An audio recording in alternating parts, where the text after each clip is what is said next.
Hallo und herzlich willkommen. Willkommen zum Livestream. Weiß ja, wann haben wir das jetzt mal Livestream gemacht? War letzte Woche? Nee, letzte Woche, oder? Ich weiß gar nicht. Bei mir? Weiß ich nicht mehr. Ja, Wann war das? Ne, letzte Woche war bei mir. Habe ich keinen letzte Woche gemacht? Egal, ich habe ja letztes Mal Tower Fantasy vor 2 Wochen. Okay. Nimmt er eigentlich gerade auf? Weiß ich nicht. Ah ne, das kann ich ja nur hier tun. Genau, heute spielen wir wieder Genshin. Es ist ja gerade ein neues Update gekommen. Am Mittwoch? Mittwoch. Und ja, ich habe mir so gesehen noch nichts angeguckt. Warte, Toll, jetzt habe ich einen 21er Ping. Ist das hier von heute? Hat sich um eine verschlechtert. Am 18. habe ich letztes Mal. Ah, doch, vor 2 Wochen. Naja, gut. Ja, ich versuche mal jetzt auch die nächste Woche ein bisschen öfters Livestream zu machen. Gucken. Ich würde mich über Satis freuen. Ja, weiß ich nicht. Ich sag's ja nur. Ich weiß nicht, ob ich da Vielleicht spielt da Oliver mit. so viel Lust habe. Der hat ja jetzt auch Satis. So, dann muss ich hier Game. Geht das? Stimmt eigentlich der Zeug da? Ich brauche mein Dashboard. Creator Dashboard. Du bist live, ja, ach was. Ich krieg auch immer noch jedes Mal eine E-Mail von YouTube, dass ich live bin. Jedes Mal. Ja, ja. Warum? Ich weiß nicht, dass ich live bin. Ja, ja. Ja, weiß ich nicht. Oh, ich bin gut laut diesmal. Diesmal ist gut, glaube ich. Ja, so ist gut. Stimmt das jetzt, die 36? Weil das macht er irgendwie immer... Was da? Ne, 35 sind es wieder nur noch. Warum auch immer. Was gibt's wieder? Drops? Es gibt wieder Drops. Ah ja, geil. Was gibt's denn diesmal? Gibt wieder Twitch, also YouTube, Dingsbums, Genshin Drops. Wenn er bei mir zuguckt für 2, 3, 4, 5 Stunden und 15 Minuten, dann kriegt er 5 Spielmodus. Ich glaube, es war Ja, bist du geil. nicht mal live, oder? Ja, weiß ich schon. Aber vielleicht. Ja. Vielleicht schon. Und da ist Darf die ich dich- YouTube-E-Mail. Darf ich dich auf einen Schreibfehler in deinem Titel hinweisen? Könntest du machen, ja? Wäre schön. Eigentlich sind es 2 Standard hinten mit D und Wische, nicht Hab ich mir Wische. schon- Ach so. Was habe ich denn dann? Ah, mit WSH, ne? W-I-S-H, ja. Ja, ja, genau. Schon irgendwas gedacht. Ja, auf YouTube, auf Twitch, auf Twitter habe ich es richtig geschrieben. Gut, du könntest aber es eigentlich auch bearbeiten. Kann ich Aber das machen, machst ja. du gerade, warte, es geht ja schneller. Oder ich mach's Wish. nicht. Warum hab was ich noch? eigentlich- Achso, Standard mit D. Nein, Ja. mit D. Nee, nicht mit E, mit D. Danke. So lernt man immer wieder. Na gut, ob ich das lerne, weiß ich nicht. Oh, ich gucke Scheiße. Ich gucke irgendwie. Wir kennen uns jetzt seit 10 Jahren. Ja, das stimmt. Wir seit mehr als 10 Jahre schon. Ja, ein bisschen. Mitte des. Ja, der Mitte? Ich hab März 12 habe ich angefangen, glaube ich. April, März. März, April. Mai. Ich glaube im März, oder? Weiß ich nicht mehr. Und dann haben wir uns Juni, Juli gewesen sein. Mitte des Jahres, ja. So war das. Warum ist Da jetzt war ja- Genshin abgeschlossen? Glaube ich EM, weil dein Minecraft-Charakter hast, der ein EM-Trikot angehabt. Hatte ich das? Das weiß ich schon, gar ja. nicht mehr. Glaub schon. Das weiß ich gar nicht mehr. Okay. Ich kenne nur meinen Im Keeper. schlimmsten Fall können wir uns deinen Geburtstag merken, 2012, da war ich ja bei dir. Ja, das weiß ich. Da waren wir beim Tobi. Nee, warte, wir waren Warum bei hab mir und dann sind wir zum Thema rüber. Genau, und Ja, dann was? haben die das Schlagzeug und Gitarre gespielt. Genau. War schon was. Genau, dann machen wir mal die Musik aus. Warum habe ich an meinen Chat-Einstellungen so einen orangen Punkt, als wäre da irgendwas... Ist jetzt eigentlich alles gut? Ich finde es nur blöd, ich glaube, ich muss das mal ändern. Oder was? So, gehen wir mal aufs Spiel. Hm. Ach, das geht nicht. Wieso geht denn das nicht? Ah, jetzt geht's. Also der Ton ist noch nicht. Was ich blöd finde, was wollte ich jetzt gerade? Genau, beim YouTube Studio. Wenn ich was schreibe, ich glaube, wenn ich das D drücke. Nee, oder was? WS habe ich gemacht. T, E? Ja, wenn ich E drücke, dann macht das die Angry, ja, Emote. Und das ist halt ein bisschen blöd. Ja. Hä? Aber ja. Ja, ich muss das halt eigentlich wegmachen, dass er es nicht mehr macht. Über einen Tastaturbefehl, aber ja. Genau. Also ich habe ja auch geschrieben, ich will diese Wische hier, 188 habe ich. Würde ich dann gerne ausgeben. Wir machen es aber später. Ich will jetzt erstmal ein bisschen was machen. Und dann können wir dann später dann wischen. Und im normalen Banner mache ich erstmal nix. Weil ich ja jemand anders da haben will. Als der jetzt da gerade da ist.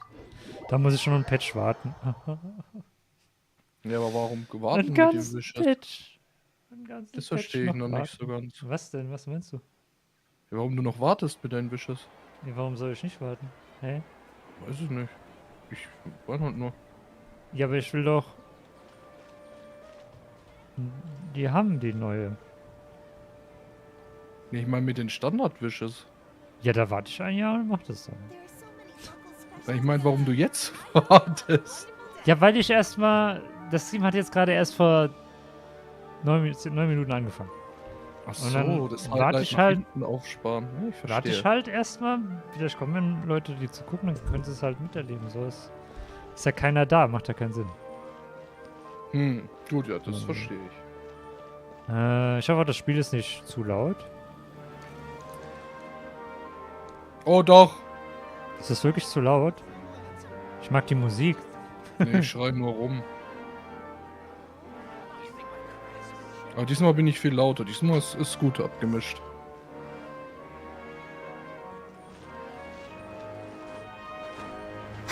Wobei die Musik doch ein bisschen aufdringlich ist. Ich würde nur die Musik leiser machen. Ich mag aber die Musik. Ja, okay, dann lass die Musik. Die neue, also in Sumeru, die Musik ist die beste Musik, die sie gemacht haben bis jetzt. Achso, das Schild. Ich kann von hier oben das Schild da unten lesen. Ah ja. Ha! Was?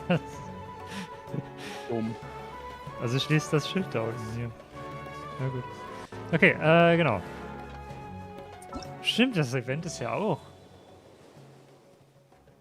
Habe ich Nein, gar nicht. bitte nicht das Event. Da will ich eigentlich. Ich wollte jetzt eigentlich die Story machen, nicht das Event. Weil das ist ja auch eine Story. Ja, das geht ja noch, das Event, oder? Ja, 16 Tage, ich meine, ich kann nicht auch später machen. Das ist auch halt ein Quest. Ich will den Quest jetzt. Schon wieder Event-Story, Hilfe! Ich würde gerne. Quests. Ich würde gerne den Quest machen, aber ich darf diesen Quest nicht machen, weil ich da diesen Quest machen muss. Also muss ich erstmal diesen Quest machen. Und das ist dieser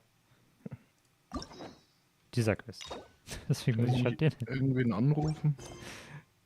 Jetzt Kevin, du hast ja jetzt den Tanari-Quest noch nicht eingesammelt, ne? Du hast ihn noch nicht geholt, oder? Nö. Kannst du jetzt den Archon-Quest machen?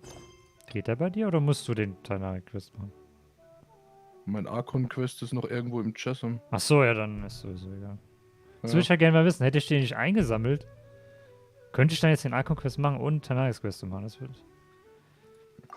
Egal, machen wir erstmal den. Ich glaube, das sowieso nur, bis ich mit ihr geredet habe, dann könnte ich den machen, aber. Machen wir jetzt. Mal.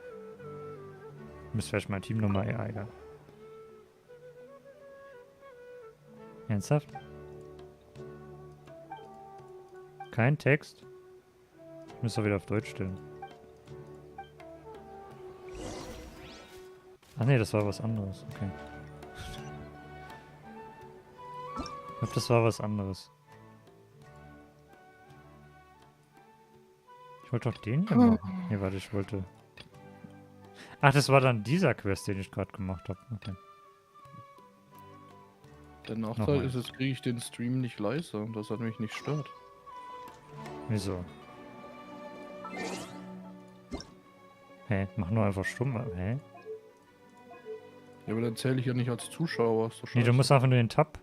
Also den Twitch halt stumm. Ja, aber dann ist ganz Twitch stumm, dann kann ich auch den Ja, anderen ist Stream auch nicht mehr hören. Ja, das ist doof. Ja, am Anfang ging das, da war es nicht Website stumm schalten, sondern Tab stumm schalten. Da hat er nur den Tab stumm geschalten. Dann haben sie es auf Website geändert, warum auch immer. Hat mir da einer nicht mitgedacht. Ja gut, dann machen wir mal jetzt. Jetzt aber wirklich. Ja, jetzt geht's. Traveler, you've come at a good time. Wait, this sounds like another commission. It is as you say. The commission this time around is of high importance. It pertains to the safety of the Avidia Forest's inhabitants. Huh? What happened? Not long ago, we received word that a section of the Avidia Forest seems to have become contaminated. Contaminated? You mean a new withering zone? I don't know Hilfe, about the was ist denn jetzt specifics, los? but I hear that strange things are happening to people who cross through that region. The Avidia Forest inhabitants won't leave their homes so easily. If we allow this contaminated region to expand, the consequences could be Der unimaginable. Oliver fragt gerade, wie du That's why I 180 want to ask Standardpuls you to zusammenbekommen hast. investigate the Nehme ich ein Jahr situation. nicht, Even if all you can do is stop the contamination Nix from macht? spreading, würde ich that sagen. will still save many people. This is forest business. Oder? Maybe Tainari will know something. Let's go Ja, weiß ich find nicht. him. Also ich denke mal, ja. Ich weiß nicht, ich habe ein Jahr nicht gemacht im Standard.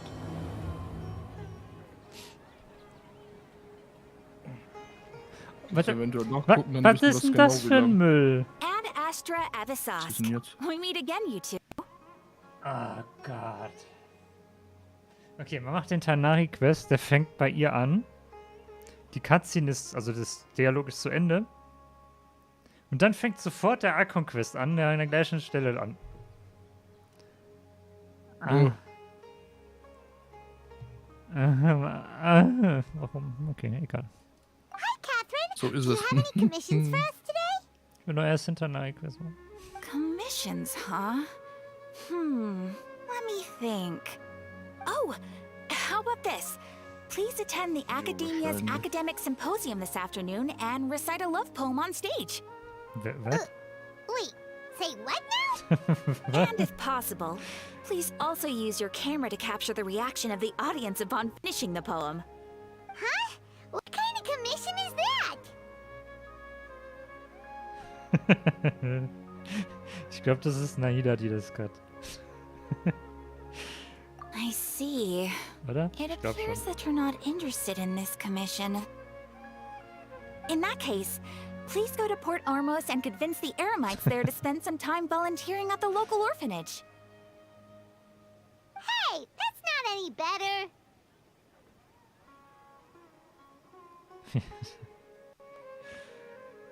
Ja, die passen nicht zusammen, die zwei.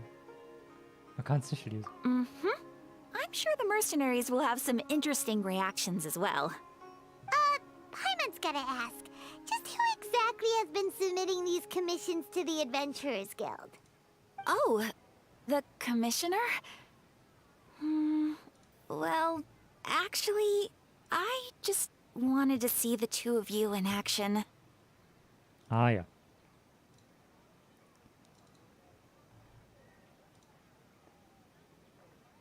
Okay, da ist ich nichts. Genau, der Nahida ist Nahida, habe ich mir auch schon gedacht. Das Was ist it so obvious? I was hoping he would actually take one of those commissions. That kind of chance to observe humans doesn't come by often. Ah, so it's Nahida. Paimon just knew Catherine wouldn't crack those kinds of jokes. When did you get into her head? From when she said, Ad Astra Abyssosk? So it's been you this whole time? Are you done resting up, Nahida? Yes. I've been sleeping ever since we parted ways, and I even had a really, really long dream. Aha. It was another dream about the Sub-Zero's festival, except it was a happy one. In my dream, I was sitting in the middle of a flower terrace, and everyone in Sumeru City was holding hands as they danced in circles around me. They danced round and round, and everyone looked really happy. I also got to sit on a gigantic flower carriage. Ferris, the Knight of Flowers, raised me really, really high above the ground, and I was throwing an endless amount of Yalda candies at the children. You know, Nahida, maybe your dream is how the Sub-Zero's festival really should be. It's meant to be a joyous time where everyone gets together to celebrate your birthday. Mhm. Ja. Huh? Wasn't I describing a really happy dream? Why are you both looking at me like that? Wait, could this be an example of the emotion known as pity? No, we aren't pitying you. That would only make everything worse. We just don't want you to feel too sad. By the way, have you had a chance to visit Dunyarzad? How's she doing? The Homiyanis haven't allowed any visitors after the festival, so we haven't been able to check on her. Yes, I paid her a visit right after I woke up. She was resting at the time. Her condition is stabilized. However, since Elazar is a manifestation of the withering on the human body, we can only cure it by finding a way to take care of Irminsol's own withering. But for the moment, our top focus should still be figuring out what the sages are up to and what they're planning. Ja, endlich. Right. Who knows what'll happen if they manage to pull off another scheme like the Samsara of the Sub-Zero's festival. So our first priority should be investigating and putting a stop to the sages' activities. As for how we should pull that off, let's discuss it somewhere else. There are too many adventurers around here. Das wäre die nicht, dass es halt nicht im 3.0 Update schon war. Das, was jetzt kommt hier. Good point. Sorry, adventurers. We're gonna be borrowing Catherine for a little while. Luftschlösser, Illusion und Betrug. Ja, hab ich mir. Aber bevor wir das jetzt machen, müssen wir erstmal das hier machen. Genau. So, und da soll ich dann... Ja, das ist das Event. Okay. Dann machen wir erstmal jetzt Tanach's Story. Gucken, wie lang die ist. Schon wieder so 2 Stunden oder was. Ich hoffe mal nicht. Sollte ich vielleicht schon mein Team ändern? Ich meine... Das hat mein im Moment Standard-Team mit Venti und Ganyu. So, die 2. Das hatte ich aber.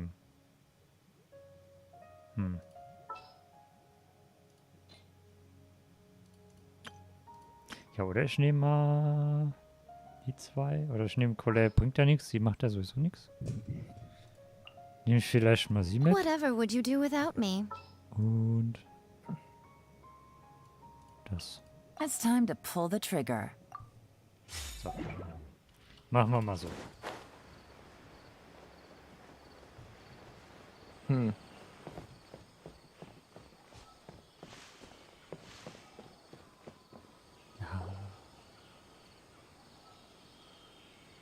is where you've been, Kainari?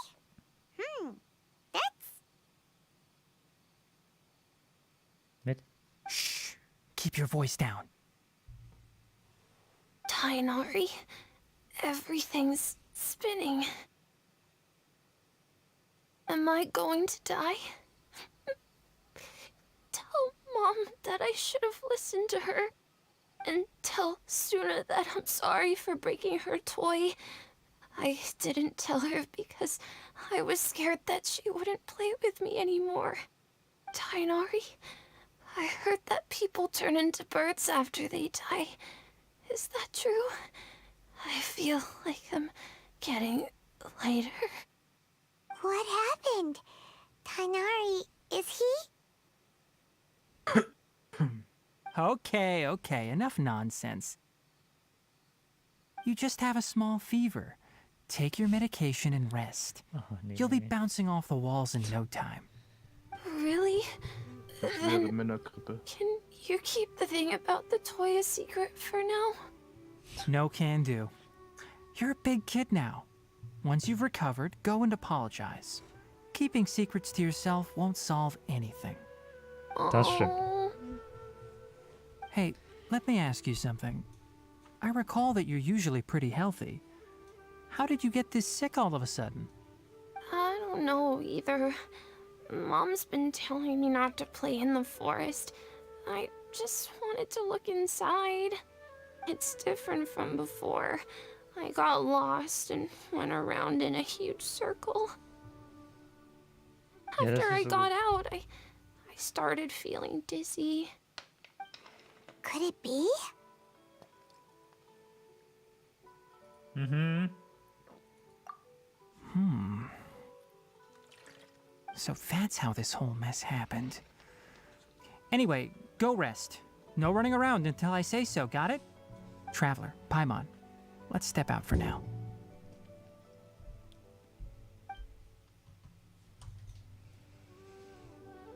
Mr. Forest Watcher, how is my son? I gave him some antipyretics. Let him rest here for a while. I told him that he would feel better after some medicine and rest, but I only said that to comfort him. His symptoms resemble a fever, but something else is causing them. They seem more akin to a disruption in his psyche. Antipyretics won't be of much use. What do we do? Mr. Forest Watcher, you have to help him. If memory serves, a plant called Vasanti grass can help soothe the mind. A small number grow in arid deserts. They usually look like shriveled weeds, but can be revitalized with a splash of water. They're expensive and unable to grow in the Avidya forest's climate, so I don't have any on hand. I'll ask the caravans. Go find Kale, have her prepare medicinal tools and a set of traveling gear for me. All right. Thank you. Jaha. Contaminated region, huh? Is that why you two are also here? Ja. Yep. Is it a new withering zone? Doesn't seem like one. Whether you look at scale, internal conditions, or resultant effects, they're completely different. The only thing they have in common is that they aren't welcome. This nuisance made itself home in the Avidya forest, so I can't turn a blind eye. We feel the same way. All right. Let's contact the caravans first and purchase some Vasanti grass. We can also ask about the contaminated region. There's no time to waste. We have to move quickly. Let's go.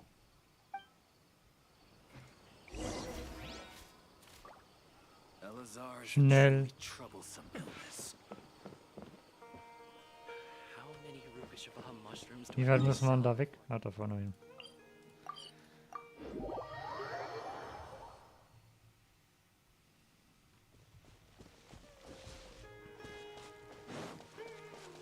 Die Karawane.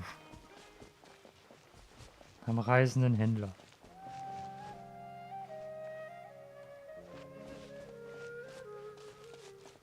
Was ist mit dem los? Dem seine Sachen wurden geklaut.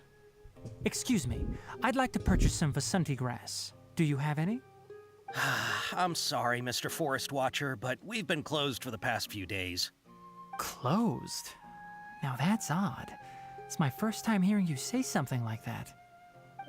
It's a long story. Some of our goods were Sag stolen ich recently. hab's gesagt. Die They wurden were geklaut. mechanical parts that we got from the academia. Although they're old models, they still fetch a good price on the market. Our caravans had to pull together Mora to afford those parts. Now that they've been lost, we'll likely come up short this trip. All the merchants talked it over, and we decided to raise the prices of our remaining inventory. Until this plan takes effect, none of us can privately sell anything. I don't get it. If these goods are so important, then why not think of a way to get them back? Raising prices won't solve anything. At best, you're shoving the consequences of the robbery onto your customers. Mr. Forest Watcher, it's not that we don't want to. It's just the thief disappeared into the deepest parts of the forest. We asked around, and apparently the forest has been very unusual as of late. Anyone who goes in experiences mental anomalies.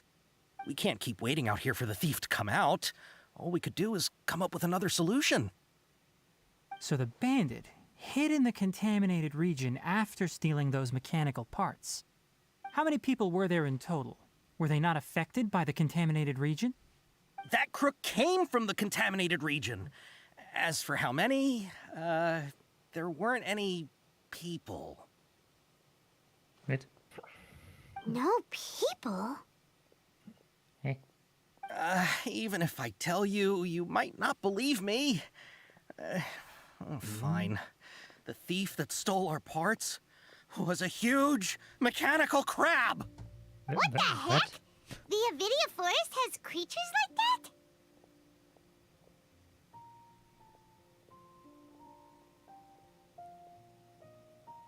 Da stand nichts im Handbuch. To be honest, I'd rather not think about it. It moved too skillfully to be new at this. It came out of nowhere. Before we could react, it swiped our goods and ran away. We were all shocked. By the time we came to our senses, the thief was already long gone. I see. If we help you retrieve your stolen goods, then business will return to normal? Oh, but of course! Not only that, but you'll become one of our caravan's VIPs on all future purchases of any... Enough. Tell me something that's actually useful. Any leads on that mechanical crab? Maybe one. After our goods were stolen, we specifically got someone to assess the situation. If you're interested, you can go and talk to them. All right. We'll go and have a word.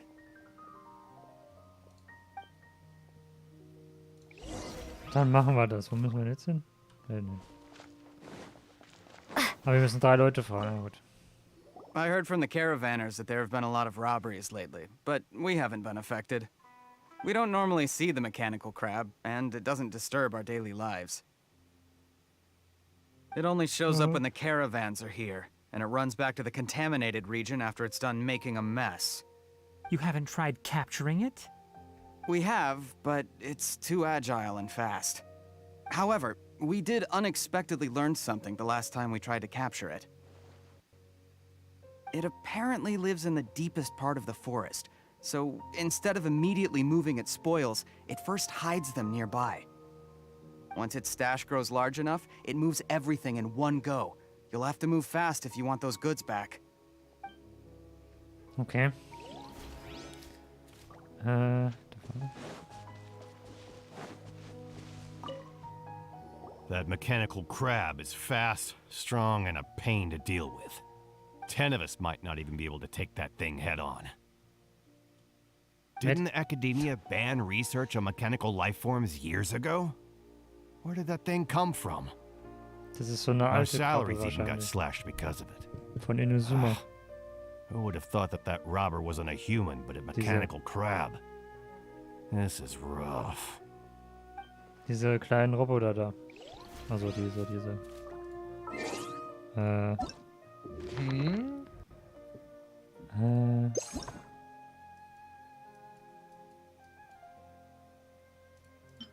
Das hier, das da.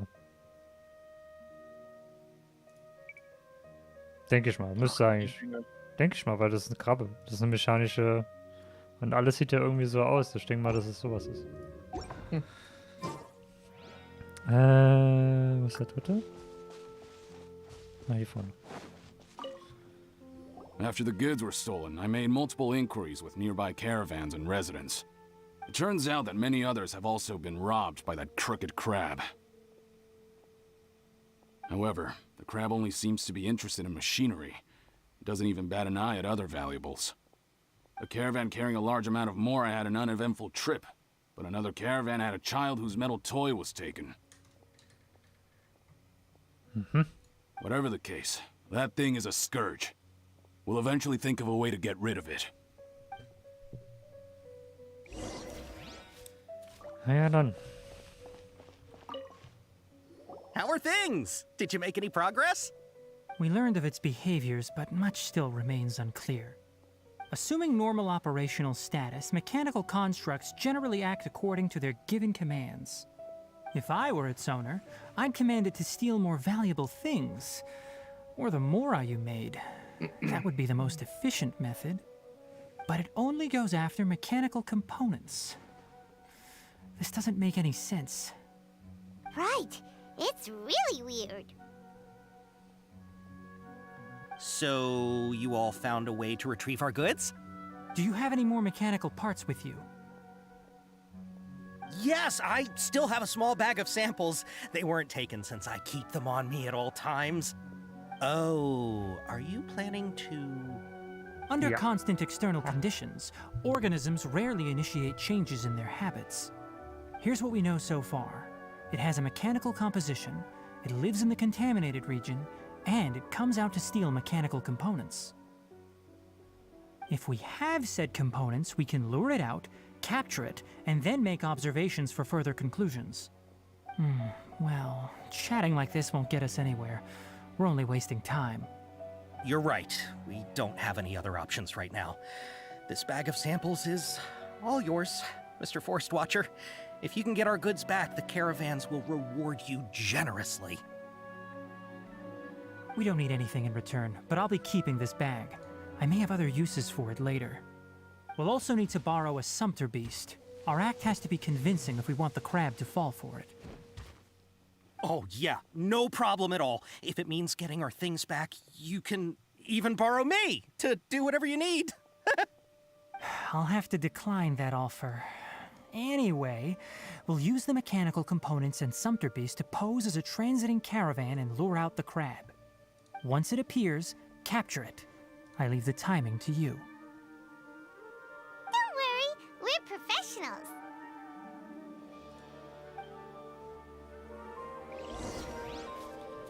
Das sind wir wohl, oder? Professionell. Irgendwie, was sind... Sind wir das? Achso, ich hab wieder was geschrieben. Oh, Mann.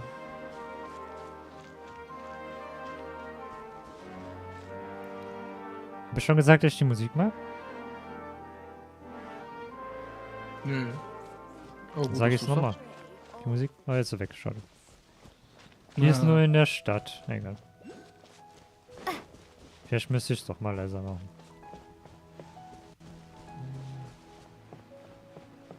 Ich muss meine Map öffnen. Weil wir müssen da runter. Ist das jetzt eigentlich eine Holzbrücke? Ja, ne?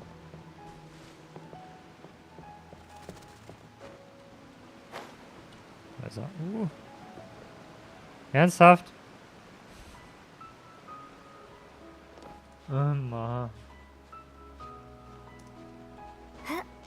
Wieso machst du das?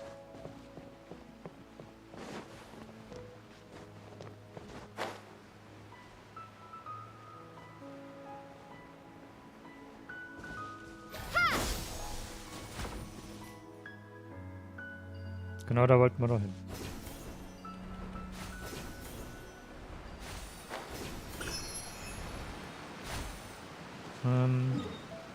Ich muss nur ganz kurz gucken, wo waren wir jetzt? Hier.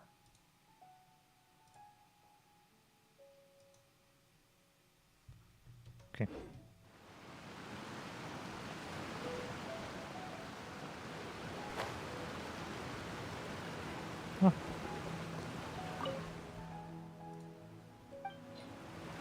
Oh, die will Sachen haben, dann geben wir dem mal die Sachen.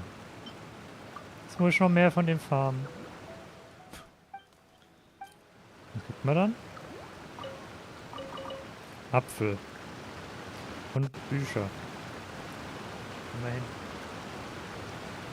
Warum ist das jetzt eigentlich hier so laut? Propagate! Right here. Emerge.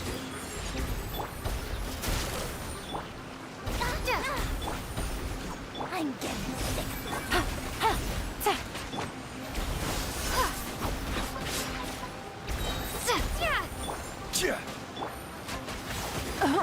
Quietly now. Ui. Easy money. So, Take it easy. also. Da vorne.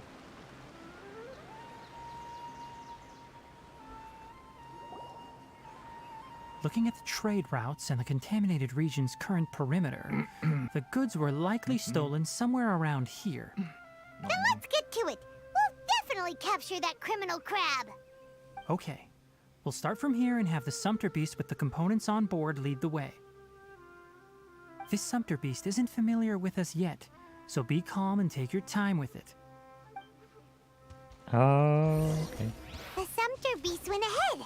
Let's keep up with it. Großes, haariges etwas. Huh? Why did it stop? Looks like it's loafing around. Or maybe it's hungry. The caravan... All right, it's moving Ja again. toll, jetzt habe ich zu früh gefüttert.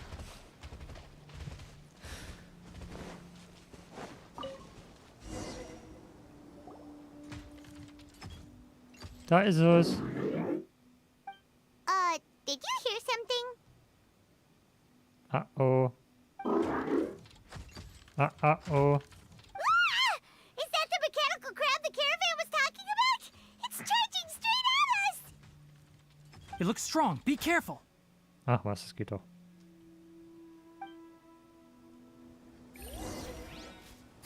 Busted. Right here. Right now. Right here. Spring forth! Ha! Aber das wollte ich eigentlich gar nicht. Nothing lasts forever. Right now. Right here. Emerge. Quietly now.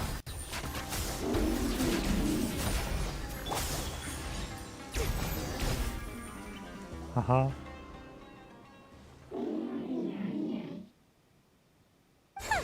Just try to escape this time, you naughty caravan-robbing crab!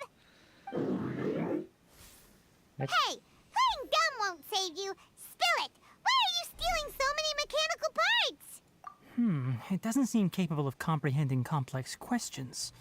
Keep an eye on it. I'll search around the area for the caravan's goods.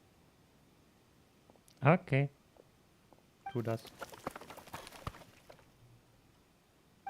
I don't know why you're stealing mechanical parts, but they don't belong to you. Stolen items must be returned to their rightful owners. Any Jetzt reden die mit. objections? Die reden mit der Krabbe. Das ist ja was. You came from the depths of the contaminated region, right? How about you help us with something? If you take us there, I'll give you some mechanical parts as a reward.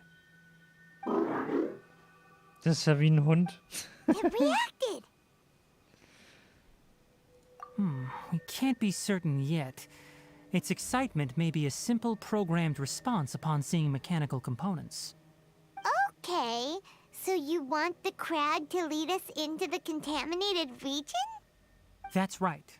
The contaminated region has a large and currently expanding perimeter, so it would be difficult to conduct a thorough search. If we charge straight in, we'll get lost like headless pigeons. Also, our new friend here seems to be full of secrets. I've been studying this contaminated region recently, and I have a hypothesis of my own. So to be absolutely safe, it would be best to have a guide lead the way. Paimon gets it now. Does this scuttler understand what you're saying? It doesn't have to, as long as it isn't hostile towards us. I gave it some components that it will definitely take back to the contaminated region. So long as it doesn't attack us, we can simply follow along. It seems to be really happy. Listen to me. Wait for us here. No running off.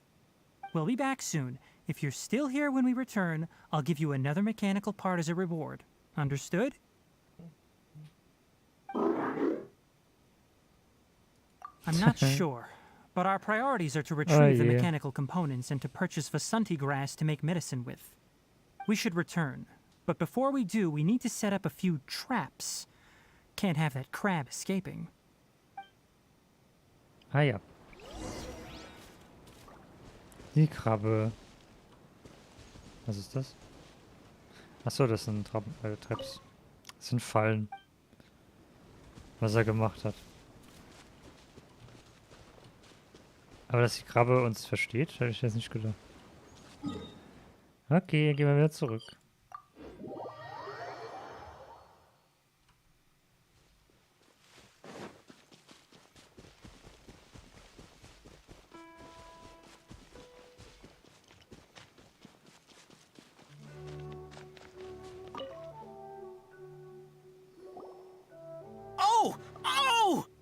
These are the mechanical parts that were stolen!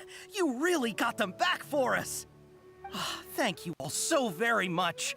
I don't know how I can repay you. Wait, didn't you want to purchase Vasanti grass? Don't worry about the price. They're on the house. How many do you need? 2 is enough. No, that won't do. Here, I'll throw in some more. No need. I've already received a reward from you. Reward? You mean that bag of mechanical parts? They aren't worth much compared to this merchandise. But those parts are very useful to me. Just like the Vasanti grass. I retrieved the things you needed, and you gave me what I needed in return. We're even. Oh, and before we go, just a reminder, the forest has an intricate and biodiverse ecosystem. Even if there were no mechanical crabs, other dangers are still present. Take caution on this route. Noted. Thank you all ever so much. Let's return to the village. The earlier we can give the child medicine, the sooner he'll start feeling better. Haha, ja. So schnell geht das.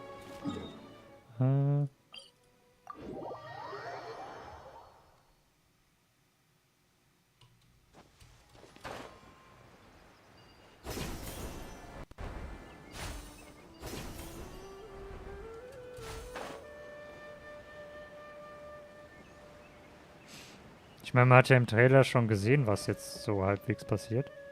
Aber warum? Das wissen wir halt auch noch nicht. Hi there, Traveler and Paimon. Master, I prepared the pharmaceutical equipment. Do you need me to help grind the medicine? No need. A precise dosage is required this time, so I'll do it myself. Oh, okay. But once I'm done, you can deliver the medication to the child. He gets a little nervous when I'm around for too long. I don't think he finds me very approachable. I'll go prepare the medication. Traveler, give me a hand. Oh, Medizin herstellen. Oder auch nicht. How is he? Doing any better? I feel like he's doing a lot better, and his temperature is returning to normal. That's wonderful! Oh yeah, he asked me to tell you that Suna came by earlier, and he told her everything about the toy. Suna didn't get mad, so he wanted to thank you. Can I ask what happened? It's nothing. Did you prepare the traveling gear I asked you to? Of course I did! Are you going somewhere far away? Yes, we're going to the contaminated region. Judging by its size, we will likely have to stay overnight. I'm leaving everything to you while I'm Wie gone. lange ist der Quest? But I can't even begin to compare to you. Many things are learned by doing. And once they've been done, you'll realize they weren't as difficult as you once thought they were. Deal with problems as you yourself see fit. You don't have to emulate me. That's right! You'll do great, Kale. All right, then I'll do my best. Master, Traveler, Paimon, take care of yourselves. Mit Hanari kann nichts schiefgehen. So You put steht's too aus. much confidence in me. Anyway, like you said, things will likely be uneventful. Let's return and find that crab. Auf zur Krabbe. 600 EP, hui.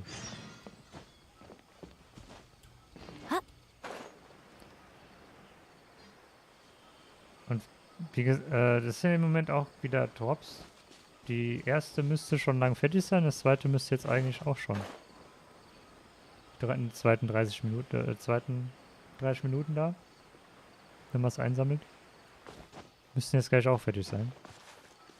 Jedenfalls für mich, für mir. Jetzt kann ich schon wieder hoch. Toll. Also, nicht vergessen einzusammeln, ne? Kevin. Kevin? I don't know. Come on out. Hast du es nicht? Ich weiß nicht, bei mir kommt nichts. Du musst du mal neu laden. Die Seite. Right here, right now. Kommt eigentlich eine Meldung, dass du Drops aktiv sind. Ich meine, die Drops sind auf meinem Stream aktiv. Also. Emerge. Gotcha. Achso, stimmt, ich darf die ja nicht mit Elektro nicht killen. Nein, ist zu spät.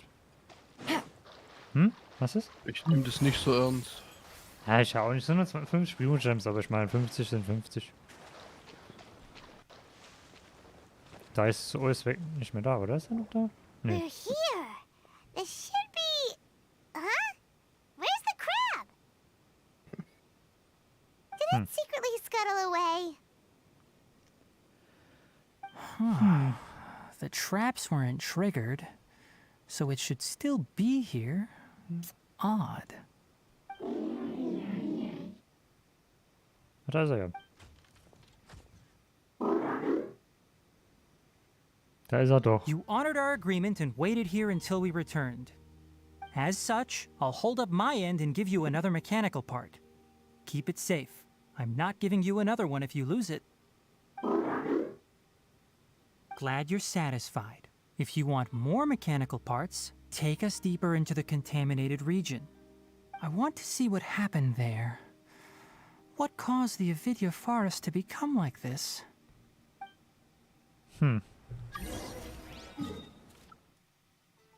Aber wo ist der? Warte mal. Ah, das ist der ganze Wald hier, okay. Und da ist der, der zweite schon. Hier, Twitch-Event, man kriegt einmal 20.000 Mora und dann zweitens man kriegt mal 4 EP.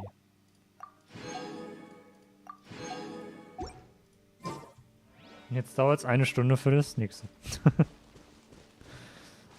Das Doofe ist, man muss halt das erste einsammeln, damit das nächste dann weiterläuft. Das ist voll doof.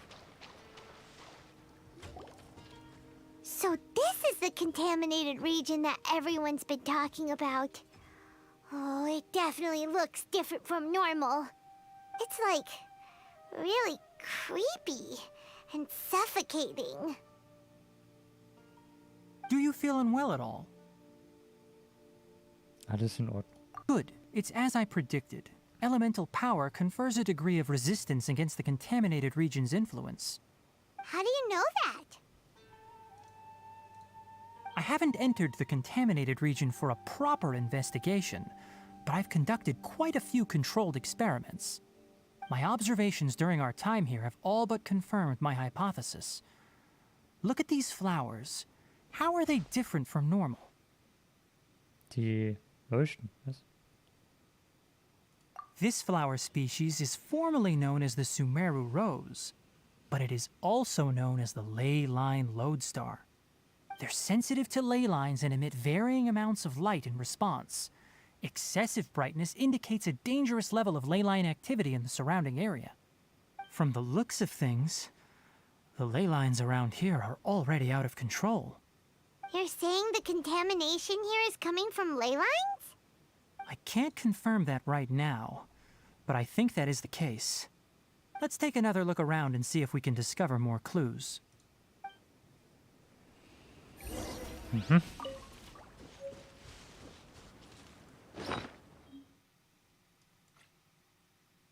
Ah, das ist jetzt eine extra Blume, okay. Kann ich jetzt mehrere von einsammeln? Brauche ich die? Okay. You know, we haven't seen any animals this entire time. The birds used to chirp really loudly, and there were a lot of foxes. This contaminated region currently appears to have a critical efflux of ley line energy, which is probably the root cause of the patient's cognitive disturbances. Some animals have keen awareness. They sensed something abnormal in this area and fled. Leaky ley lines sure can cause a lot of damage, huh? Like how plants have preferred growth conditions, we also gradually habituate to our surrounding environment.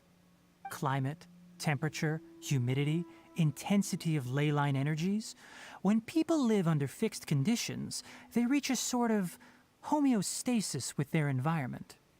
This equilibrium is broken when the surrounding environment abruptly changes, causing people's bodies to react in abnormal ways. If normal fluctuations in temperature occur, then our bodies automatically adjust.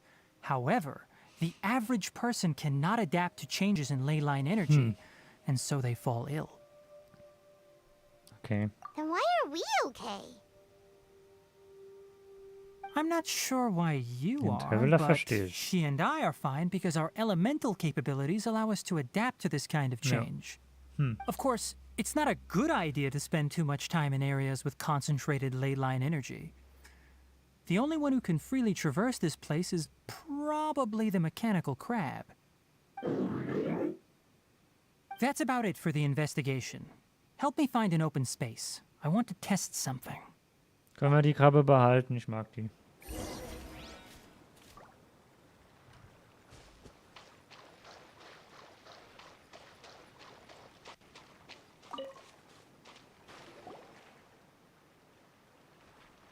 Environment, no wind.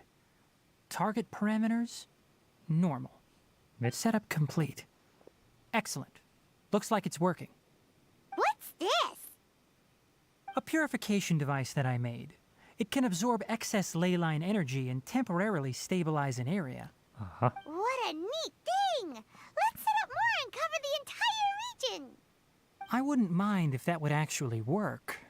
Unfortunately, once this contamination is present, it isn't something that a few purification devices can fix. The purification devices have their limits. At best, they can only prevent the contaminated region from expanding temporarily. If we want to permanently eradicate the contamination from the ley line effluents, we'll need to tackle the source. Da müssen wir weiter reingehen, ja. That's right.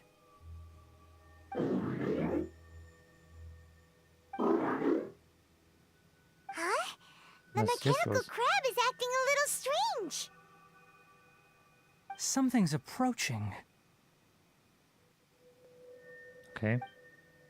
Oh, So that's it. Now that the ley line energy has stabilized, the monsters that had left are starting to return. Get rid of them quickly. Don't let them get close to the purification device. yo, yo, yo. Übertreib doch. Busted.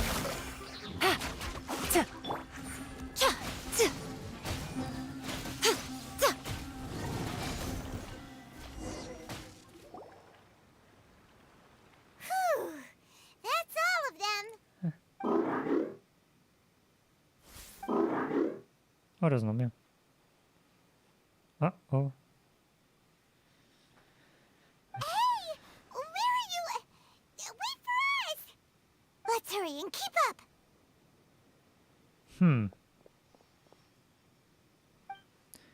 Ich glaube, die Krabbe ist anders da als Crab die went that way. anderen. Let's keep up.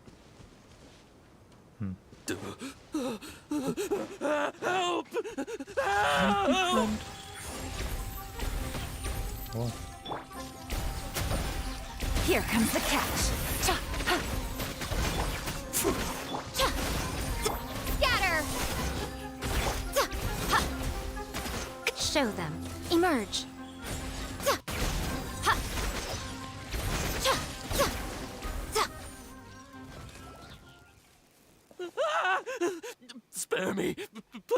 spare me! Hey, are you okay?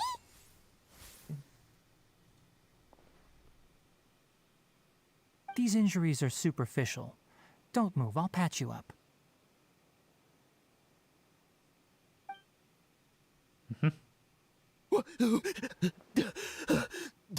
Who are you all? What happened to those mechanical monsters? Don't worry, we took care of them. Oh, good. That's, good. Ui. It's a monster! Hurry, attack it! Ach je. Ai je. How do we explain this? Krabby here isn't a bad guy. It heard you shouting for help and brought us here to rescue you. It's faking it. It has to be! Maybe it's gonna partner up with the other mechanical monsters and kill me! Do you know what's inside the forest? It's all crawling with mechanical freaks!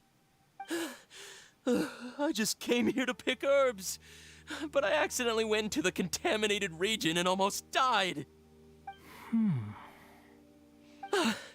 I gotta get out of here. Ah, yes. Yes, I have to escape. Be careful. These mechanical life forms are up to no good. It'd be best if you stayed far, far away from them. No wonder the academia wanted to completely ban the existence of mechanical life forms. Those things should be annihilated. Are you okay? His inarticulate speech and bodily tremors indicate psyche disruption. He's been inside the contaminated region for too long. We've purified the ley line energy over there. Follow this path out and you'll soon see the village. Okay. At that point, someone will bring him to Kale for help. I already prepared medication that will return him to normal.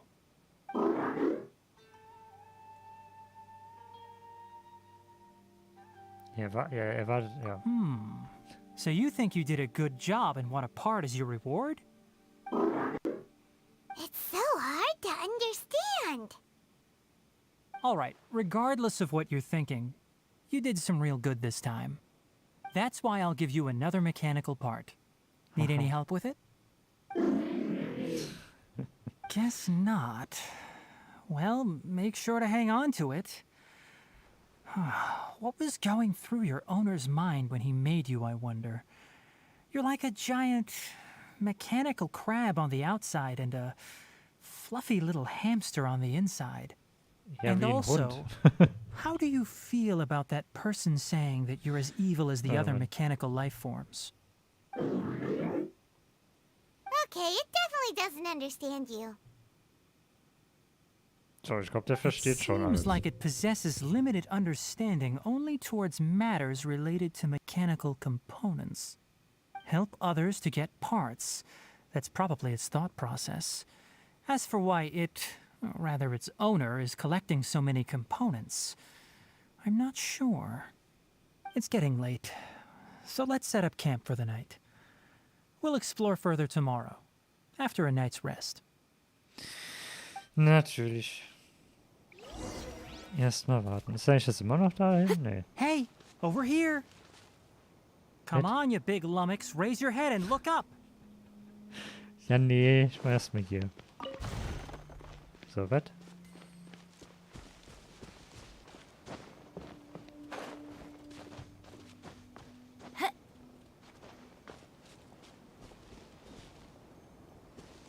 Da ist ein Camp. Platz. Let's set up camp here. All right, Paimon also thinks it's a good spot. Oh. Any particular reason? This place is perfect to put up a big tent. What? We can also set up a cooking pot and cook tons of delicious food. You're not wrong, but the primary reason for choosing this place is because its higher elevation keeps us away from the water vapor below. Rainforests are very wet. You should always be careful when spending the night in damp places. For the next tasks at hand, let's divide and conquer. I'll set up the tent, you'll be in charge of making the fire, and Paimon will forage for edibles nearby. Leave it to Paimon. Paimon's a pro. I'm not expecting that much. Just do what you can.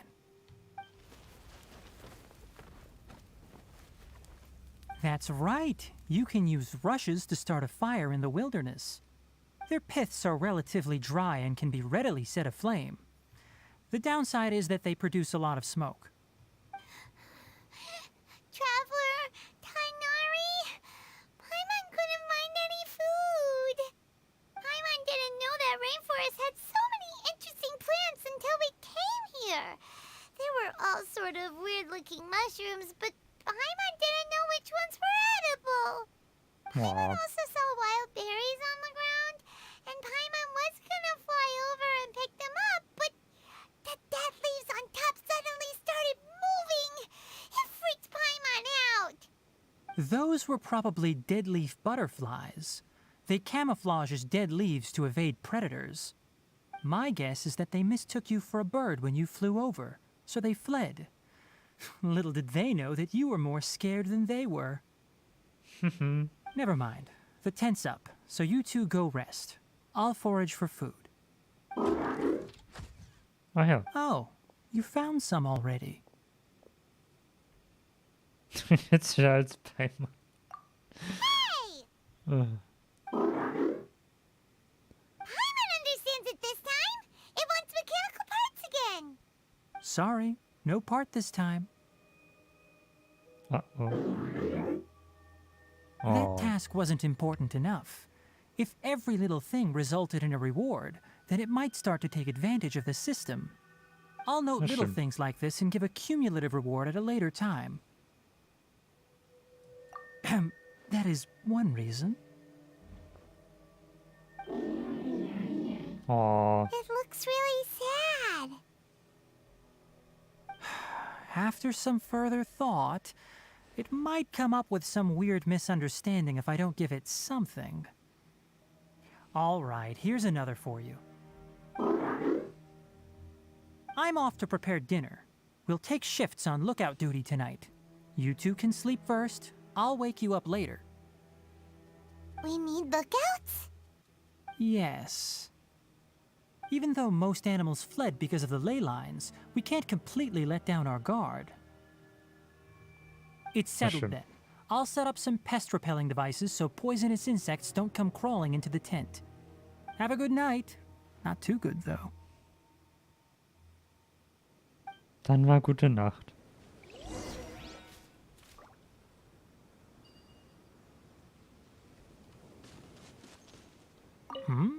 You're still awake? Der ist doch noch früh, oder? Nee, ist doch noch. Ja, dann machen wir noch was zu essen, oder? Nee. Stimmt. Ich kann was abholen. So. Und ausruhen. Paimon's getting sleepy. Is this because of the ley lines? It's been a while since we camped outside like this. This feels like when we just started adventuring together. Nighty-night.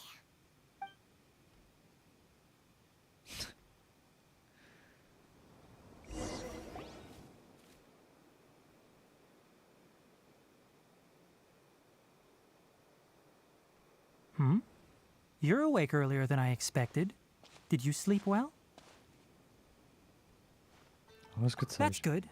I was worried that you two wouldn't be able to sleep, so I specially used two of my homemade incenses. Don't worry. They're made from all natural ingredients. They have a light fragrance and aren't harmful to the body. Speaking of which, have you seen the crab? It was scampering around over there just now, but I don't know where it went. So you can tell. My suspicion is less towards the crab and more directed to its unrevealed owner. A ley line effluence of this magnitude occurred without any warning. Someone probably disrupted the natural flow of the ley lines. Until we fully understand the situation, take extra caution. The academia has banned mechanical lifeform research for years, so the origin of these creatures is very suspect. Hat sie früher gemacht? Topics Okay. related to mechanical lifeforms were popular in the Spontama for a time. Some of my juniors had also thrown themselves into such research. They proposed an intriguing idea. Use our knowledge to create a new and practical lifeform that could help humanity conquer nature. However, no matter which modules or parts are installed, a machine is innately a construct that receives and executes commands. They can never possess self-awareness like us or other living organisms. In their pursuit to discover the differences between mechanical and biological lifeforms, zealous researchers performed unregulated vivisections and other absurdly cruel experiments on animals. Research on mechanical lifeforms was thus banned. Ja, also in Kanria haben sie es ja, denke ich mal, hinbekommen. Dass die mechanischen Lebensformen auch selbst denken können. Sieht man ja an den mechanischen Dingern, die da rumfliegen. Rumlaufen und alles. The irony is that the researchers became even more impetuous afterward. Who knows? Maybe this subject will be unbanned in a few years. That's a difficult question to answer. I'm interested in the topic of mechanical life, but I don't like the researchers' attitudes. It's just my personal opinion. My ancestors and the Valuka Shuna of the desert coexisted together and supported one another. The bloodline of my people was born from this symbiotic relationship. So to me, all life is important. To understand life, you must first respect it. Life is not an expendable commodity, and knowledge should not be wielded like a scepter. These are the points of contention I have with some researchers, and why I left the academia. By placing yourself above other life forms, what kind of results do you expect to get from researching pure life with impure intentions? Ja. Really? Well, I'm glad to hear it.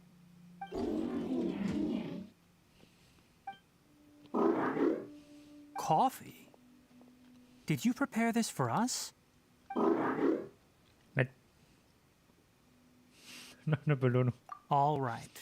Seeing that you're working so hard to help out, I'll give you another part. You're not planning on using it. Many of your own parts are critically degraded, and you're running low on power. All right. Suit yourself. Oh, and thanks for the coffee, but I'm about to go to sleep. Leave it with her. The night watch is yours. Stay safe. Werden wir tun. Ha.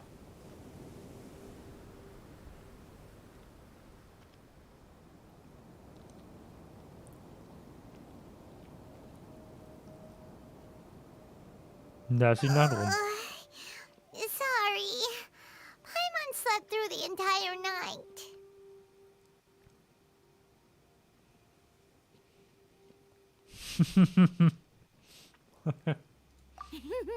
Don't worry. Paimon will be sure to stay awake next time. Good morning, Traveler and Paimon.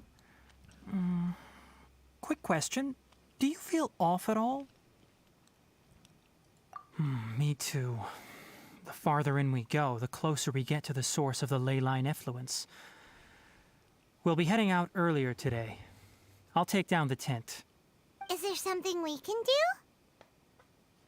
Nope. Extinguish our fire so we don't set the entire forest aflame. Also, retrieve the pest-repelling devices from last night. We don't want to affect the ecosystem here. Got it! Paimon will take care of the fire. So sieht das aus. Und dann machen wir das Rest. All right. Let's meet back here later.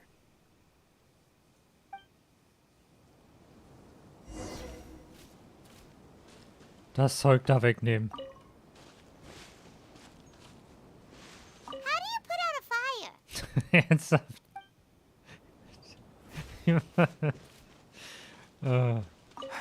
Guess it'll have to wait until we return. I also just remembered that I forgot to apply essential oil to my tail. You probably noticed that it isn't as glossy as usual. Wait, okay. Perhaps one night doesn't make too much of a difference. I'll make a new blend when we get back. It should make up for last night. I should have some leftover herbs from last month.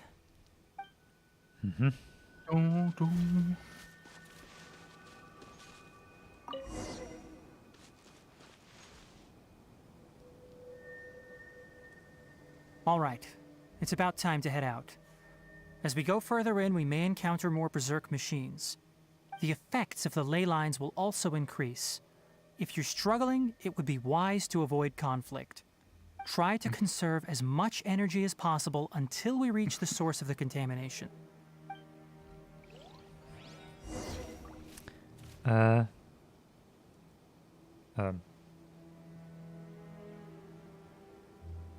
Was machen die denn da jetzt? Naja. Auf in den Kampf. Right here. Quietly now. Things are about to get done. Emerge, right now. A sight to behold. Ich mache viel zu viel Sachen für so wenig. Naja, egal. As I thought, the closer we get to the contamination source, the more mechanical monsters that appear. Ja, ich kriege immer mehr davon. Okay, sammle ich so viel ein wie geht. Für was auch immer die sind, aber ich sammle sie ein. Hui. Okay, okay. So geht das auch.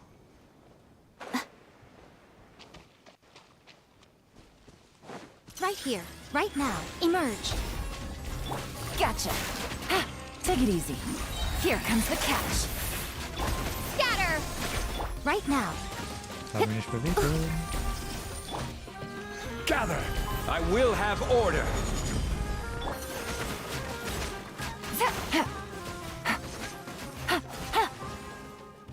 Hier ist da eigentlich was? Nee. Da ist ja noch einer.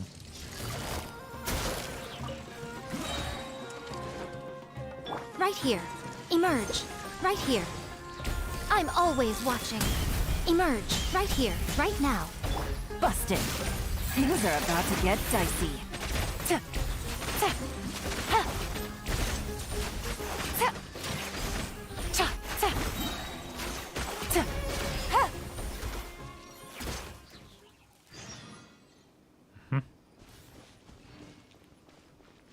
Take it easy. Ich muss da lang gehen. Okay.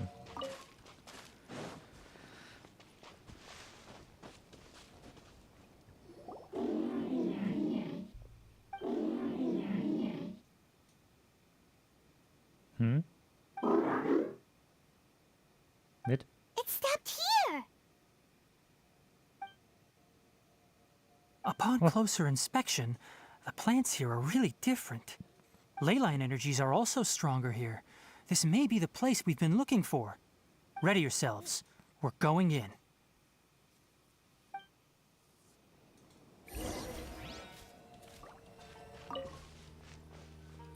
Ungewöhnlich. Ah, jetzt geht man in eine Domain. Ich soll Feuer mitnehmen, okay. Dann nehmen wir halt mal Feuer mit. Let's go out and play. Ja, hui, Feuer. Ich meine, bei den Domains weiß man nie, ob man wirklich braucht. Weil bei Standard-Domains ist es eigentlich egal, was du mitnimmst, aber bei Story-Domains sollte man, denke ich mal, oder hat sowieso Ternary dabei. There's a ton of mechanical monsters here. They made this place their lair. Looks like there's no way to sneak by. Let's take care of them quickly. Kann ich schon mal neu anfangen? Here comes the catch. A festive reprise. Ha! Spring forth. Quietly now. One with the forest. Tja.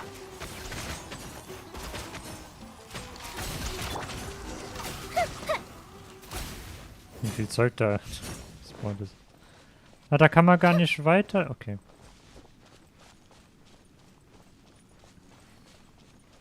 Ist da noch irgendwas? Ne? Oh.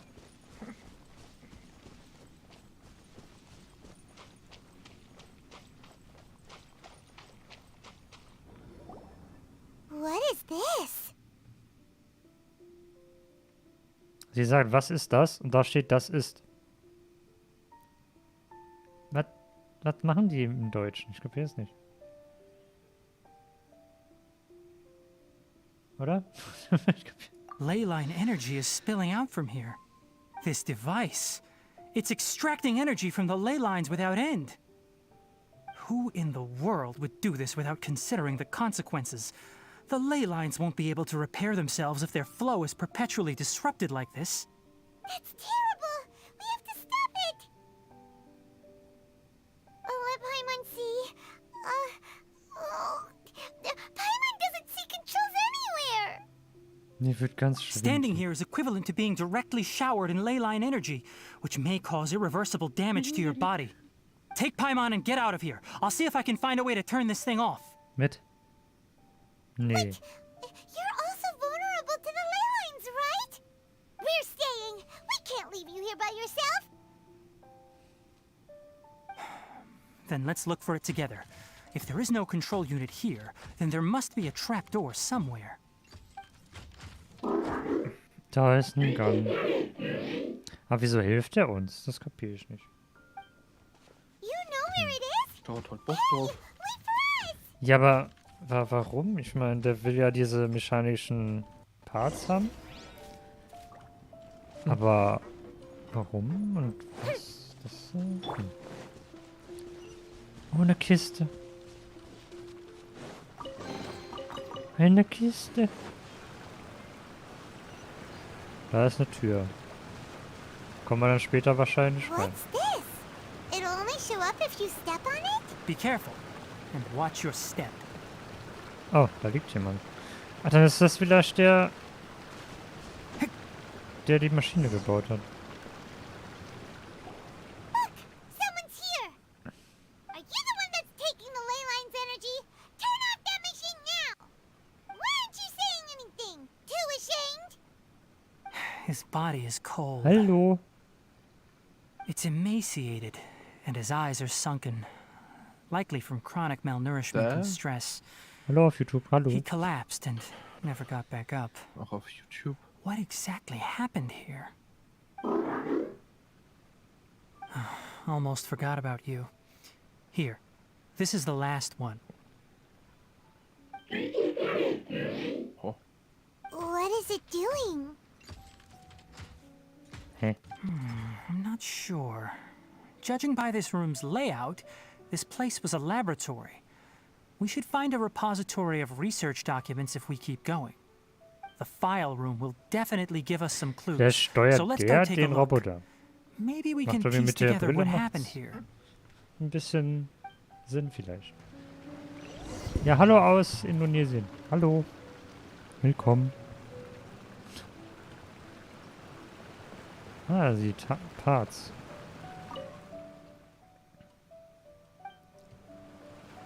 Aha.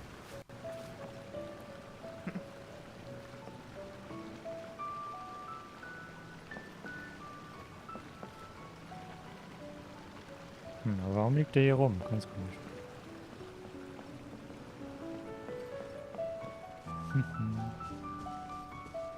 Wow!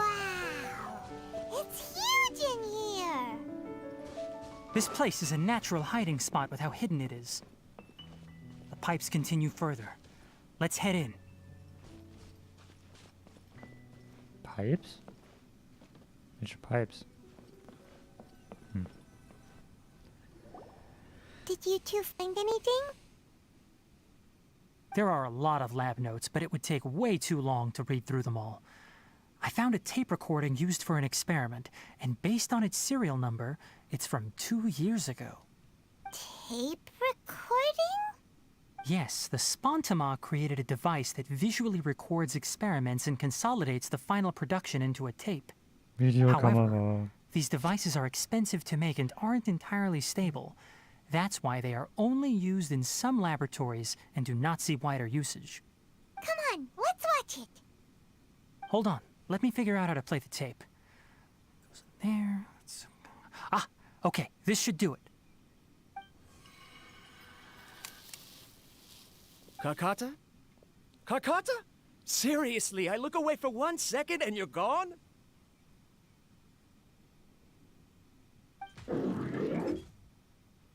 There you are. Look here. This is our new home. I, Abatui, will unleash my talents here and amaze those ancient fossils at the Academia. Oh, you're also quite happy. Kakata, do you know what we're about to do? Yes, I thought not. Listen up, Kakata. I'm going to make a mechanical life form that can be mass-produced. The technology will be unlike anything else that exists. I'll use mechanical organs, and electric currents will course through them like blood. A steel-cast heart that will beat forever, and a brain of myriad components that can think like mine. Inspiration from the ruins and the research that the Academia had banned. I hope everything can start anew from this place. When you can understand our language and live among us, you will no longer be a boring machine, but a truly living being.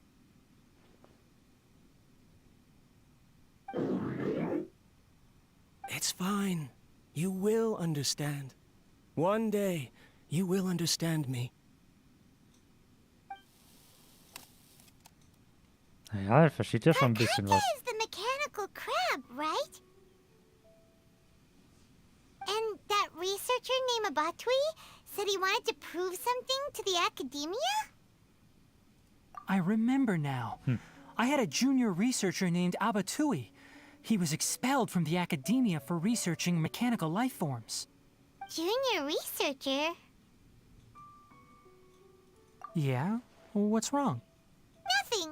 Paimon was just wondering, doesn't Abatui look older than you? He is, but academic progression isn't tied to age. I finished my studies a while ago, so subsequent students generally considered me as their senior. Oh. Of course, age can be an issue. For a while, people always dragged me into pictures.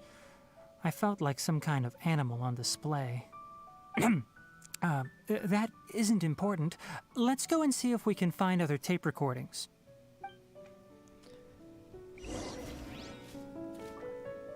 Hä? Kann man es nochmal angucken? Ne.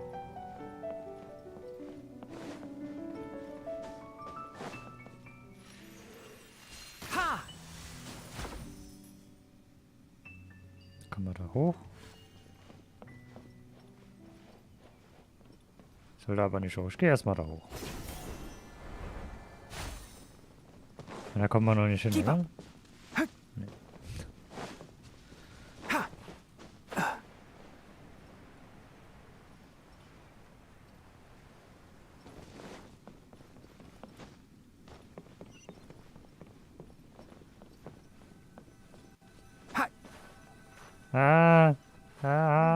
Es geht nicht. Ich kann nicht mal springen. Look! Paimon found another tape! A date is written on it. Let Paimon see.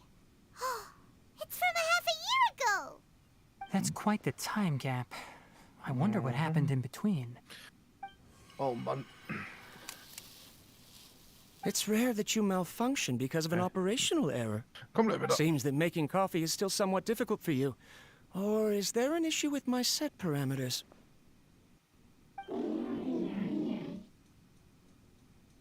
All right, there you go. Water entered the Keela and caused it to short-circuit, so it couldn't receive signals from the ganglion. Look at me, talking to you like this. You can't understand me anyway, can you? It's fine. I swapped in some new parts, so you should be all right now. Try moving around. Everything in working order? Be more more careful next time. We're tight on money right now, so we don't have a lot of parts or power to spare. I'm glad. Karkata, did you know? Yesterday, I dreamed that you could talk.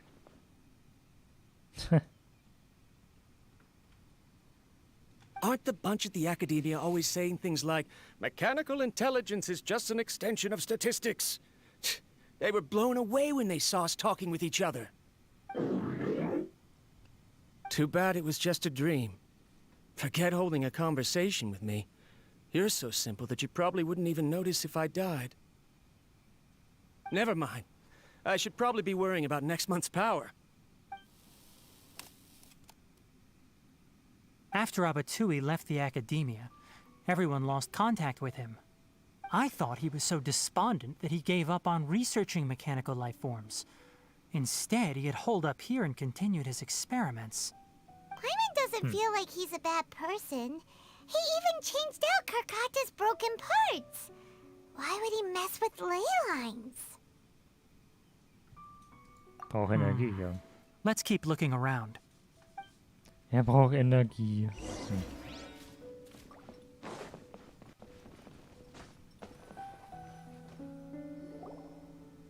Following the serial numbers, the next recording should be here. The writing is sloppy. Perhaps his state of mind had changed. There's also an undated tape in the wrong spot. Doesn't seem like Abatui put it there. Maybe Karkata helped him with sorting. It's hard to say. These are the last 2 tape recordings. Let's watch them.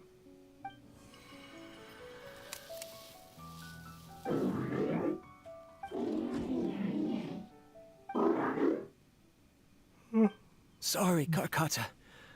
I was just thinking about something. Today might become a special day.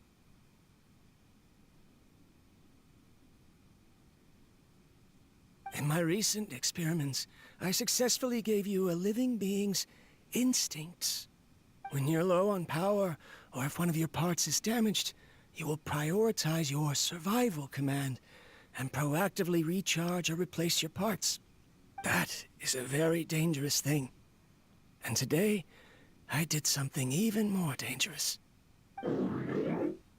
I've officially activated the 3rd generation ley line extractor.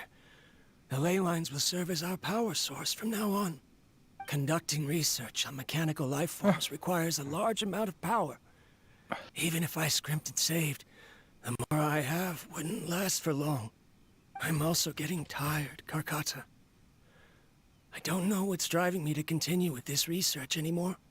They say that even if it simulates the operation of a living creature's organs, a machine is still an ice-cold tool. I want to prove them wrong. I want to turn you into a living, breathing, and talking being. I'm not talking about anything cheerful, Karkata. Modules for language, emotion, and movement. I've been working my absolute hardest to augment and refine your functionalities, but I've never seen an effective response. You are my finest success, but even you can't understand me. All you can do is execute limited responses based on preset commands or keywords. Karkata, I wish you could speak to me, even just once.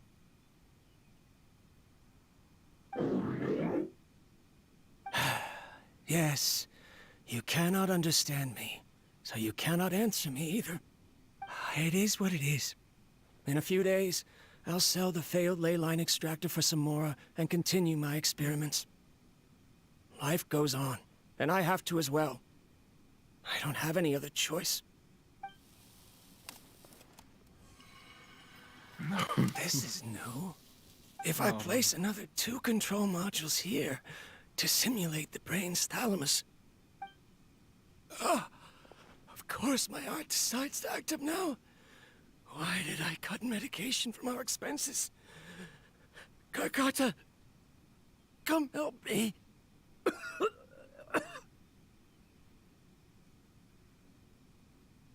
Strange. I feel weak. Oh no, I have to shut down the extractor. Shut it off.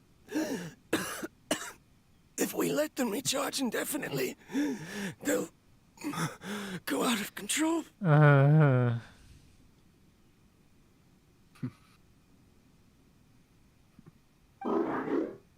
Right.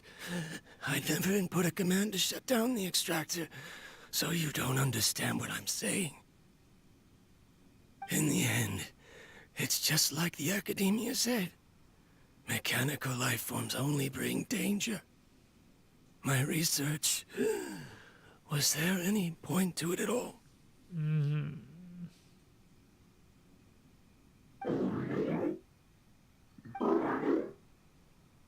I'm sorry, Kakata.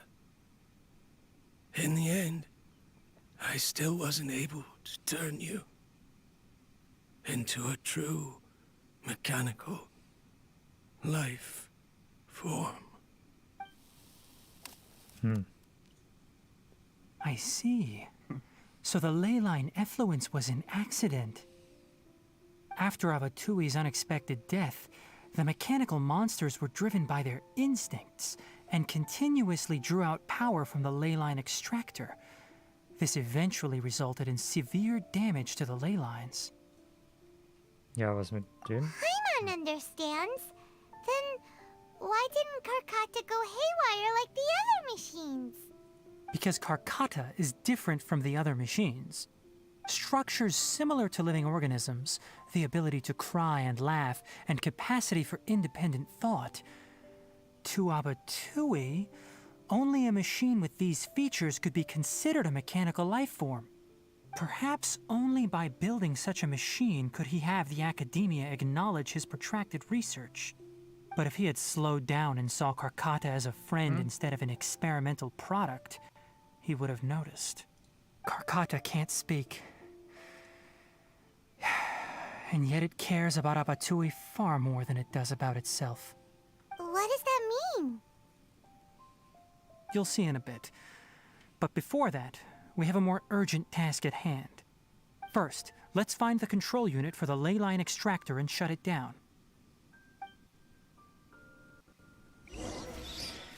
Dann machen wir das mal. Dann müssen wir da wohl da hoch. Ja. Nie. Oh. More of this transparent flooring. It feels like a maze.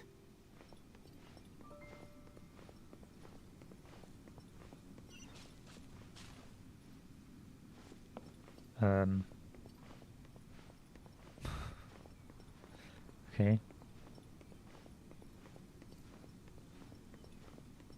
Bin ich jetzt hier richtig? Okay, da kann ich gar nicht weiter. Okay. Ah. Komm ich da hoch? Ah, hier.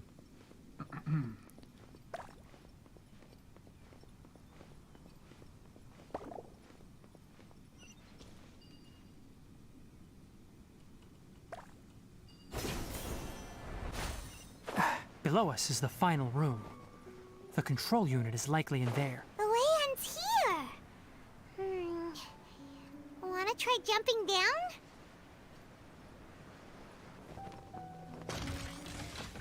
Da sind sie ja. Enshroud! Right here. Emerge. I'll uproot you! The fuse is lit!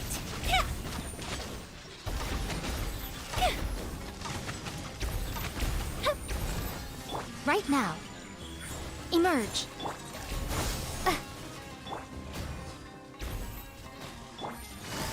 Gotcha.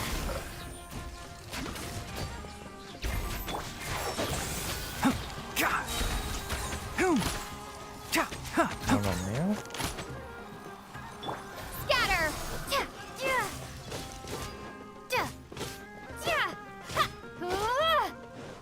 Right now. Right here.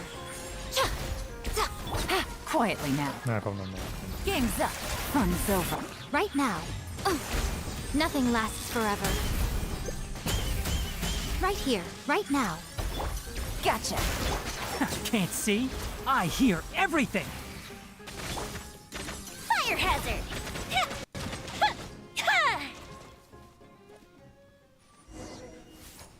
Haha. This should be the control unit.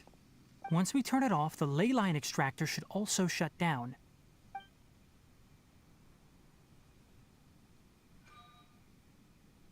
Aus. Without an external force damaging the ley lines, they should start to slowly repair themselves.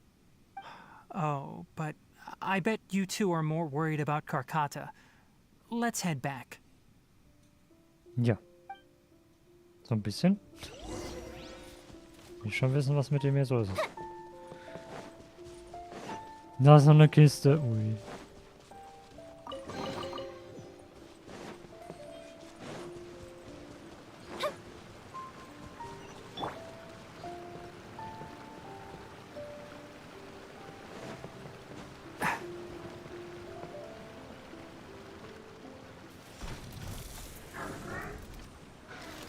Oh.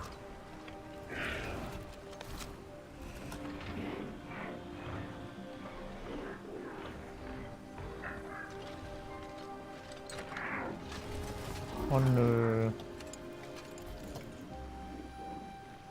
Oh.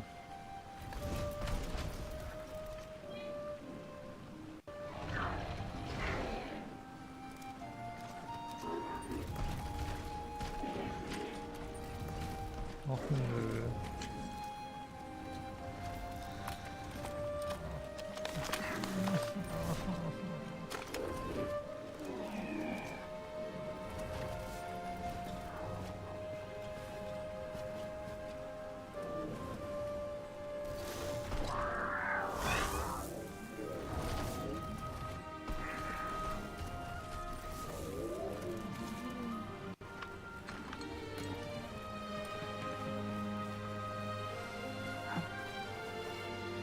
Eieiei.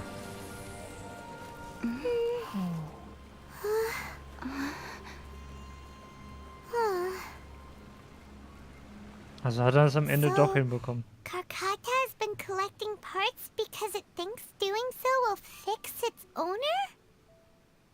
Karkata is unable to understand the concept of death.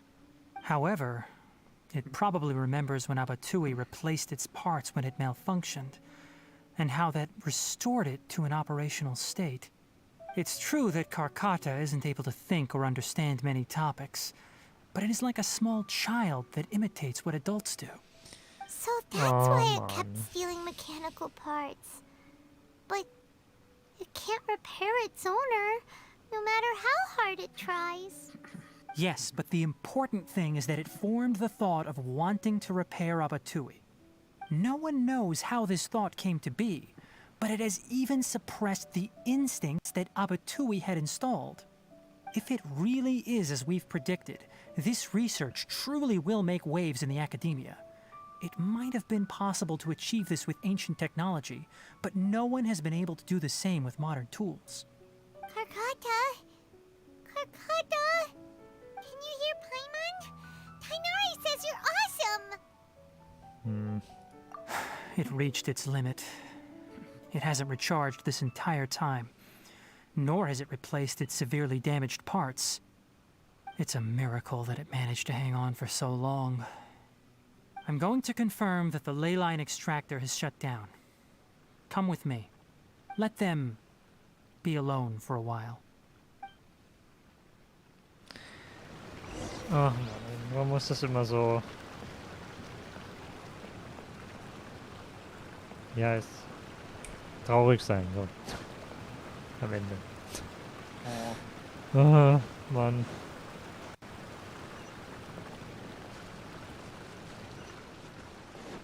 Wie kann eine Maschine so... Was? Bitte? Was der Befehlscode da unten macht. Befehlscode? Ja, der QR-Code. Das weißt du doch.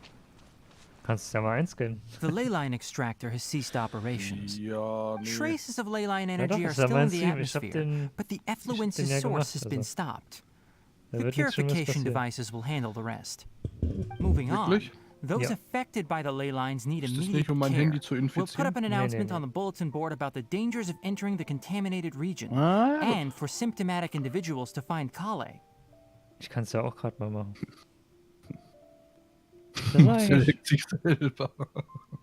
Der ist ja zu Nee, klein. Spaß. Oh, der ist zu klein, kann ich nicht. Ah,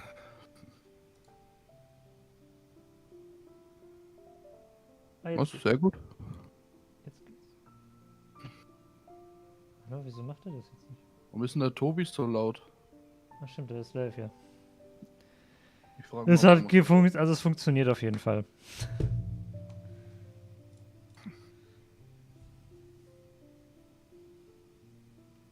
According to the Academia's policies, we need to bring everything back. Research materials related to mechanical life forms will be destroyed, and Karkata will be disassembled and sealed away. Na toll. What the heck? You two should return first. I'll take care of things here. Was? Nee, was? Warum? Although we've stopped the source of the effluence, the ley line energy in the air exceeds normal values. Your bodies won't be able to hold up if you continue to stay here. But... Listen, the traveler hasn't rested very well, right? Also, it'll take some time to pack up all the research documents. You're not familiar with this research after all, so you won't be of much use here.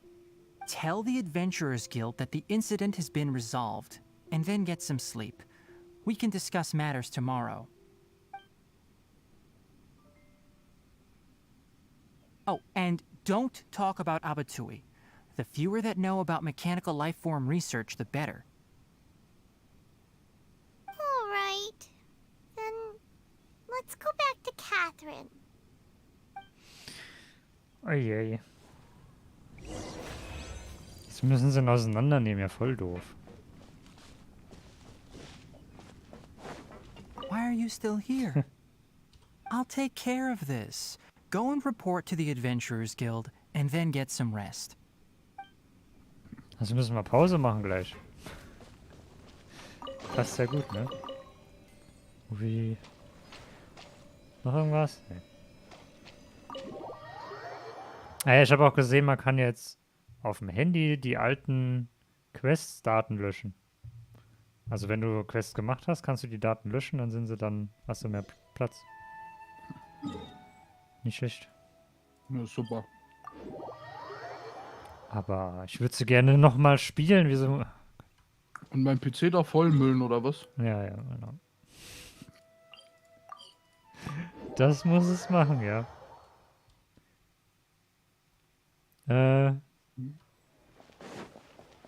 So, dann tun wir mal abgeben. Let's continue our chat here. Nein! Okay, so do you have any ideas on how we can investigate the sages, Ah, warte, kann ich? Kann ich? Warte mal. Actually, I've already done a little bit of work on that, but Kann ich so machen? Und dann nochmal starten? Bin ich dann jetzt wieder im Cutscene? Ich hasse das so dermaßen. Ich würde erst mit Tainaris Quest machen und danach kann man... Warum? Ah. Ist doch scheiße. Ah.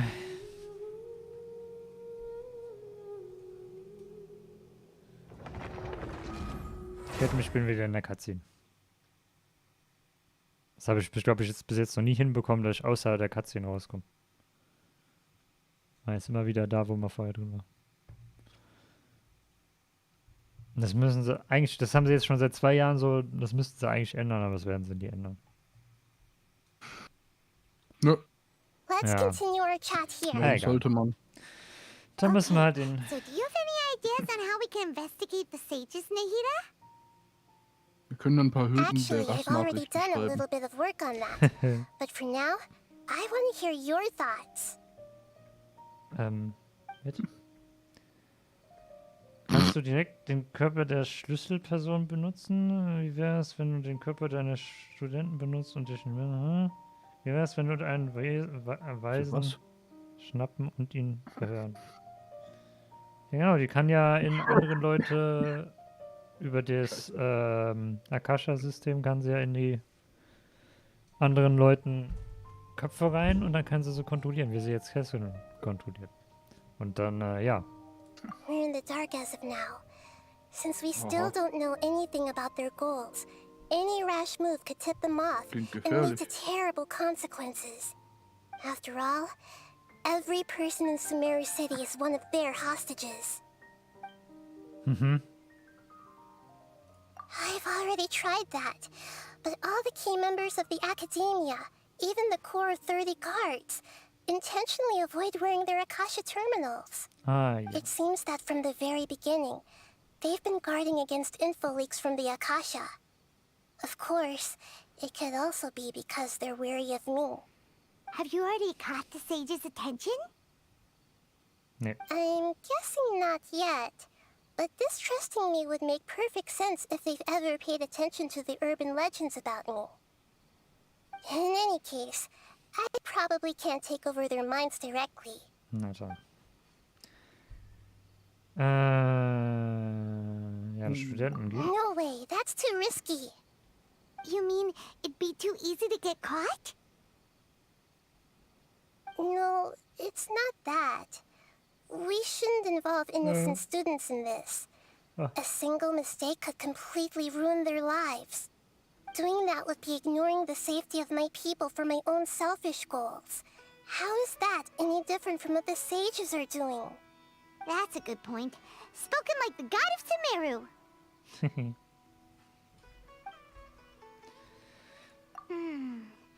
Are we really out of ideas? Nahida, you're super smart, so you already have something in mind, right? Don't keep us in suspense. Spill the beans already. According to a popular theory from the Vahumana Darshan of the Academia, rejecting impractical motions at the beginning of a planning session will give more weight to the actual proposal. Okay, but aren't you the god of wisdom? You don't have to use that kind of gimmick to make us take your ideas seriously. Well, I've been thinking that if I can't directly possess the leaders, and if I can't get ordinary people involved, then I should find someone who's already involved, but hasn't decided to side with the sages. You're saying we should recruit a spy? That does sound like it could work. Oh, before coming back, we met someone named Alhaitham. He seems like he acts alone, and he likes doing stuff behind the Academia's back. They probably aren't in cahoots. Actually, I already have someone in mind. Do you still remember that female scholar named Setaria? Setaria. Paimon remembers now. Isn't she the one who's always trailing behind the Grand Sage of the Academia? We ran into her basically every time the Sub-Zero's festival repeated itself. You could even say we're old enemies by now. Paimon still remembers the smug and mean way she always spoke to Nilou. I've always liked observing all kinds of people, and Setaria has always stood out from the crowd. Okay. She was born in the desert and was hailed as their greatest genius.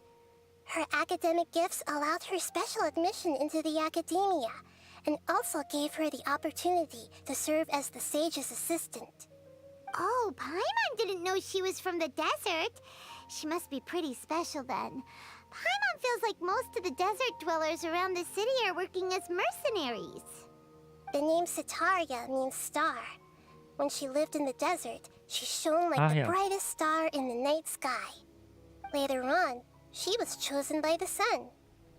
The star was given a place in the daytime sky to complement the sun's dazzling light. Soon after, the star witnessed the sun scorching the earth, which brought forth many disasters. The star began to waver. Instead of staying beside such a sun, wouldn't it be better to return and light up part of the night sky? But in the end, she couldn't give up the radiance of daytime. To cope with her shame, the star buried her guilt and closed her eyes. Okay, also will die eigentlich die Weisen hintergehen oder was? Okay. From the sound of it, Setaria's just hung up on the research opportunities here. But she doesn't really support the Academia. She still feels guilty about not doing more for the desert, right? She's just running away from her problems. Indeed. When they are presented with complex moral issues, many people will simply plug their ears and go with the flow until the problem can't be fixed anymore. She's suppressing a lot of guilt, but before she realized it, she had already become the sage's accomplice. She can't deny her part in their schemes anymore. Ja. Right. Mhm. We must somehow make her face her problems again. That way, not only can we get useful intel from her, but she can also use it as an opportunity to redeem herself. From my past observations, Zetaria will take a day off from the academia every 10 days to do some shopping in the city. Tomorrow afternoon just happens to be a shopping day for her. That'll be our chance. To prepare, let's go check out some of her favorite spots and have a quick chat with a few of the vendors there.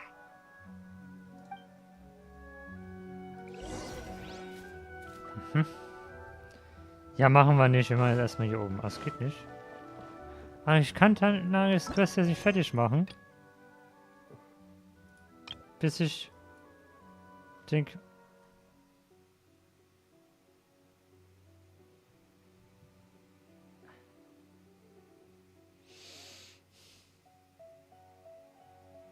Das ist ja auch geil, ne? Ja gut, dann machen wir nicht fertig. Dann machen wir jetzt erstmal was anderes. Ich weiß noch nicht, wo ich das machen soll jetzt. Okay, wo ist denn am besten? Wo kann man am besten Geld ausgeben? Im Casino. Ja, ich meine jetzt hier im Spiel, wo der beste Platz ist, um Geld auszugeben. Gibt's da kein Casino?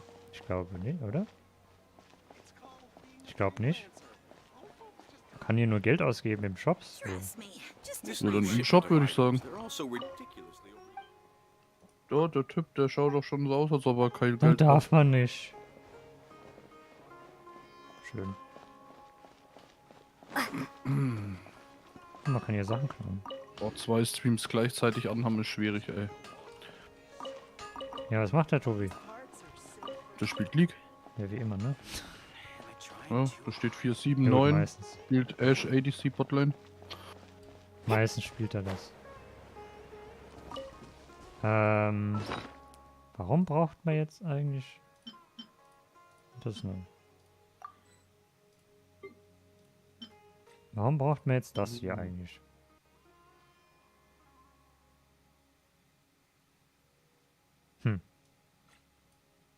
Auftragsobjekt. Keine Ahnung. Ja gut, ich habe ja jetzt, ne, wie gesagt, ich habe ja hier 180 oder 88. Und ich würde gerne die mal ausgeben. Ich meine, ich habe jetzt, also warte, wann hab ich angefangen zu sparen? Warte. Ich habe ja alles aufgeschrieben.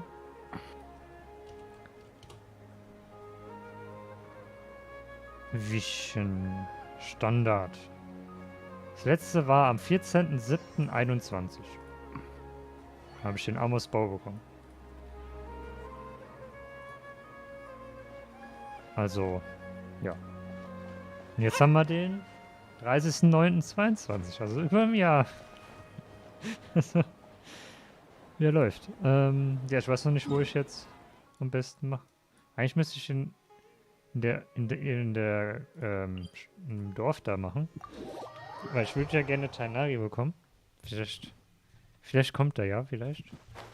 Aber das hat, Hauptsache ich krieg irgendwas Neues. Mir ist eigentlich egal was. Hauptsache irgendwas Neues. Kein, den ich schon habe. Die Luke wäre mir auch okay. Aber halt keine Jean und keine wie heißt sie? Mona und Kaching. Die drei brauche ich nicht. Habe ich schon. Dann brauchst du eigentlich noch Machin und dann kriegst du eine Waffe. Ja, jetzt hatte ich eine Waffe. Vielleicht kriege ich also jetzt Charakter. Vielleicht gehen wir hier. Der ist doch in sein Haus da vorne. Das klingt so, als würde ich Marcel nicht gönnen, aber ganz ehrlich, ich habe so viel Diluc, ne, das ist... Oh, da ist sogar ein Buch. Okay. Ich würde sagen, machen wir hier, oder? Ich gönne ihm schon. Kriegen wir da was oder nicht? Ist der Oliver da? Der will ja bestimmt zugucken. Was denn dann? Ob er da ist? Stimmt, das ist eigentlich, ach stimmt, das Event müssen wir eigentlich auch noch machen. Egal, haben wir noch eine Woche Zeit. Ja gut, dann würde ich mal sagen. Eigentlich will ich es gar nicht machen, aber ich muss es jetzt mal machen. Ich weiß nicht, wieso ich es nicht machen will. Keine Ahnung. Einfach. Keine Ahnung. Ach stimmt, Details. Das haben sie auch neu gemacht. Da ist er, Teilnahme. Kching, Mona, Chichi. Also Mona, Kching und Jean habe ich schon. Die brauche ich nicht. Die Amos-Bau habe ich jetzt, sonst zweimal brauche ich jetzt eigentlich. Gut, wenn ich nochmal bekomme. Da habe ich schon 3. Nämlich 3 Mal. Ich weiß gar nicht, was für eine Waffe ich eigentlich haben will. Was für eine Waffe brauchen wir im Standardbanner? Außer den Amos-Bau. Amos-Bau. Keine Ahnung, Skyward Hub. Ja, und den Jade. Ja, Schwert, Ding. das heißt. Das hast du ja auch schon. Hier ist das Speer. Wo ist das? Aua. Wo ist der Schwert? Ist das Schwert? Nee. Ist nicht das Schwert, oder? Nee. Wer ist denn das Schwert? Arme und grünes Feld. Nee, das ist was anderes. Also gibt es das gar nicht im Standardbanner. Da ist kein Verlauf. Wie sieht es eigentlich im... Ah, da ist was. Jurimia. Am 3.8. Das letzte Mal. Ist auch nur ein Monat. 2 Monate fast. Na gut. Ja, 2 Monate fast. Ja gut. Aber... Stolz des Himmels? Ich kenne den deutschen Namen halt nicht. Himmelsklinge. Ist das Skyward Hub, die Himmelsklinge? Es ist halt der Speer, glaube ich. Stolz des Himmels. Das Buch wäre Ja, vielleicht die ganzen auch Himmelsdinger. Ja, den habe ich schon. Ganz gut. Oder? Das ist doch... dieses Buch meinst du hier? Dieses? Das Skyward Buch. Ja, genau. Dieses Buch. Ja, das habe ich noch Ja. nicht. Ich habe von denen gar nichts. Ich habe nur den Amos-Bau. Und sonst nur hier drin Waffen halt. Ja gut, dann fangen wir an. Gucken, was rauskommt. Ich mache auf jeden Fall 180, ob ich die 8 dann auch nochmal, weiß ich nicht, aber 180 auf jeden Fall. Los geht's.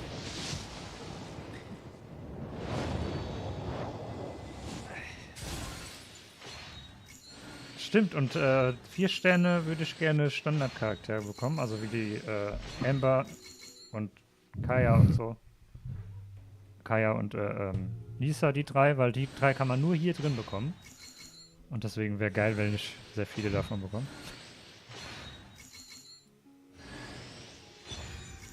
Aber der Sacrificial Bow ist auch nicht schlecht. Ich habe noch Oliver nochmal geschrieben. Ach, der Opferbogen. Ich weiß gar nicht, wie viel ich davon habe. Ich weiß es nicht.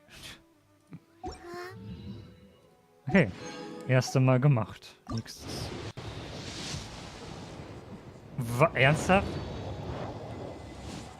Ernsthaft? Ja, aber ich... Okay. Ernsthaft? Okay. Ciao. Jo. Ja, ernsthaft? Ich hab... Was ist hier los? Der Bogen.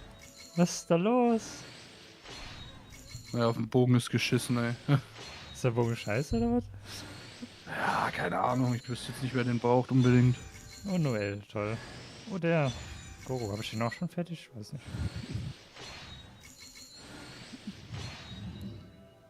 Oh, ne, habe ich schon nicht fertig. Aber sie habe ich schon fertig. Geil, das ist gut, da krieg ich mehr Wische. Sind mir ein Wisch mehr. Aber den? Ich weiß gar nicht, wer den dann kriegen kann. Na geil, jetzt kann ich sogar schon 3 noch mehr 5-Sterne-Sachen bekommen. Na, ich habe jetzt noch 160. So. Ist ja mal was.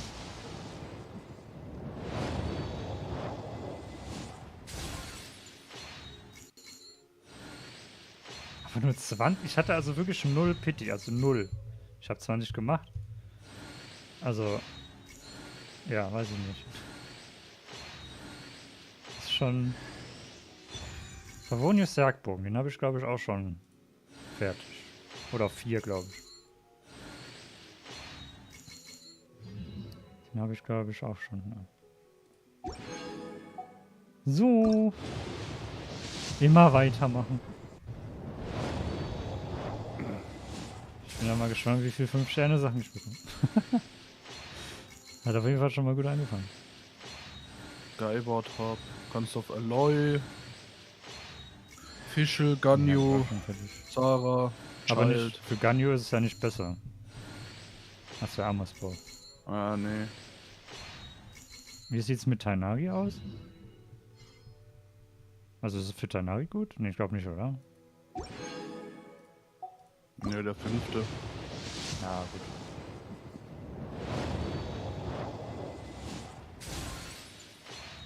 Aber besser als jede 4 oder 3 Sterne-Waffe. Ja, logisch, logisch.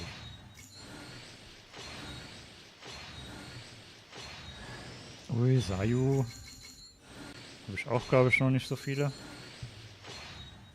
Aber ich hätte gern Ember oder so. Was ist da los? Kannst du auch Yoimiya geben oder so. Stimmt.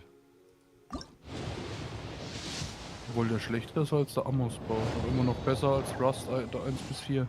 Ja, vielleicht kriege ich ja einen Rast, dann ist der auch geil. Wer weiß. Oh, da wohnen jetzt. Ich will ihn einfach so im Standard bannen. Ja, natürlich. Oder? Ich denke schon. Weiß es nicht. Das sind 4 Sterne. Bogen. Müsste hier eigentlich auch drin sein. Wie heißt denn der auf Deutsch? Keine Ahnung. Rost.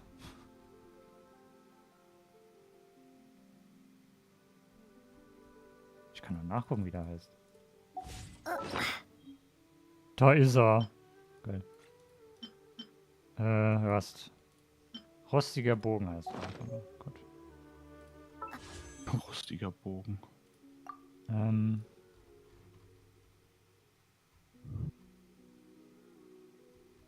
Nee, glaube ich nicht.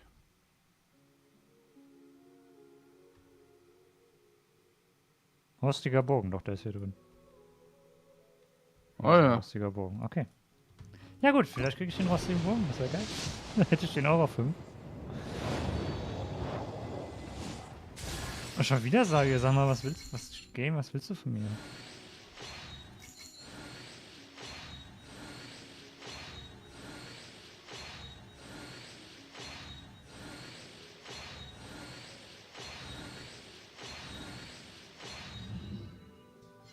Aber ich habe sie noch nicht fertig.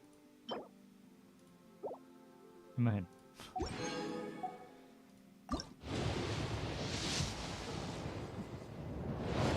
Ich weiß auch nicht, wie oft ich jetzt schon drauf gedrückt habe. Also ich kann nach... Oh, die habe ich schon fertig.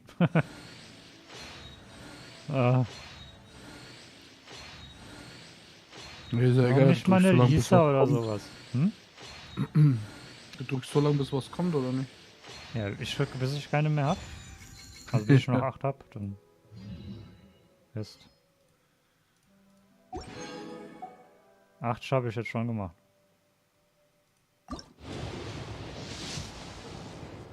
Also beim nächsten müsste... Warte, das sind jetzt sind es 80. 20, wo ist Aria? 80? Ja gut, 20, das war ja glaube ich der dritte oder so, also 13. Oder sowas. Also beim nächsten oder übernächsten müsste ich schon wieder einen bekommen. Mhm. No, Saria. Und? Ui, da ist er. Ja, ernsthaft, Katsching. Ja, egal, habe ich jetzt C2? C2 habe ich jetzt schon.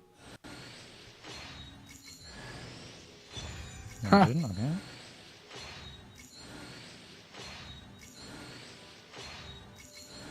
Was meint die Luke, das ist deine Kitsching? Ja. Ja, wobei aus dem Standardbanner wäre ja noch okay, aber.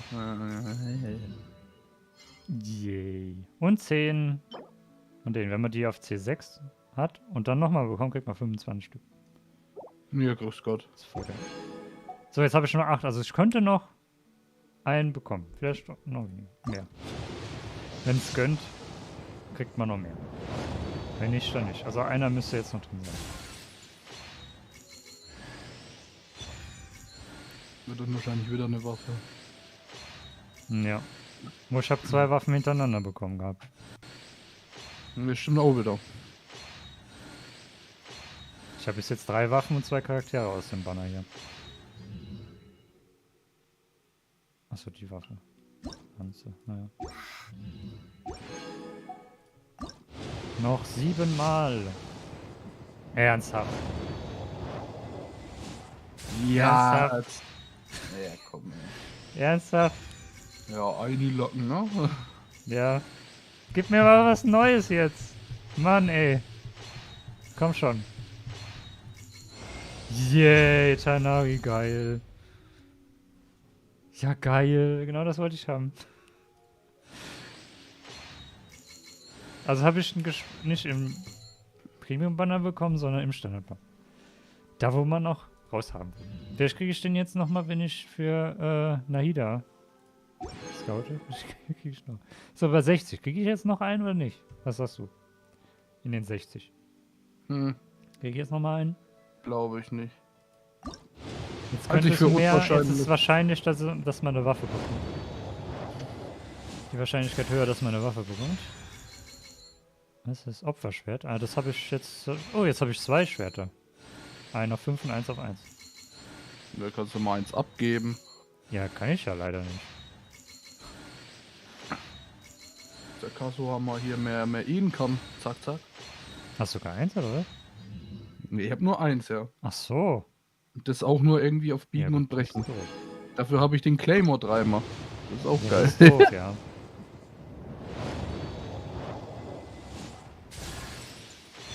Ningwon. Oh, das ist Aber jetzt ich krieg nochmal keine unter, Standardcharaktere. Was ist da los? unter 60, glaube ich, jetzt ehrlich gesagt.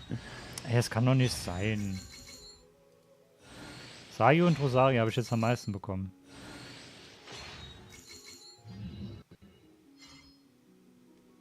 Aber gut. Kriege ich Constellations sauber. Blöd ist halt, ich benutze die halt eigentlich nie so richtig. Aber ich glaube, so macht es auf jeden Fall mehr Spaß zu wischen in dem Standardbanner, wenn man alles auf einmal macht. Wartet mal, ich meine, ich habe bisher jetzt gewartet und ich wollte eigentlich nie draufdrücken, deswegen... Ja. Denke ich mal, warte ich jetzt wieder ein Jahr lang. Ich will immer drauf drücken. Ich nicht. Die Sucht muss befriedigt Nee, werden. nee. Da habe ich keine Sucht. Da ist es mir... Doch, du musst süchtig sein. Nee. Das ist Casino, du musst süchtig sein. Ja, nee. Bei mir ist es immer so, ich will da nur draufdrücken, wenn ich auch eine also beim Standard-Banner nicht, aber im Premium-Banner will ich nur draufdrücken, wenn ich eine Garantie habe, dass ich das bekomme, was ich haben will. Egal, ob ich jetzt 90 oder 180 ausgeben muss. Wenn ich 180 habe, dann weiß ich, ich bekomme es. Und dann ist mir egal, ob ich es jetzt früh oder spät bekomme. Hauptsache ich bekomme es. Wenn ich es halt früh bekomme, dann muss ich weniger sparen fürs nächste. Aber wenn ich nicht eine Garantie habe, dass ich es bekomme, dann will ich da eigentlich auch gar nicht drauf drücken. Deswegen... Hauptsache Opferbogen. Ja. Ja, das ist das Beste, was man aus dem Banner rauskommt, Ember. Die kriegt man nur aus dem Standardbanner.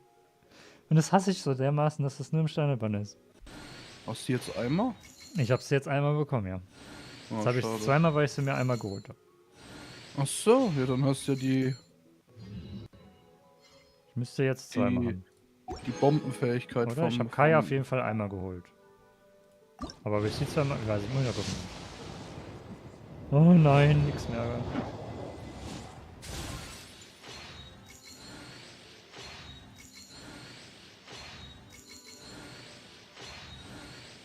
Jo, wie es gerade gehangen hat. Und da ist der Rastbogen, den nehme ich jetzt auch auf R5. Ja, Lost Frames. Ja? Was, Ja, Frames? ja. Hab ich? Ja, das Spiel ruckelt, aber der Stream nicht. Also nur das Spiel halt, die Übertragung vom Was Spiel. ist denn da jetzt los? Ist das jetzt wieder gut? Nee. Hä, warum? Das OBS ist am Arsch. Was ist da los? Nein, Laptop das läuft ist nicht der Laptop. Das ist der PC. Was ist da los? Ich mach mal das OBS hier aus. Start mal neu. Irgendwas ist da kaputt. Irgendwas will der gerade nicht. Wieso ist denn da eine Verknüpfung von...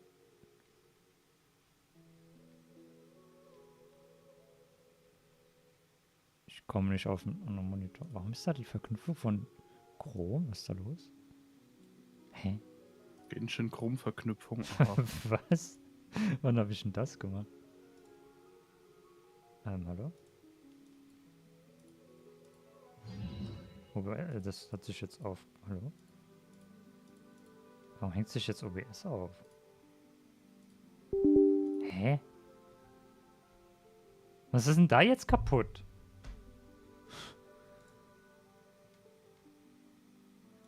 Kapier ich nicht. Vielleicht muss ich das auf den anderen... Ne, es hat sich schon wieder aufgehangen.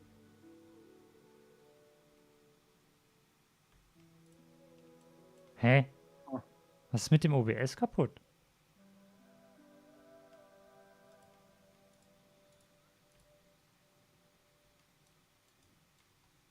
Das kapiere ich jetzt nicht.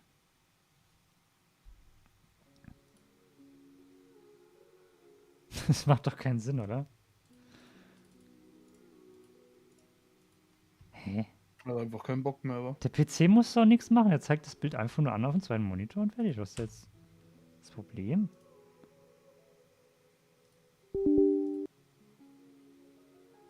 Das gibt's doch gar nicht. Der PC ist nicht mal ausgelastet. Ich mach das Ding an und es geht nicht. Ja, ist das die Game Capture? Das ist die Game Capture. Jetzt geht's. Guck, wenn ich das jetzt mache, so geht's. Das ist flüssig. Wenn ich die Game Capture anmache. Jetzt geht's. Ne, jetzt hat er sich aufgehangen. Hä? Warum? Das kapiere ich nicht.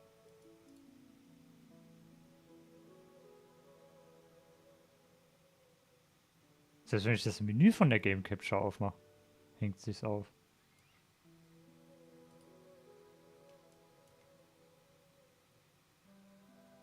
Hä? Okay.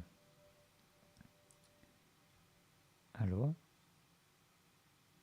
Das ist doch nicht dein Ernst. Was ist das jetzt?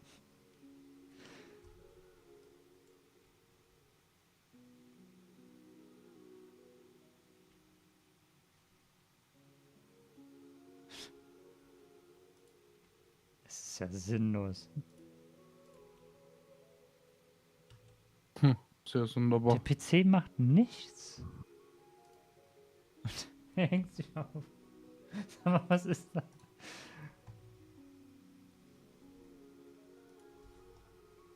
Oh Mann, ich will doch nur die letzten machen jetzt. Hat es gerade erst angefangen? Ja. Okay. In dem letzten Pull hat es angefangen zu ruckeln.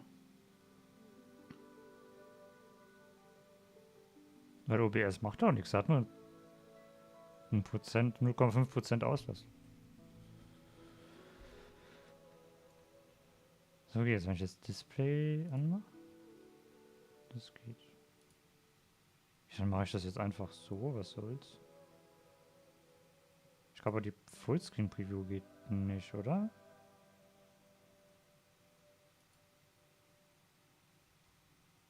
Ne, wenn ich Fullscreen-Preview anmache, dann ist er voll am Arsch. Okay. Warte, ich habe, glaube ich, ich weiß, glaube ich, was man da machen muss. Ich glaube, ich muss das auf einen anderen Monitor rüberschieben. Und dann die Fullscreen anmachen. Und dann alles on top. Jetzt geht's, oder? Jetzt so machen. Hä? Nee, sieht nicht gut aus. Ja, warte, ich habe gerade falsch gedrückt. Ich muss nur jetzt...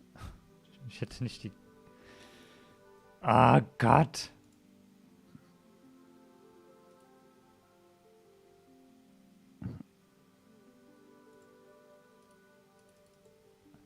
Das nervt doch jetzt. Ich hätte nicht die also die Dings machen sollen. Game-Aufnahme wieder anmachen sollen. Hätte ich nicht draufdrücken sollen. Ach, Ma, ich will doch nur das letzte machen. So. Noch einmal. Also wir schieben das hier rüber. Machen die Vollbild an. So. Alles gut. Und dann gehen wir hier ins Spiel. Und dann geht's nicht mehr. Ich glaube, das liegt am Spiel. Wenn ich das Spiel aufmache, dann hängt er sich auf. Hm. Kann gut möglich sein, ne? Ja, dann glaube ich, okay, dann machen wir so. Ich mache das Spiel jetzt aus. Ich habe jetzt noch 10, also 18. Können wir dann gleich machen. Dann muss ich erstmal das Spiel jetzt ausmachen. Weißt du, für ein Pull wird das ist so sinnlos. So. Dann, ja, gehen wir mal kurz dahin und dann muss ich mal den PC noch starten. Irgendwas ist der PC jetzt nicht. Keine Ahnung. Oh Mann. Ja gut, aber es hat doch funktioniert, die 170 Puls. Ich hab, warte, was? Ich hab den Bogen, Kaching und Tanari. Oder? Ja, ne? Ja. Oder war noch was? Die 3 Sachen, ja. Und 170 Puls. Ich hatte mit 2 Sachen gerechnet. Also, weil, ne? 2 mal 90 halt. Aber dass ich gleich beim zweiten Pull einfach schon einen Bogen bekomme. Oh Gott, ey. Das ist... Manchmal verstehe ich das Spiel nicht. Manchmal kriegst du nix und dann manchmal kriegst du zu viel.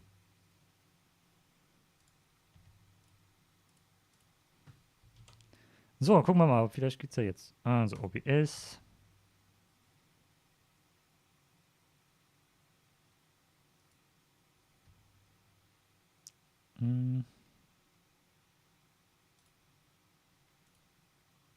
Mein Livestream. Ne, da wollen wir nicht hin.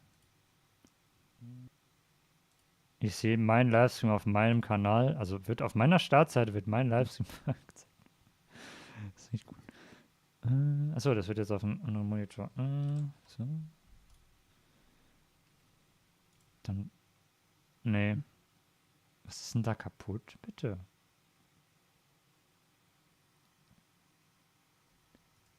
Warum geht das nicht mehr?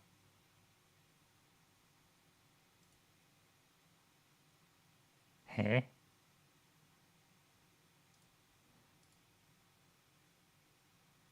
Warum geht das nicht mehr? Ich kapiere das jetzt nicht. Selbst wenn nichts angezeigt wird, hat er sich komplett aufgehangen. OBS. Was ist das? Soll ich es mal aktualisieren? Ich meine. Keine Ahnung. Oh, geht das jetzt auch Ja, sonderbar. Ah, jetzt geht's wieder. Jetzt geht's wieder.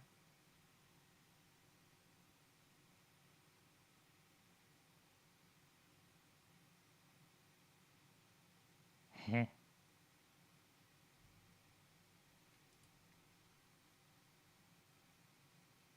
Ich mach's an, es geht, und dann verschiebe ich es auf einen anderen Monitor, damit ich das was sehe, weil es auf einem anderen Monitor aufgeht. Da habe ich ja keinen, der ist ja nur virtuell. Und dann verschiebe ich es, damit ich was machen kann, dann pupp es weg. Also, ist aus. Also, nichts mehr zu sehen. Gut, dann gehen wir mal, muss ich halt mal so machen, sonst sehe ich nichts. Ah ne, warte, jetzt geht's richtig auf. Ja, und dann ist es wieder aus. Ganz seltsam.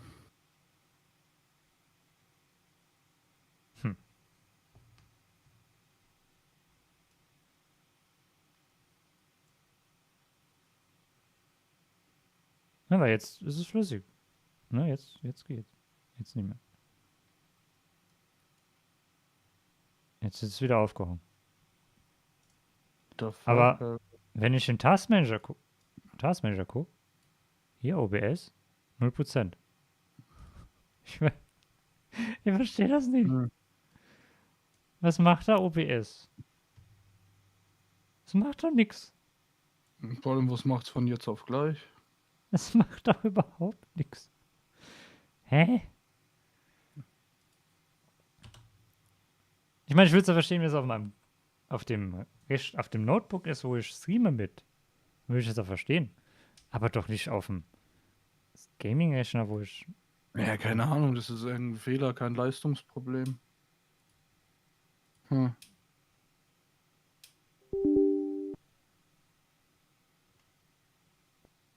Tools. Ne, warte. Check für Updates. Ich mach mal ab. Ich update es einfach mal. Auf dem PC kann ja nichts kaputt gehen.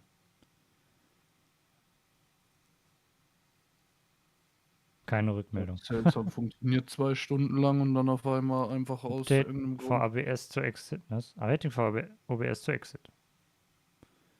Please wait. We are waiting.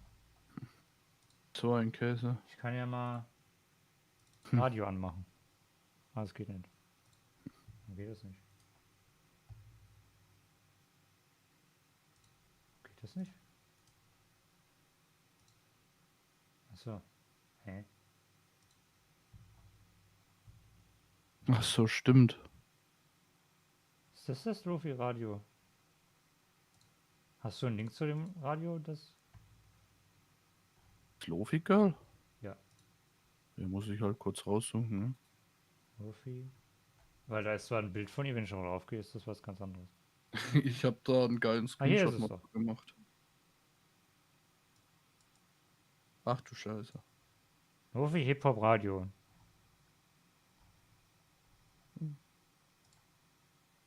Launch OBS.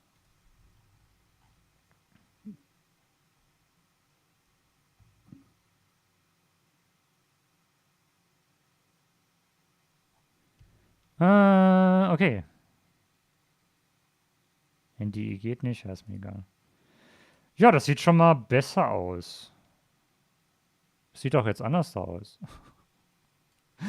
Okay, gucken wir mal. Geht das jetzt, wenn ich so mache? Noch nicht. Ich habe dir gerade mal ein Bild geschickt. Hm? Ich glaube, die Plugin... Toll, das geht aber. Das haben wir nicht, das haben sie geändert. Oh nein, die haben die Sachen geändert. Hä? Oh ne, warte. Display Capture, Window Capture, Game Capture? Nee, das haben sie geändert. Die haben das gemacht. Diese Shortcuts, die man macht, sind nicht mehr richtig. Shortcuts? Also, oder warte, vielleicht hat er auch meine Hotkeys geändert. Oder hatte ich überhaupt Hotkeys?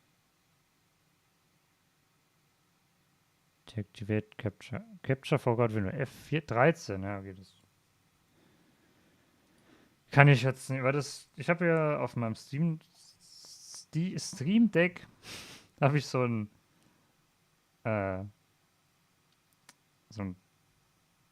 Button, wo ich drauf drücke und dann macht das auf meinem PC, tut er dann das machen. Aber es geht nicht mehr. Hört man das gerade Musik? Warte. Nein. Nö.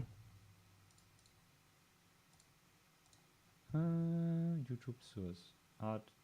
Titel. Entführt. Es geht nicht mehr, schade. Ja, dann nicht. Ja, dann machen wir halt erstmal F12. F11. So, gucken wir mal, jetzt müsste es da gehen.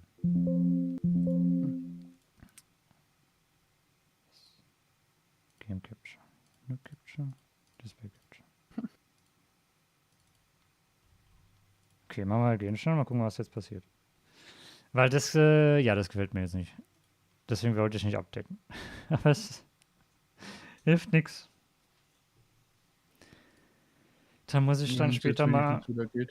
Ja, da muss ich aber später mal gucken, wie ich das wieder fixen kann.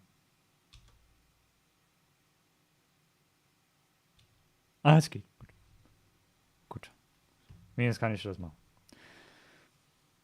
Ich kann halt nicht mehr auf meinen Button da drücken. Aber ich kann nur weg. Das geht noch, ne? Ah, das geht noch. Gut. Jetzt hast du OBS updaten müssen, dass es wieder flüssig läuft. Hä? Was ist Windows? Was hat der Windows da jetzt gemacht? Ich check das nicht.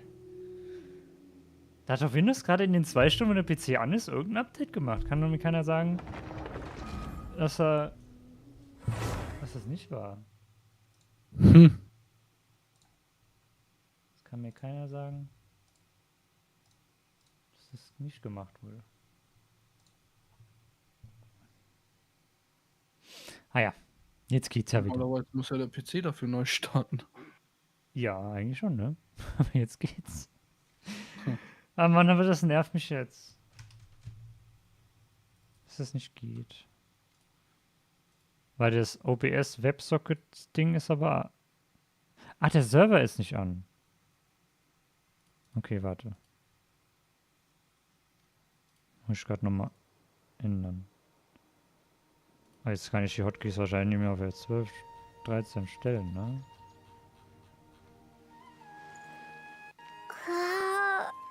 Dann kann ich das... Nein. Oh nee. Wie kann ich denn jetzt auf F12, F13 drücken?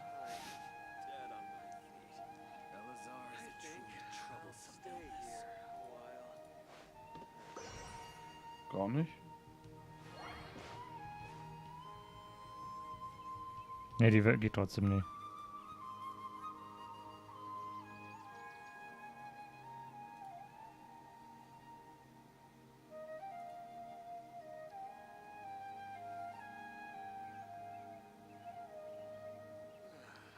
Keine Ahnung.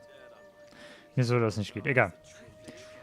Genau, jetzt machen wir noch den letzten Wisch, damit wir das gemacht haben. Vielleicht kaufe ich mir auch noch 2 und mache dann nochmal 10er. Ich meine.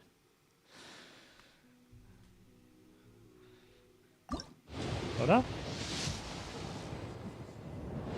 Ja, weiß ich nicht. Einfach die 2x260 ausgeben.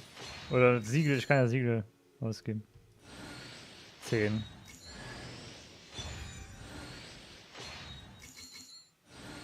Nee, geht auch. Und dann...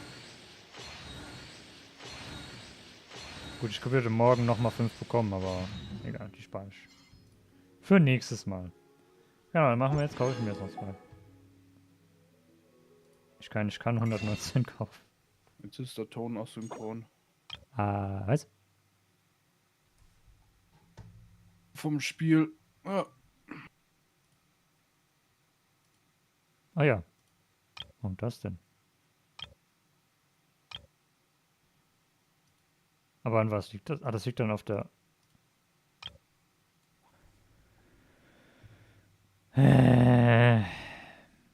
Warte mal. Warte. Warte.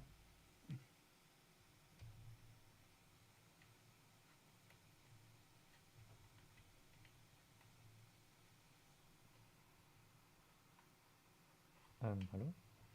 Dann kann ich das nicht mehr reinschieben?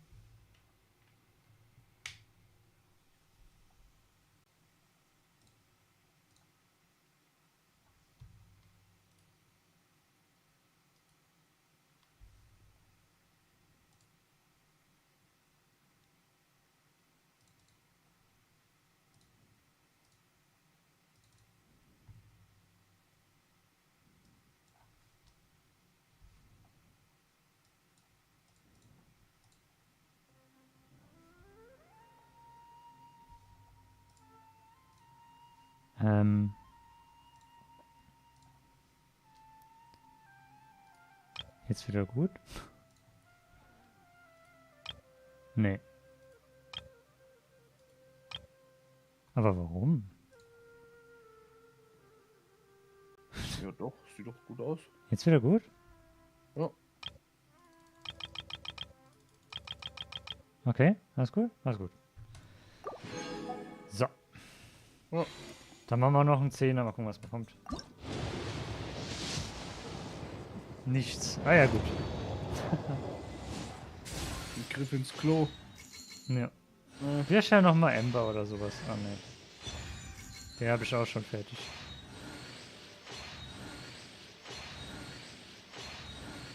Egal, da habe ich wenigstens einen wieder zurückbekommen, den ich gerade ausgegeben habe. Okay, immerhin das. Ja, gut, dann gucken wir mal, was wir so alles bekommen. Auf jeden Fall.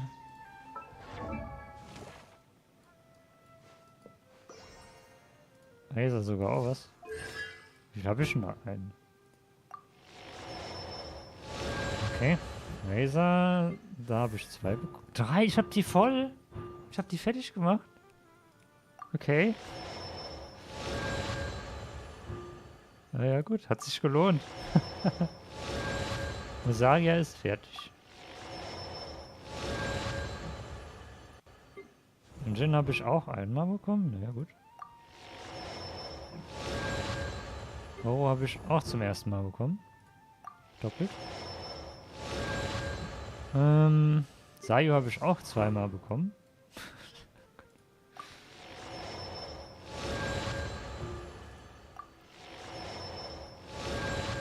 Ja, Katsching habe ich jetzt auch 3-mal. Also, was kriegt man da?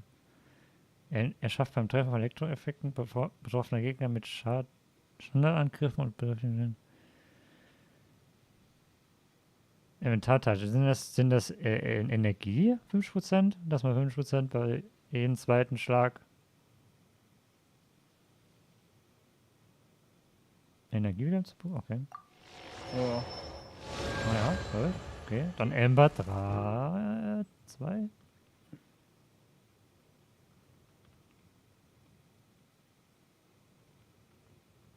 Ich kann, also jetzt kann man die explodieren lassen. Das ist gut. Das ist ja, jetzt tut Ember das machen, was er eigentlich von Anfang an machen müsste. Dass er halt schmeißt und dann drauf schießen und dann puff. Ja. Besser, weil dann dann sind die nämlich nicht nah dran, weil die ist so lange da, dass die dann erstmal rangehen, dann schlagen sie drauf und dann gehen sie weg und dann explodiert es erst. Das, ja. Gut, Bennett lasse ich so, den will ich erstmal nicht machen. Ja, das war's. Und halt ihn. Neu. Yay. Was war denn jetzt? Yay. Ich kann nun, glaube ich, schon nicht benutzen. Aber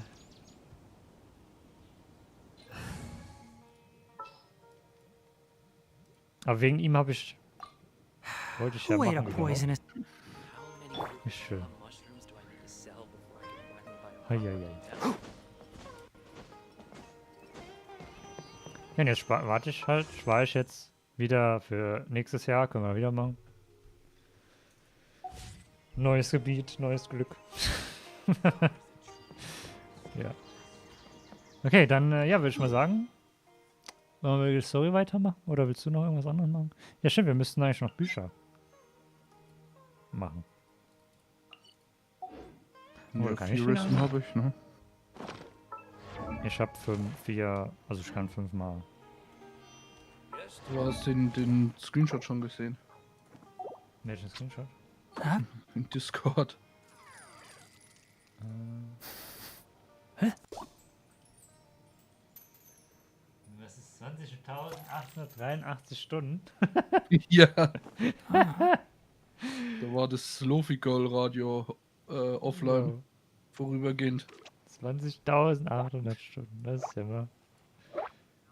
Ich weiß nicht, ob ich ihn jetzt leveln soll. Ich meine, einmal leveln kann ich ihn. Zweimal kann ich ihn leveln, danach habe ich keine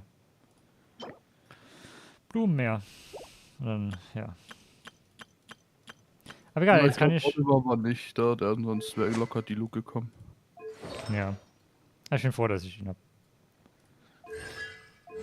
Ich wollte ihn ja eigentlich haben, aber ich habe ja gedacht, gut, der kommt mit Standardbanner. Ich habe noch 180 Standardbanner, Wishe. Der Fluch des Diluc. funktioniert.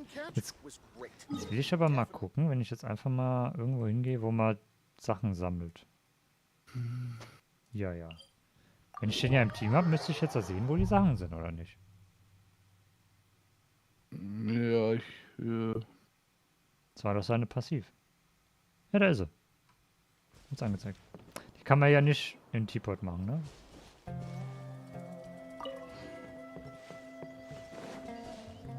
Dafür wollte ich ihn auch haben. Können wir ja bei mir mal die Pilze sammeln. Ja, ich brauche die aber doch auch. Und du siehst aber nicht auf deiner Karte, sehe ja nur ich dann. Ja, aber du kannst mir zeigen, wo es ist und dann sammle ich es ein. Könnte man, ja.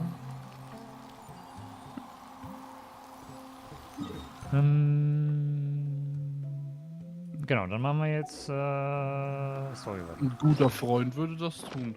Aber der Ton ist wirklich synchron, ne? Nur damit wir jetzt noch mal. Ja? Ich habe einfach was abgezogen, nochmal dran gesteckt und dann nochmal angemacht. Das ist das Event, wenn man nicht. So, wir müssen jetzt erstmal das machen, bis Catherine nicht mehr anvisiert wird. Bis sie loslässt, damit man zu ihr reden kann und abgeben und. Oh Gott. Dann haben wir Tanaris Quest fertig und dann können wir den. Waterproofing oil to my tail. One swish and it's dry. Dann können wir den Akku Quest machen. This should be Sataria's favorite fortune-telling spot. Stimme passt so nicht zu ihr. So should we ask the... No, I already have enough information on Sataria. The most important thing now is for you to pay attention to the vendor's talking style and key characteristics. Talking style and key characteristics? My poor lost lambs. Have you become troubled over your fates? The divine voice of wisdom often echoes between mine ears. If thou be blessed today by the gods, I may be able to show you the way. Huh? Really? Nahida, you've been whispering things to her? Shh! My friend here has some doubts regarding her future. Can we get a fortune reading for her? Of course, of course. In that case... Nee. Mit?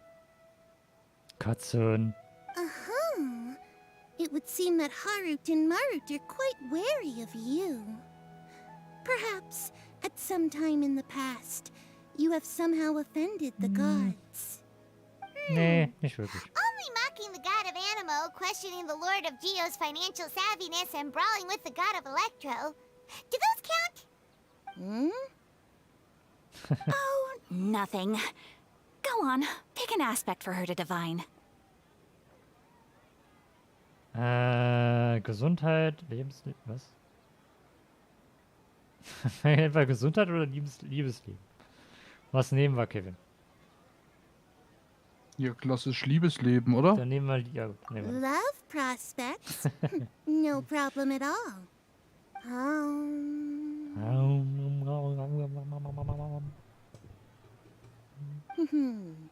The gods have spoken. The truth shall be revealed. One who is fated to cross your path will appear on... Huh? So many people will fall for you. How could that be? Harut, Marut, did you two spoil my divination? I've never read a fortune so absurd.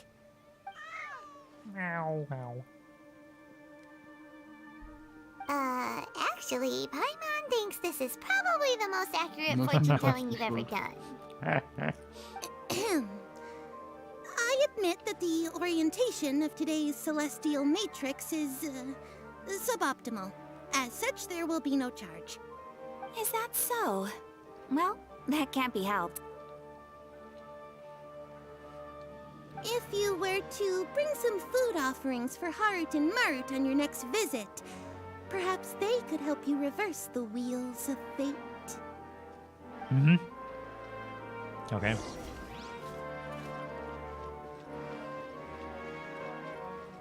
Was soll er tun?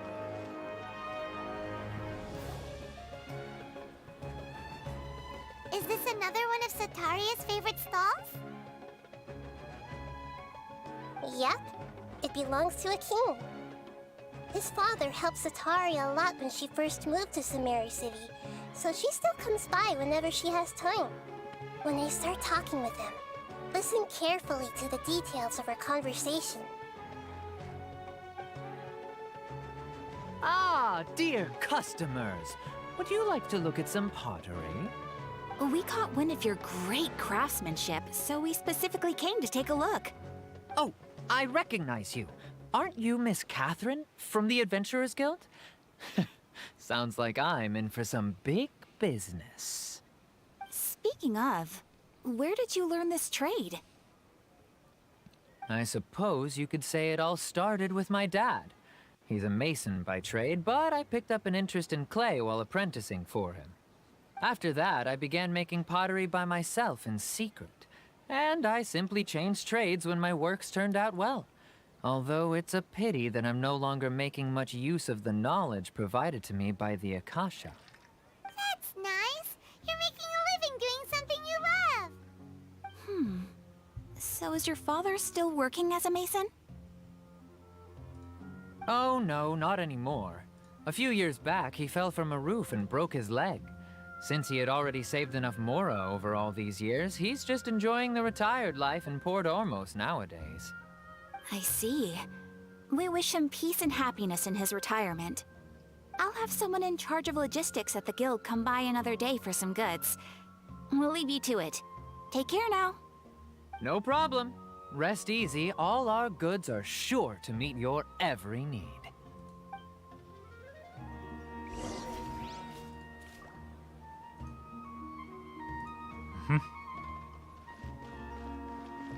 Was ist eigentlich dann, Mann?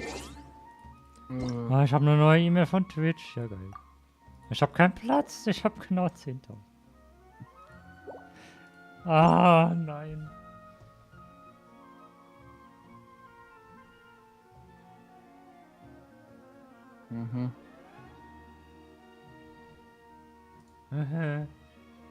Nicht gut.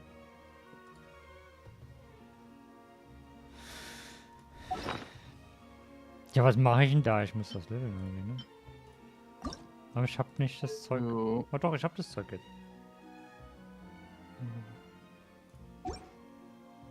Stimmt, wer kriegt eigentlich jetzt den Himmelsflügel? Wer kriegt den Bogen jetzt?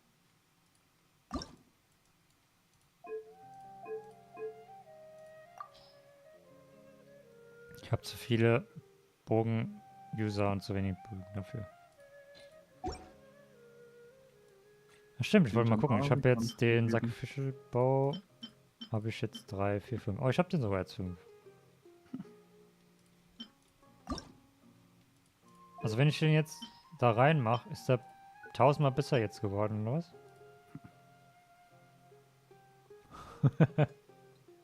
Stimmt das? Ja. Ist das richtig so? Okay. Ja dann.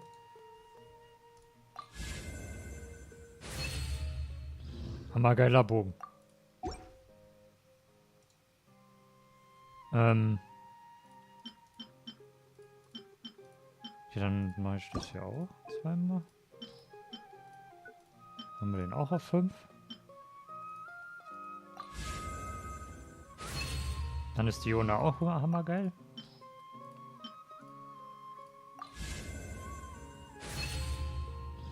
So. Favonius Lanze ist sogar schon fertig. Jetzt habe ich die zweimal nochmal. Geil. Favonius Jagdbogen habe ich noch nicht fertig. Gut. Dann ist der jetzt auch fertig und habe nochmal. Also habe ich jetzt zweimal... Gut, dann kann ich den zweiten Jagdbogen jemand anders ergeben. Siehst du mal. Also kann ich schon mal zweimal den Bogen leveln. Was hat man noch? Das Schwert habe ich doppelt. Auch nochmal hier. Das ist auch nicht schlecht. Die Flöte habe ich jetzt auch schon nochmal. Oh Gott. Das verwundete Schwert habe ich jetzt auch fertig. Ja gut, 3 Sterne-Waffen sind egal. Das habe ich ja sowieso schon fertig gehabt. Noch irgendwas Neues? Die Lanze habe ich fertig. Das hier hätte ich gern noch ein paar Mal. Und das muss ich noch ein paar Mal herstellen. Müsste ich eigentlich mal machen. Ich habe ja jetzt eigentlich genug. Oder? Ja, ich habe 8 habe ich. Also kann ich 4 Mal die Waffe da herstellen für ein Duell. Oder gibt's... Nee, ja gut, eine 5-Sterne-Waffe ist halt besser für sich. Aber sonst ist die Waffe ja die beste, ne? So war das doch. Keine Ahnung. Für Support ist es die beste. Ja, sonst habe ich jetzt alles gemacht. Also Schild und Heal halt. Ja. Ich glaube, die Favonius Jagdbogen. Wo ist denn der jetzt hin? Da. Den müsste ich dem hier geben. Go. Den zweiten, den ich habe. Den will er haben.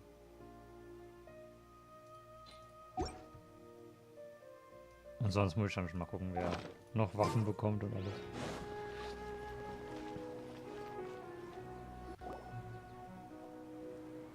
Wie gesagt, den Bogen kannst du dem Typen nur geben, ist der 5. Beste. Sataria's always thinking of this restaurant when she's working at the academia.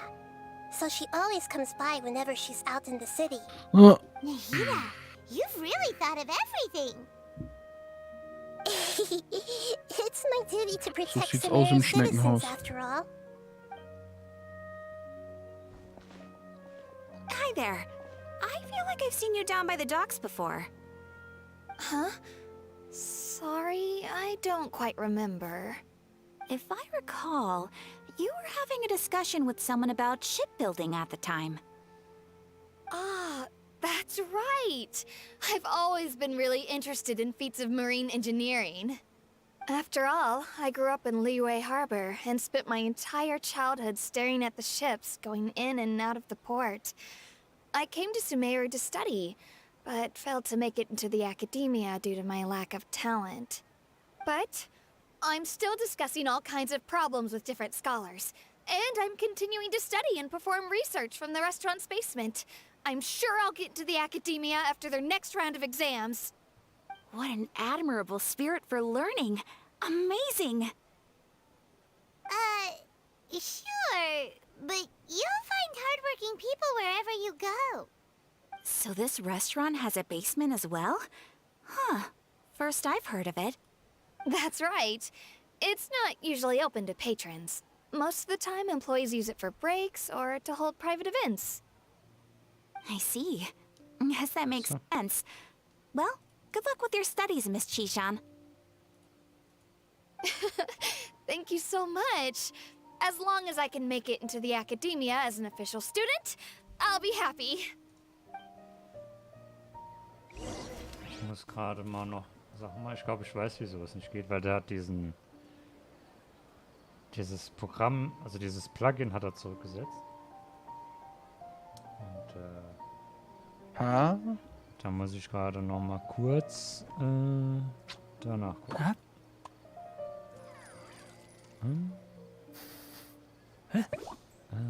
Skripte gehen da. So, da ist nichts. Edit with Notepad++. Ich brauche das Passwort. So, danke.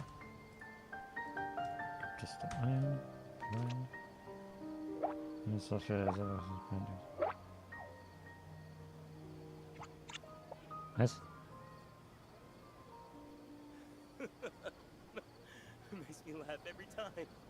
Ja, ich will mein eigenes Passwort benutzen, danke. Geht das jetzt? Connectest du jetzt oder nicht?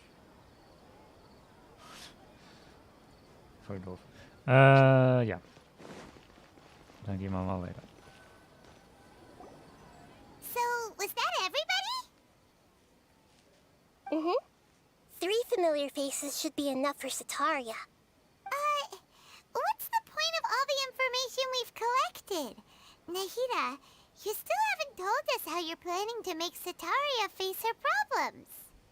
Setaria is already used to avoiding her problems, so we must find a way to break through her usual sensibilities. I remember that you mentioned that the Eremites in Port Ormos are all making a fuss about the upcoming resurrection of the Scarlet King. Although it's all just a boatload of nonsense, the fate of her homeland may turn out to be Setaria's soft spot. Oh, Paimon gets it now! You want to take advantage of the guilt Setaria feels about her homeland. Although she knows she should return home to help the people of the desert, all she's done is conspire with the sages.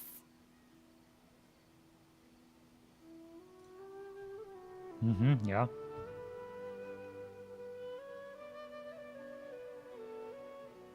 Was? Wenn ihr den Namen des Königs bezeichnet? Bezichtigen man das Wort, ey. Wie kann man das auch noch sagen? Beeinflussen? Nee, was ist das? Wie kann man das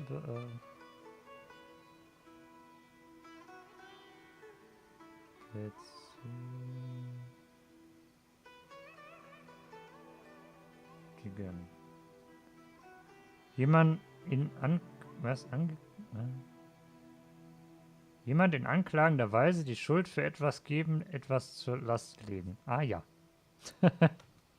Ja gut, immerhin. So, how do we set that up? Well, the Scarlet King is long gone, and Setaria is also too smart to fall for any simple tricks. If we simply engaged her under the guise of the Scarlet King's believers, she would definitely be weary of us, and we may not get anywhere. But if we were to borrow some of her close acquaintances to talk with her, her reaction would probably be very different. So, you mean you're going to possess those people we just talked to? Yep. Possess them through the Akasha. Imply that they've already converted to the faith of the Scarlet King, and then convey our made-up will of the Scarlet King. As long as everything goes smoothly, we'll get through to Setaria for sure. She'll never guess that we had anything to do with it. Ah, so that's how you're going to use all the info we collected on these people. It's so that you won't slip up and break form. Possessing them will only work if you can manage to pass off as them. Exactly. So, best of luck with impersonating them. Huh? Best of luck? But we don't know how to possess anyone. That's no problem at all. I'll just share all their senses with you once I've possessed them. As long as you're also wearing an Akasha terminal, the effect will basically be as if you've possessed them yourself. Huh. That is pretty convenient. But why does she have to do this? Can't you do it yourself? Although I've been observing humans for a while, I've never been good at imitating them. You're not wrong. It's always been painfully obvious whenever you try to pass as Catherine.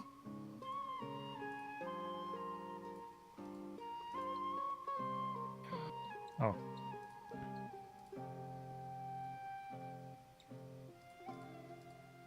Egal.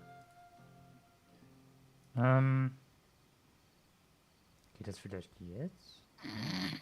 Okay. Huh? Nee. Geht immer noch nicht. Wieso nicht?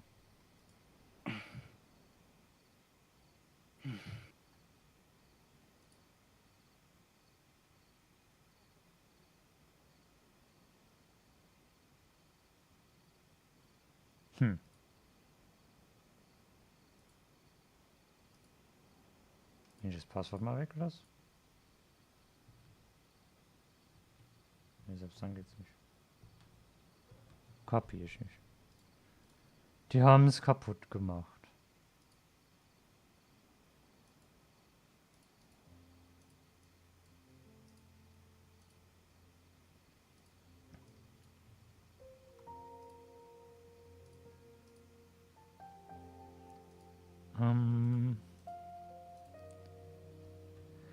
Warte mal, wenn ich jetzt hier den Programm, aber jetzt bin ich jetzt da, nix Commander, Dingsbums. Achso.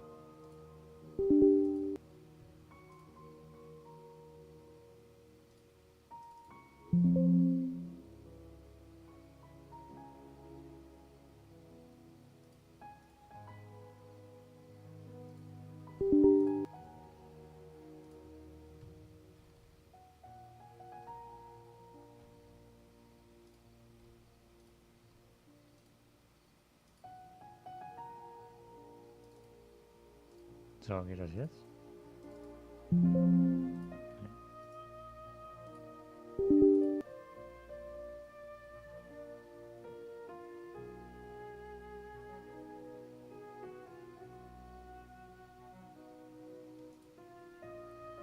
Ja, wieso macht er das nicht?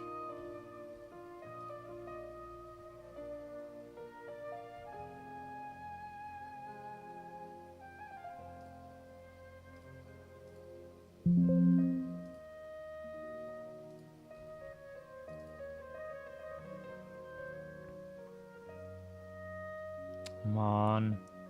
Ist doch scheiße. If it was at all possible, I would have preferred to leave these people alone. But seeing how things are now, I probably should just accept it and push on. Yeah, don't beat yourself up over it. We're only doing this to help everyone, and we'll only be borrowing them for a little while anyway. Alright, then let's give it a go tomorrow afternoon.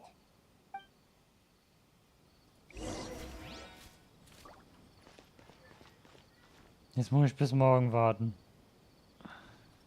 Ich darf immer noch nicht mit ihr gehen. Was ist da los?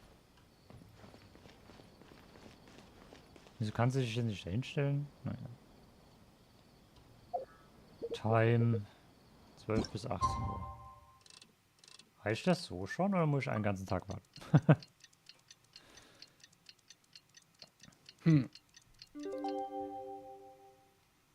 Don't be afraid to make mistakes. Toll. It's all part of the learning process. Wieso geht das jetzt nicht an?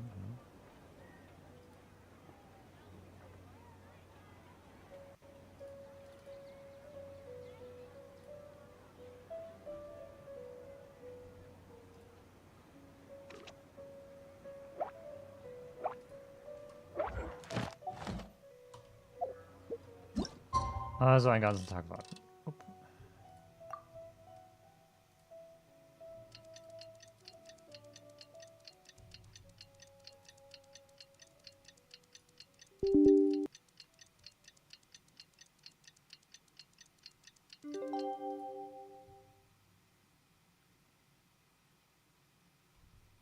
Volumen. Pudum, pudum.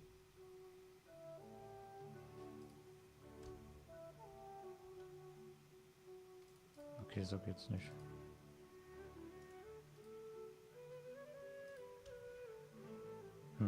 Keine Ahnung, warum das nicht geht. Don't you think my craftsmanship deserves a higher price?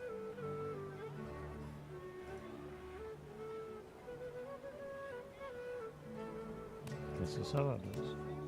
Ja.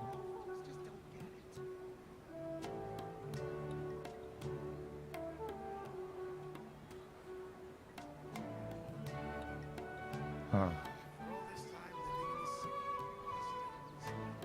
Da ist die falsche.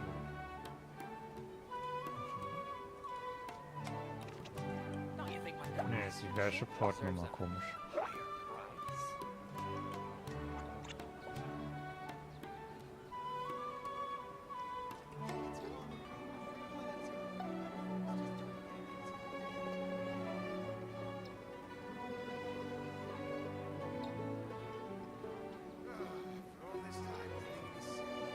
Ich glaube, da muss man jetzt irgendwas anderes machen, keine Ahnung.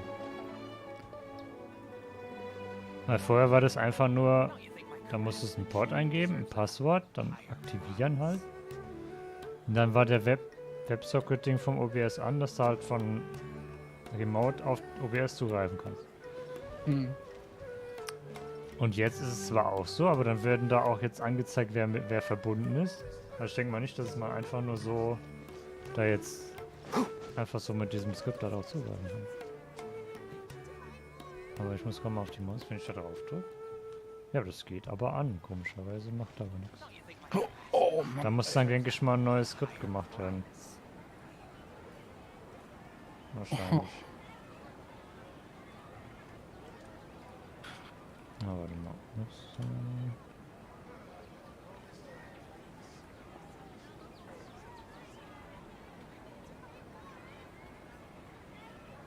If you press a leaf between dry sheets of paper, you can make an attractive and handy bookmark.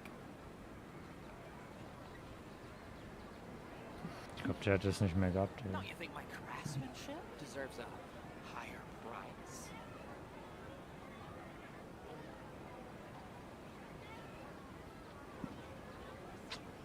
Huh?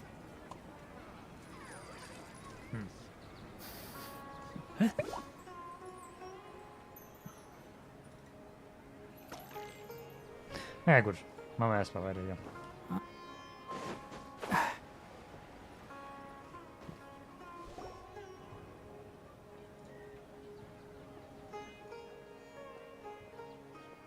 Oh, here she comes. Satari is here. Let's quietly follow her. Once she starts talking to her acquaintances, we'll find a safe spot to begin possessing them. As for how we'll sway her to our side, I'll leave that to you. I trust you'll know what to say. Paimon's starting to feel kind of nervous. Okay, let's go. Looks like they've already started talking. Let's find a hiding spot and get started. Processing.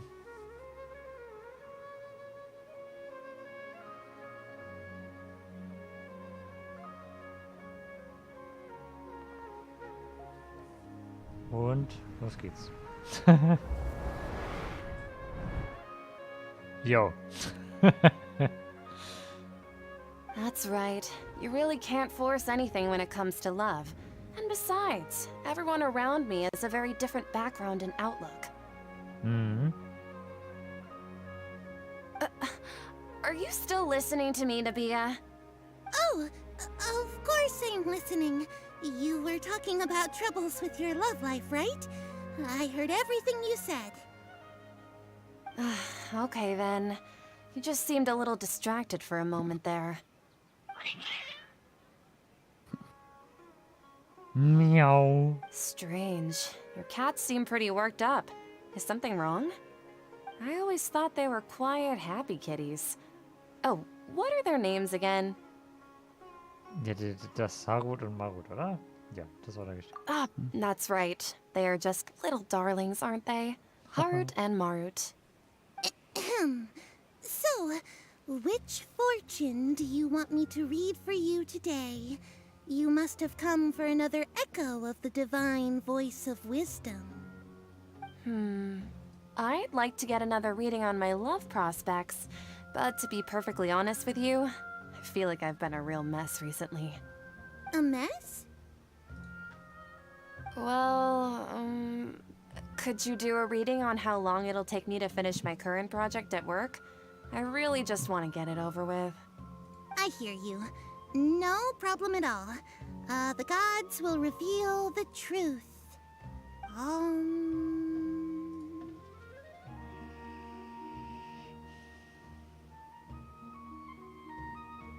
Ja, was nehmen wir? Hehe oder oh? Oh. Ich weiß nicht. Ich nehme das Wort. Sorry, your new laugh is just so hilarious. I couldn't help it. Ach so. Oh, please pay no mind to those kinds of details.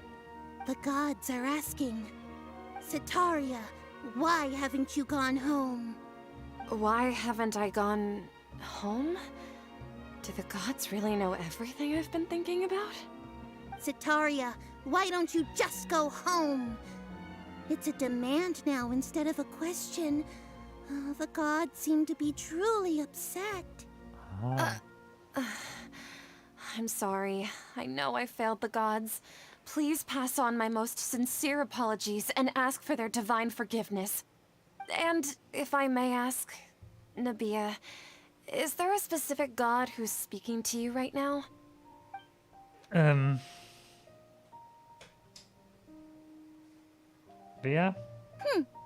What an inconsiderate and naive question. The god who is speaking to me is, of course, the wisest and mightiest of all, the Scarlet King. The Scarlet King? No wonder he would make such a demand of me. Oh, wait a second. The Scarlet King passed away a long time ago. Even though news of the Scarlet King's resurrection has been spreading like wildfire, it's all just a misinformation campaign from the academia. How can the Scarlet King still exist in real life? What insolence! I am the Scarlet King's most loyal believer. Do you wish to refute his voice of wisdom? Oh, no. As a child of the desert, I am only reveling in his power upon learning that his divine glory has touched even this city. I will think very carefully about his demand of me. I'm sorry. I must go now. Wait!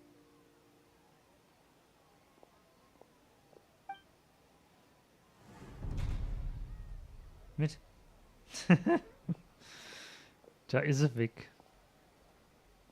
Whoa, she just ran off in a hurry. She looked pretty upset too. Well done. Sataria didn't seem to suspect anything amiss. To have something she's been trying desperately to avoid show up out of nowhere and berate her, that must have shaken her to the core. Aw, Nahida, it seems like you understand human emotions really well after all. All I know are some abstract Harvard-taught theories. And in any case, my time with you has shown a lot of them to be utterly useless. I'm still trying to make sense of everything. Anyway, enough of that. Let's hurry and catch up to Sataria.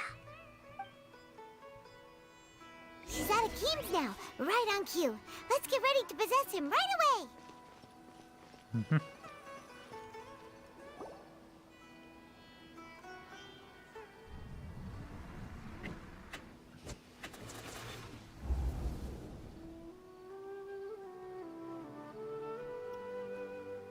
It's okay. I just got caught up in something. Oh, actually, didn't you ask me to help you look for work? What kind of work were you looking for again?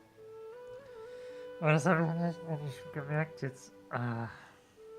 Ich glaube, Maurer und den Gärtner? Ich weiß es nicht mehr. Kevin, weißt du's? Das hat er uns vorhin gesagt. In die Rede. Hat der Maurer gesagt? Die hat gefragt, ist er noch Maurer? Und er so, nee. Ja, nee, also will er Gärtner werden. Ja, keine Ahnung.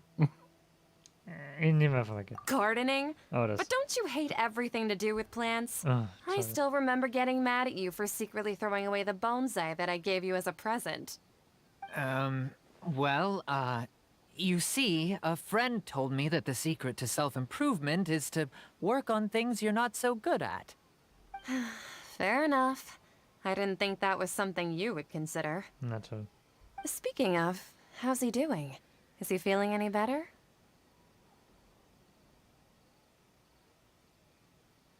Ach man, ich hab doch nicht zugehört gerade eben. War das ganze Zeug hier mehr? Das ist doch scheiße. Sollte ich mir leicht angucken? Nee, ist egal. Huh? Wasn't he nursing a leg injury? If I recall correctly, his strong arms had always been his pride and joy. He sprained his arm a while back while trying to show off his strength. I thought you'd heard. Actually, while we're talking about him, is he still living in Port Ormos? Yeah, he's been retired there for a while.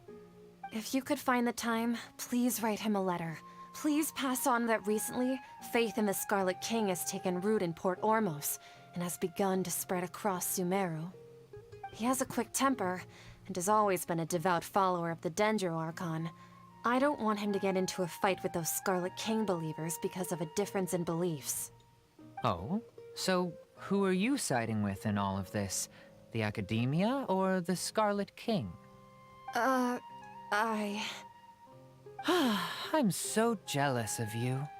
You were born a child of the desert, yet you chose to betray the Scarlet King, and now you spend all your time with those crooks from the academia. Akeem, you don't mean you've also become a believer of the Scarlet King? What's so strange about becoming a believer of the wise Scarlet King? In fact, aren't you the strange one? The one who still can't pick a side? Can't pick a side? Me? Whoa! Paimon had no idea you'd be so good at this!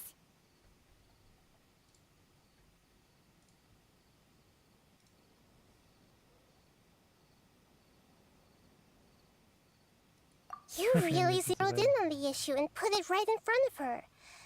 It might feel a bit overwhelming for Setaria. But once everything is over, I'll be sure to pay her a visit to her mind and explain everything. Anyway, let's keep going.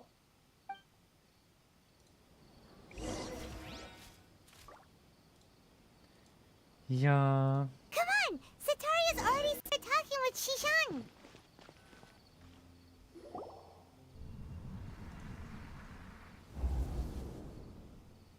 So, Shishan, have you noticed anything weird in the city lately? Like, as if someone was trying to preach to you about something?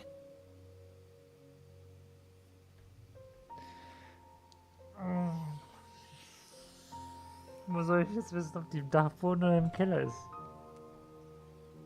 Immer Kellerkinder. Ja, aber ich hab mir das nicht... Ich hab... Währenddem wir die geredet haben, habe ich was anderes gemacht. Ich wollte, dass das funktioniert wieder, Mann. Ist doch egal. Ja, aber ich will das richtig machen. Wait, did Das you war just was say Falsches. attic? I thought this place didn't have an attic. Also, don't you usually study in the Sag basement? Kellerkinder. Well, the restaurant recently added an attic. I've been studying there because it has better lighting. Oh, right. Speaking of strange things, I celebrated the Sub-Zerus festival so many times that I lost count. That was really weird. Wait, how could you be aware of that? That should be impossible. Nothing in the report indicated anything like that.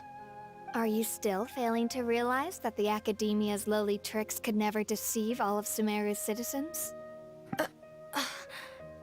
Shishan, don't tell me that you've converted to the Scarlet King as well. What an absurd question. You make it sound like I should be ashamed for becoming a believer of the Scarlet King. In reality, shouldn't you be the one who is ashamed? You, who works side by side with the Academia and treated people as nothing more than experimental subjects? Naja, Please stop! dann ist es schon richtig so. Even now, Setaria's still trying to run from her problems. Zu viel Angst She can no longer wahrscheinlich. justify everything to herself. Hey, she's trying to talk to the guards! What should we do? This is the most important part of all. Quick, get ready. Mercenary, you're a member of the Corps of 30, correct? Please help me pass a message to the Matcha right away. The situation in the city is getting out of control. Please, try to remain calm, miss. Tell me what's happening in the city. Heretics are infiltrating the city, and they've already converted many residents to their side. Heretics? What kind of heresy are you talking about? The Scarlet King! Many people I know have suddenly started believing in him, but he's long dead. It's impossible. Miss Setaria, nothing is impossible. You know my name? The Scarlet King is immortal, and all who defy him will one day pay the price. You must face the truth, Setaria. You tread a treacherous path, and the longer you ignore it, the tighter the Academia's grasp on you will become, and the deeper you will be ensnared. Child of the Scarlet King, never forget that the desert that belongs to you lies elsewhere. What's so strange about becoming a believer of the wise Scarlet King? In fact, aren't you the strange one? The one who still can't pick a side? What an absurd question. You make it sound like I should be ashamed for becoming a believer of the Scarlet King. Sataria, why haven't you gone home? Oi, oi.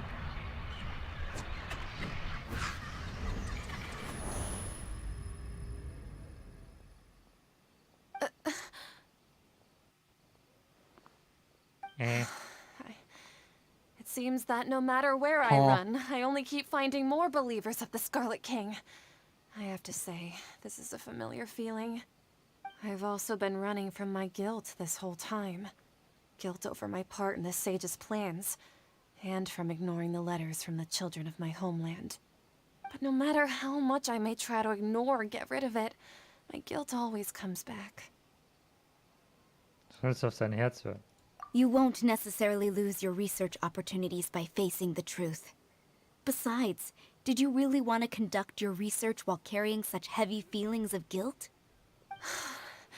How do you know me so well?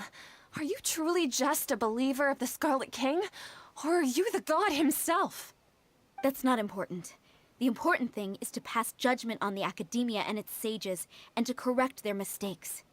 If you could provide some assistance in this matter, perhaps it could serve as a form of atonement. I've actually never believed in the gods, but I've always believed in serendipity. Your appearance must be a fated opportunity for me to get out of this wretched situation. Please tell me, what can I do for you? Yeah, wir haben sie. How much do you know about the sage's current activities? I was just one of the designers for the massed dream harvest scheme, which is what happened around the Sub-Zero's festival. But I know very little about the full scope of the overall project. I'd assume that only staff with the highest clearance would have access to those confidential documents. I've just been working to meet the Grand Sage's specified requirements. However, there's something that's been really bothering me. I heard that a scholar who was previously expelled has returned to the city, and even the sages are still quite wary of him. Wie soll das sein? To fight against the academia, we will need to figure out the nature and the purpose of their work. Is there a way for us to get access to the confidential documents you mentioned? It should be possible if we're willing to take some risks. After all, I'm an assistant to the Grand Sage, and I've been working on many tasks outside of the project. One thing, though, I won't be able to transfer the documents to you through the Akasha once I get my hands on them. The sages have always closely monitored all activities within the Akasha. Let me see... let's use the most primitive method. Send someone to pick up the documents tomorrow evening at the Academia entrance. The Academia entrance? Wouldn't that be too conspicuous? Don't worry about that. I assure you, this won't be a trap. I'm only suggesting this location because it'll draw more scrutiny for me to leave the Academia again. It'll be safest for me to distract the guards long enough to hand you the documents. All right, I trust you. So, if I were to successfully complete this task, would it mean I've atoned for my wrongdoings? That'll depend on the judgment of the Dendro Archon. The Dendro Archon. That's right. Her people are the ones we have endangered. As the god of wisdom, she's also the one responsible for judging and guiding the scholars. Maybe it's time for me to find a god to believe in. Yay. Just as Nahida predicted, we've managed to bring Sataria to our side! The Traveler's execution was ingenious. She's the one who deserves all the praise. Well, now that we've made plans to meet again tomorrow evening, all we can do is pray for Sataria's mission to go off without a hitch. Pray? But if we're going to pray to the gods, aren't we just praying to you? God of wisdom and guardian of the scholars? No. The truth is the true guardian of scholars. I've always believed that. Anyway, let's meet again tomorrow evening at the Adventurers Guild. Okay. Kann man jetzt endlich mit ihr nehmen? Kann ich immer noch nicht. Sag mal. 19 bis 24.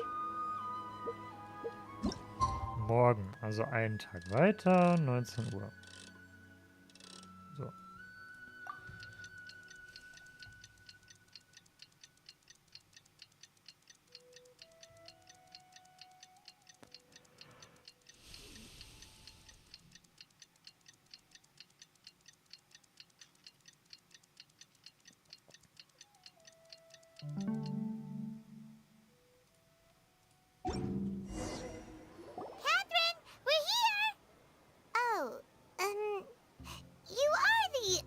other Catherine, right? That's right. I suppose I'm the other Catherine in your mind. Shh! We're on a secret mission tonight, so we need to protect Catherine's identity. Yep, Paimon's right. We cannot fully rule out the chance that the meetup tonight is just a trap. If something were to happen, my existence may be the only trump card we'll be able to play. After all, the academia should still be unable to confirm the existence of my consciousness in the outside world. Yep, exactly. Just what Paimon was thinking. Oh Mann, Paimon. Anyway, enough about that. Let's just make sure to be on our guard.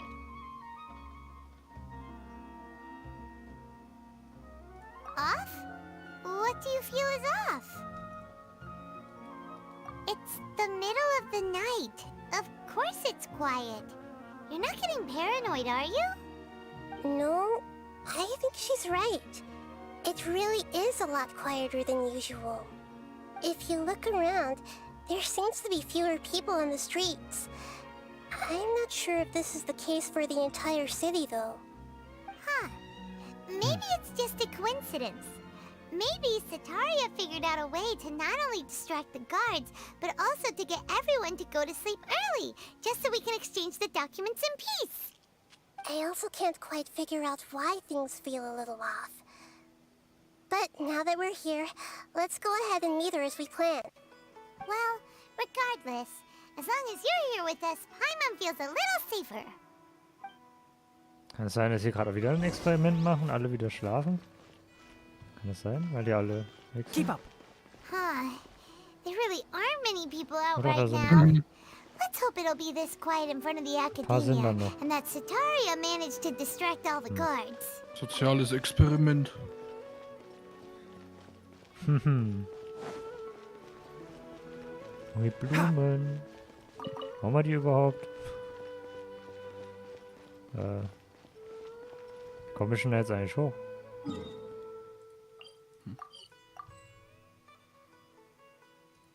Ich darf nicht.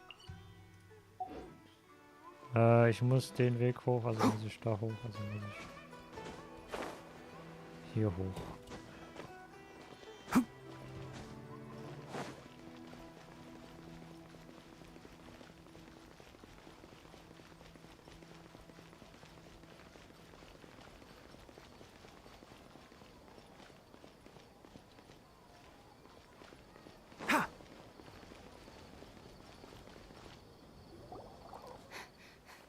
Oh, Cutscene.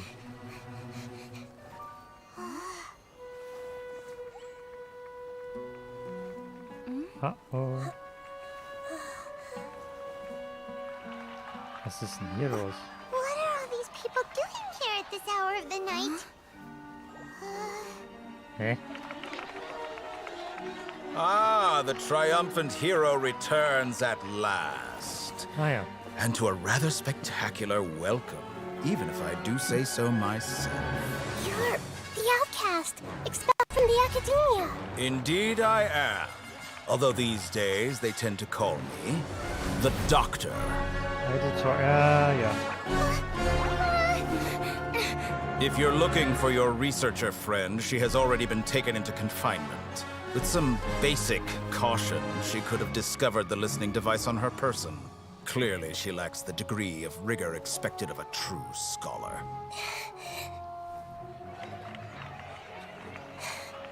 The people of Sumeru City. What have you done to them? I simply made some minor adjustments to their Akasha terminals. Now they can deposit information directly into the subconscious. As you can see, all these lovely people now believe this traveler is a hero who has just saved the world. My experiment is a success. And now it seems they can no longer hold back their sheer adoration. No, what should we do? These are all just regular people. Leave now. You need to get out of here. But that guy's a Fatui Harbinger. We can't just leave you here. nor can I abandon the people of Sumeru. Oh. Ooh.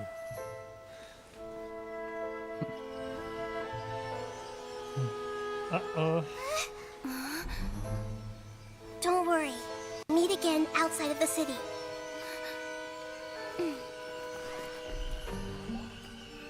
I see. You appear to have overridden their mental faculties with your own consciousness. To possess such a powerful mind, you must be the god of wisdom. Da hat er's wohl. Hä? Und was jetzt?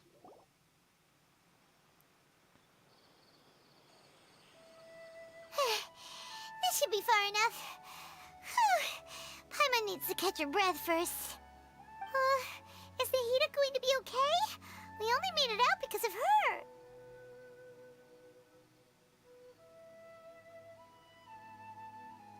Paimon wasn't counting on running into a new harbinger here, let alone such a high-ranking one. That guy was number 2. So scary. He called himself the Doctor.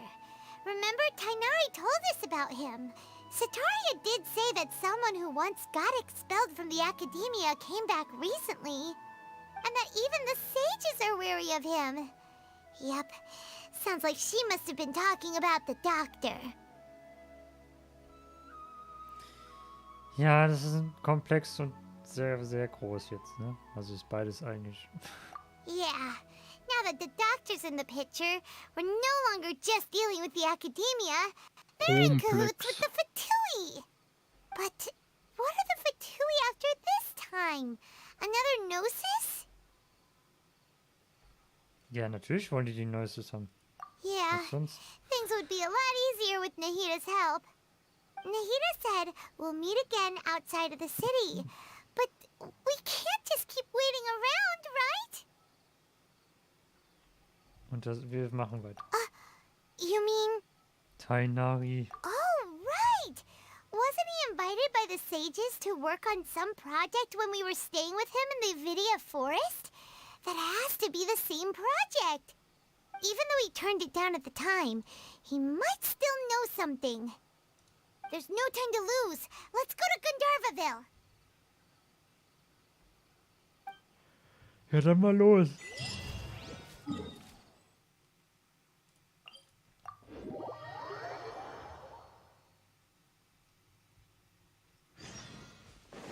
Oh. Keep up. Ha.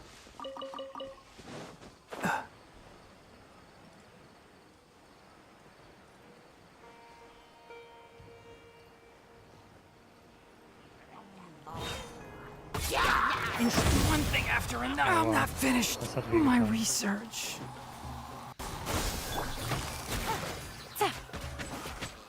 Time for a light show.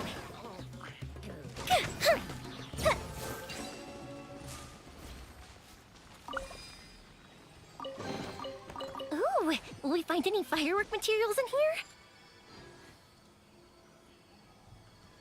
Ja, dann habe ich nicht gemacht.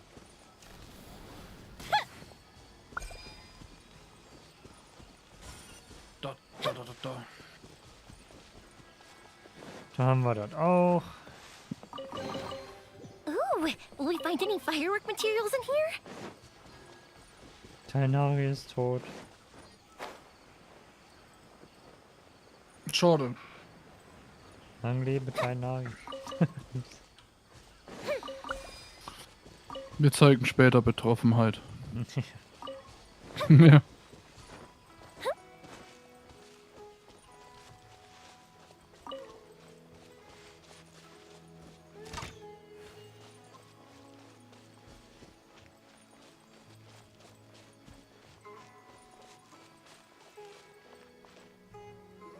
Hold it right there.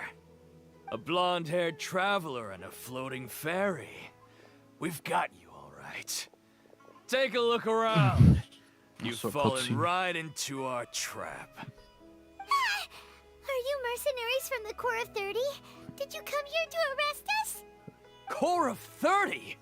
We're nothing like those government lapdogs who don't even get scraps for their work. We are an elite brigade that commands the highest commission rate in all of Sumeru. We're here on the orders of a client known only as the Outcast. The Outcast? An outcast from the academia?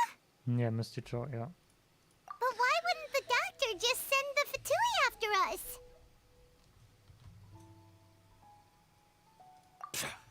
Still wasting time on idle chit-chat. We'll shut you up soon enough. Get them! Als ob die uns platt machen.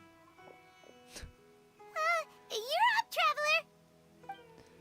Als ob.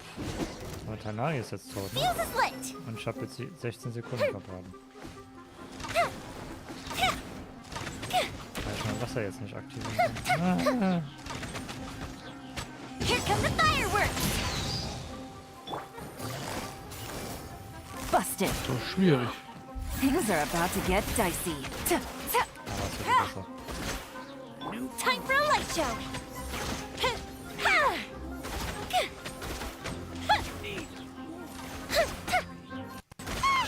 It isn't over yet! Here comes reinforcements!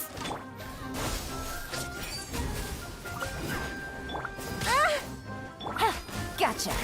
Game's up. Fun's over. Fire hazard! A festive reprise! Haha. That was pretty rough. Is that what elite mercenaries are like? Das war nicht die einzigste. Looks like we'll have to keep our guards up. But this doctor guy seems like a pretty tough opponent. He knew exactly where to set up an ambush.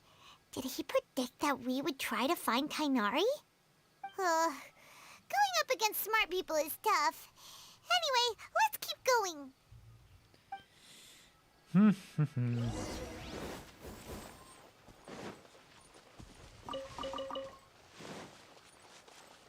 Also noch mehr. Oder? Nein, gut.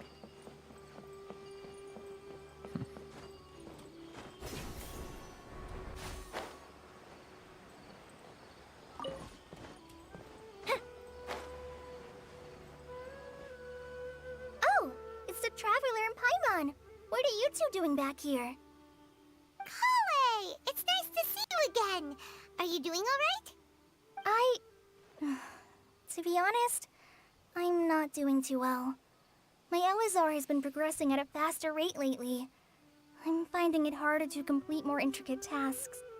As a result, Master Tainari is taking me off the patrol schedule. He will only allow me to stay here and coordinate other people's tasks. Oh, Kale. Ja, Speaking of Tainari, Oh, did he go off on patrol? We're here to talk to him. Oh, Master Tainari? He just left the Avidia Forest a little while ago. He was headed to Party's DI. He left? But isn't Tainari always saying that he never wants to leave the Avidia Forest? He even turned down the Sage's invitation. I thought it was weird too. Master Tainari always prioritizes his work as a forest watcher above everything. He almost never leaves his post. He left in a hurry this time, though. No, I only found out that he left through a message he left behind. He also made sure to delegate all his tasks using a schedule. To leave in such a hurry? I'd guess he had something urgent to take care of.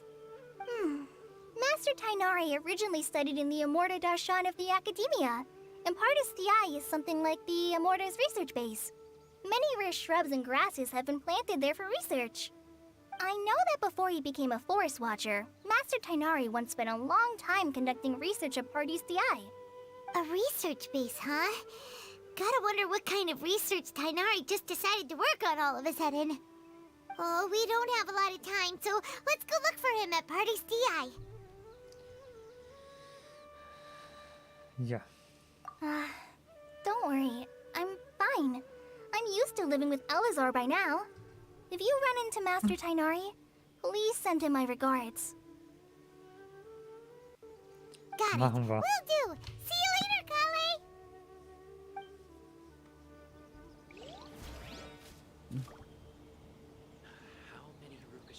Was ist los?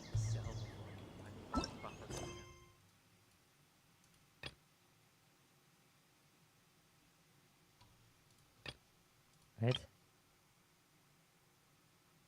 Abenteuer muss man mutig sein. Was? Was? Warum muss ich jetzt warum muss ich jetzt mit diesem Nebenquest machen? Achso, komm schon jetzt, ernsthaft jetzt. Tja. Warum? Meine Fresse.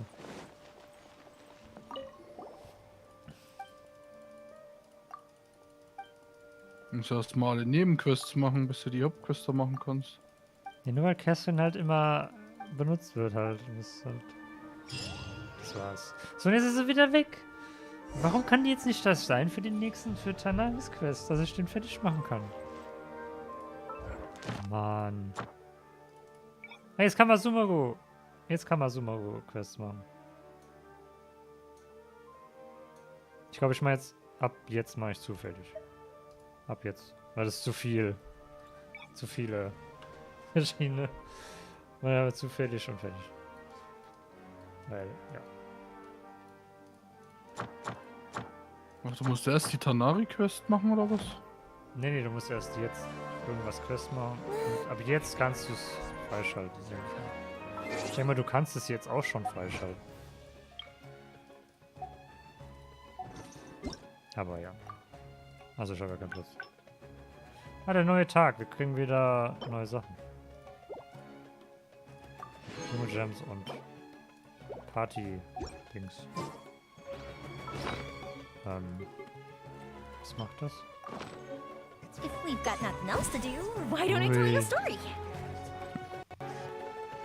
Ja, geil.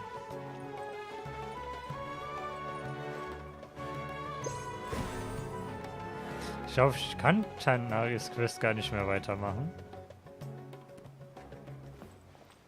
Weil Catherine jetzt eingefangen wurde. Jetzt muss ich erst den Quest komplett fertig machen. Bevor ich weitermachen kann. Wer hat sich das ausgedacht? Ja, ich muss erst den Main Quest weitermachen, damit ich...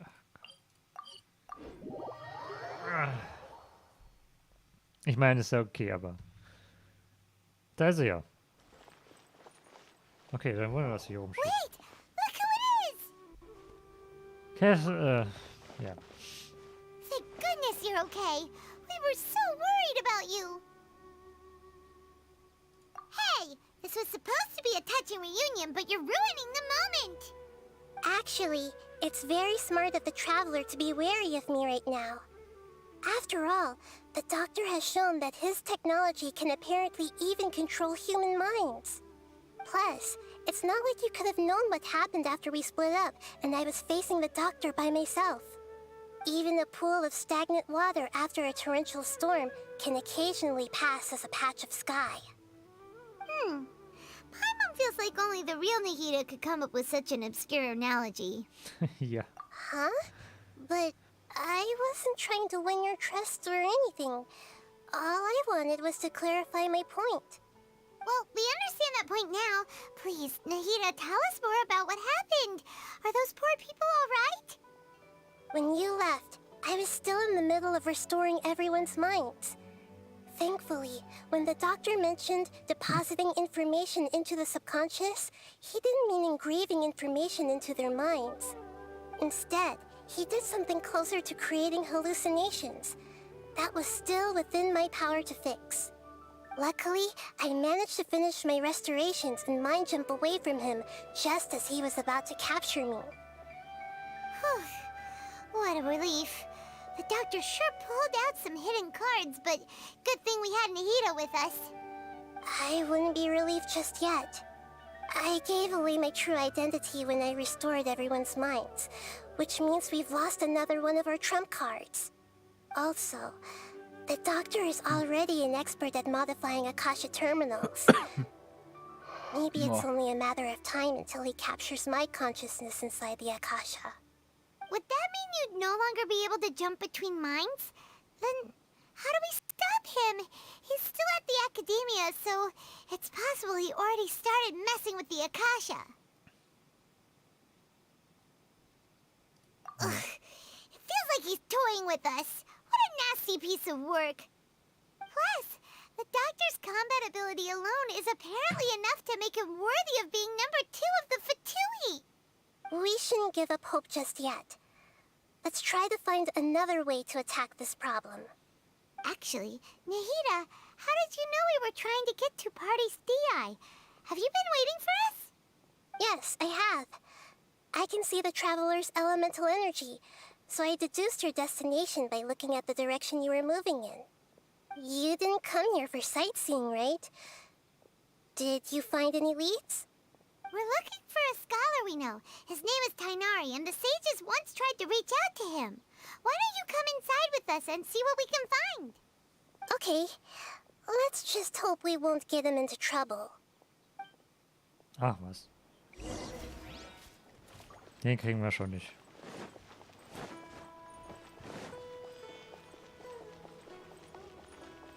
Nochmal Feuerwerk. Ui.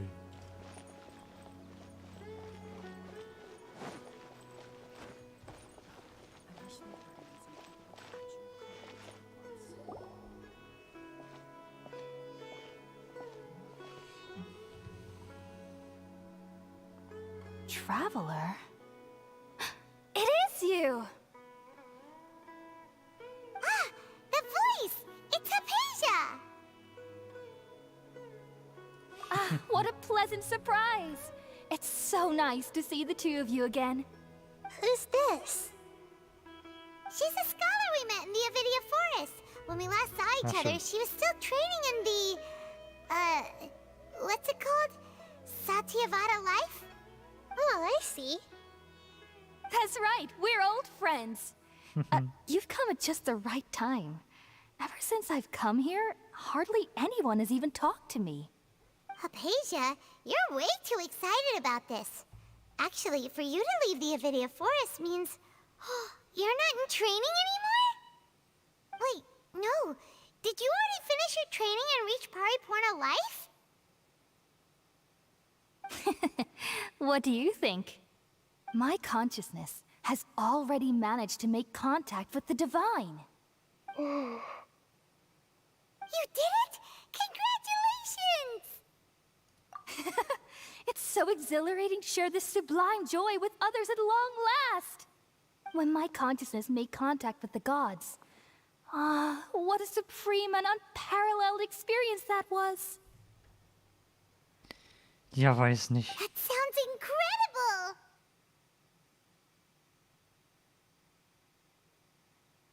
Oh, all right. Actually, please wait. I haven't forgotten my promise to you. Remember? I promised to help you understand what you saw from Irminsul once I gained deeper insights. My current self has not only gained true insight, but I can even help you establish a direct connection to the consciousness of the divine. You can do that? I've never heard of anything like that, but if you want to give it a try, I'll do my best to protect your consciousness during the process. Hold on. I brought some spirit borneal with me. This is still a crucial part of the ceremony. We're using that incense again? All right now. Hold my hand. I'll help you establish a pathway to connect your consciousness. Okay. Gut. Ready? Nö. Uh-oh.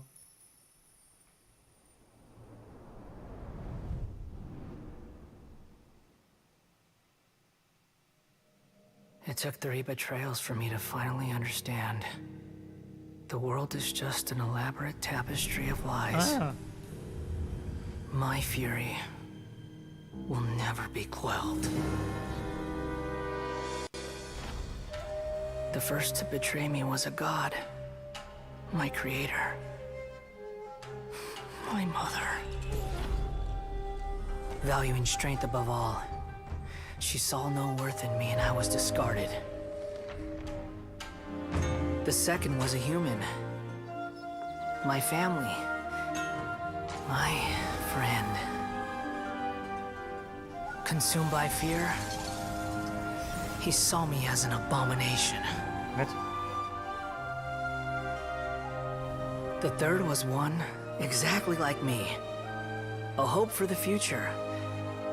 A fledgling barely out of the nest.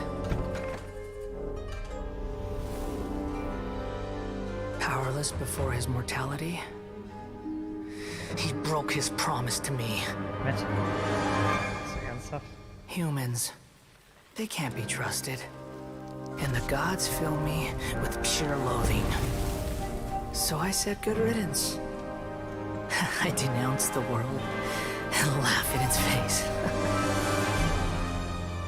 My chest will never again be defiled by worldly filth.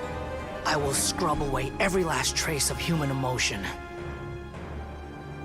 Then it will be empty, a blank slate, and ready to receive a supreme gnosis, brimming with pure divinity.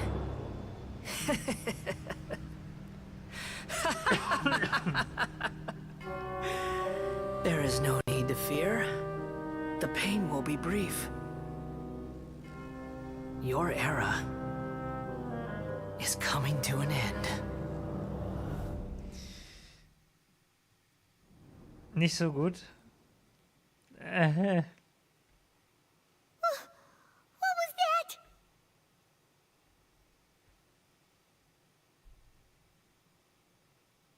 Did we actually just see the Balladier's memories? Everything matches what we know about him. But how is he connected to the divine consciousness that Hypatia was talking about? You saw it, right? You felt it, right? Such a majestic god! Such a noble will! Such sublime emotion! What? Alas, shame. If only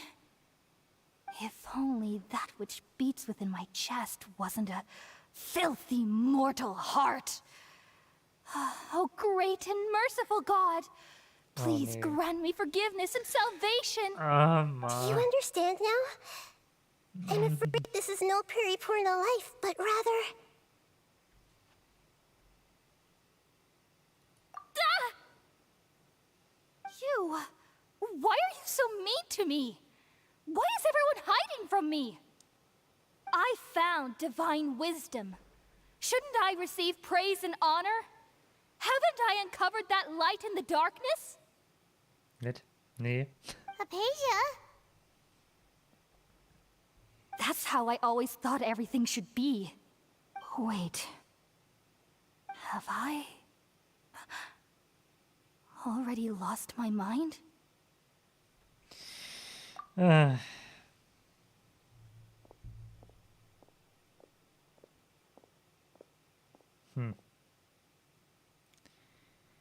Hehe. Wait, something isn't right. Ja, was? Ist das nie ausgespielt? Und noch eine Cutscene. Jo.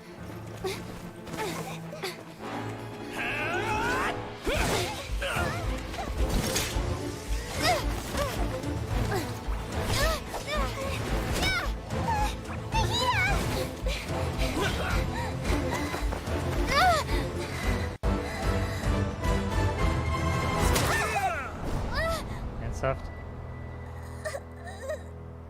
Ernsthaft?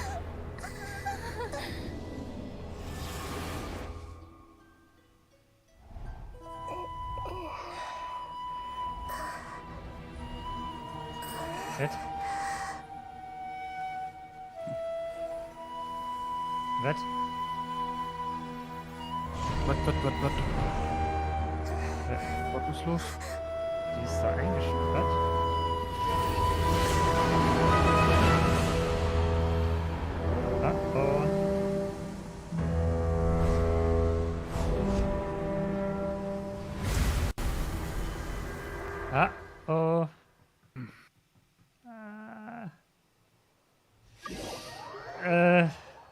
Ja, gut. Und jetzt? Jetzt sind alle tot. Okay, we finally lost him.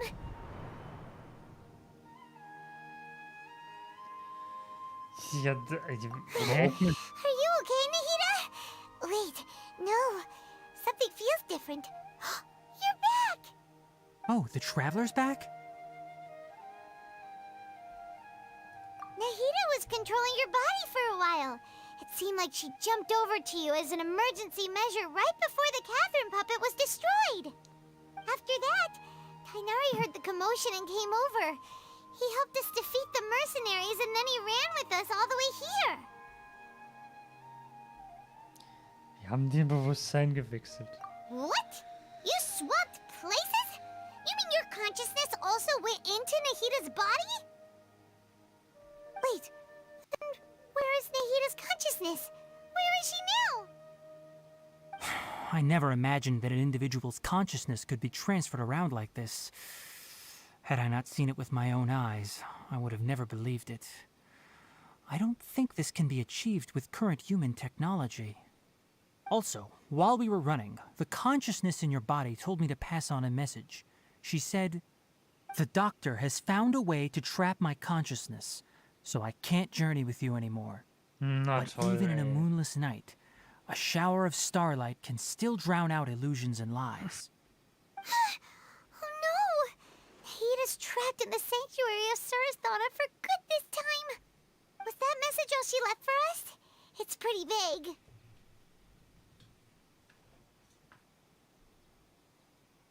Oh, that makes sense. Since the doctor captured her, she won't be able to say anything without him knowing. She's being extra careful. Even in a moonless night, a shower of starlight can still drown out illusions and lies. Huh. Paimon knows the moon illusions and lies are from that alchemical divination at the Sub-Zero's festival. Didn't Nahida use a starlight analogy before? It had something to do with Sataria.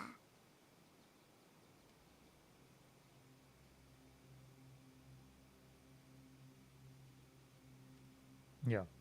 Das Mond sie, dann Lichtsterne ist die Wüstenbewohner, Trugbilder und Lügen, die Pläne der Akademie. Ja. Oh, that makes a lot of sense. Also müssen wir jetzt Do you think Nahida was telling us to go find help in the desert? Die müssen uns helfen, die Akademie zu stürmen oder so. Think we'll be okay? Paimon. Aha. So, You said Sanctuary of Surasthana. Does this mean that this Nahida you're talking about, the consciousness who is occupying the traveler's body, is the Dendro Archon?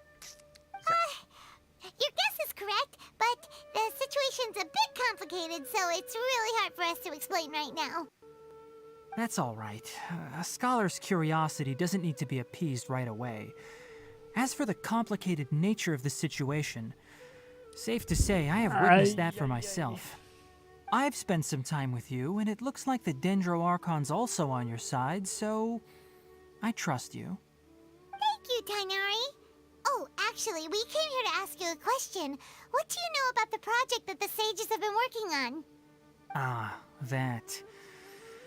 While I was indeed invited to join that project, the sages were always secretive about its scope and goals, so I eventually declined.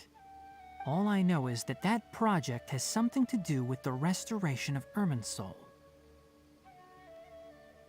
ja, wir wissen jetzt ungefähr, was ist. Did you see something when you were in Nahida's body?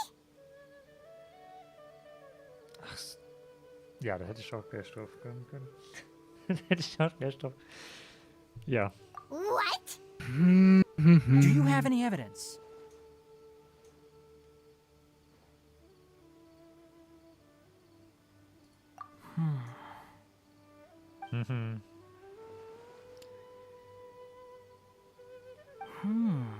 So that's what happened. That explains why Hypatia's Müssen da immer symptoms so were viel Story, different da from kann man those gar of nichts the other sagen. scholars who went mad. It's because she made contact with the consciousness of a new god who is still in the process of being born. Kainari, Did you leave the Avidia Forest because of Hypatia? I did. I noticed Hypatia's mental anomalies, but since her symptoms were rather atypical, I secretly took her to Pardes Dii and began searching for a way to return her to her normal self. If I didn't take action, Hypatia would have already been taken by the Matra to the desert, doomed to a life of exile at Aru village. Now that you mention it, I knew the Academia has never thought particularly highly of Lesser Lord Kusanali, but I still didn't expect them to do something as arrogant as creating a new god. Looks like I made the right decision by not accepting their invitation. The Doctor and the Balladeer. We have two Fatui Harbingers in Sumeru. Sounds like we're in for a bad time. Das macht aber keinen Sinn, weil in dem einen Trailer, wo die Fatui, also wo sie Senioras Tod, also wie sie beerdigt haben in dem Trailer, da hat der Doktor hat ja gesagt, dass weil die haben da, wussten ja nicht, wo Scaramouche ist. Und jetzt auf einmal tun sie zusammen, irgendwie macht das keinen Sinn. Dass die jetzt auf einmal zusammenarbeiten. From your description, I don't think they've completed their project. Oh, whoa. There may still be room for us to intervene. But then, what is the connection between creating a new god and restoring Irminsul? Yeah, it feels like we're still nowhere close to figuring out the Sage's goals. Wir müssen erst zur Wüste und so. Ja. Right. We've pretty much gone over everything we need to know, so we should head out. How about you, Tighnari? What are you going to do? I'll stay here for now. I still want to try a few more things to help Hypatia. If you're planning to go into the desert, start by heading for Caravan Rabat.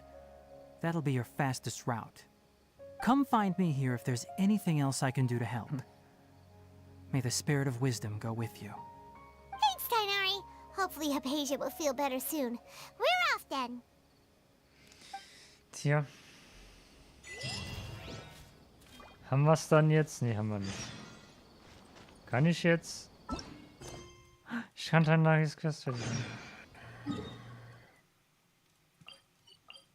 Sie ist zwar gestorben, aber irgendwie doch nicht.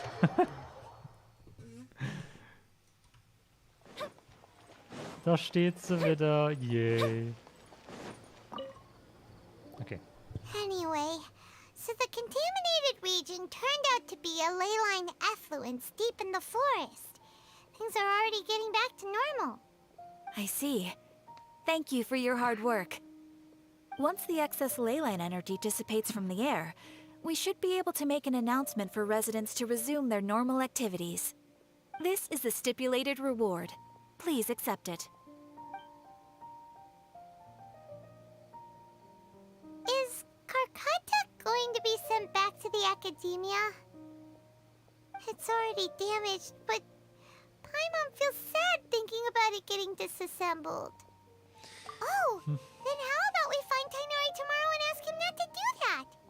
Paimon really wants to go right now, but Tighnari said that we would discuss matters tomorrow. We'll probably make him mad if we go now, huh? Alright then, we'll find Tighnari tomorrow and tell him not to disassemble Karkata. Tja. Morgen. 8 bis 12.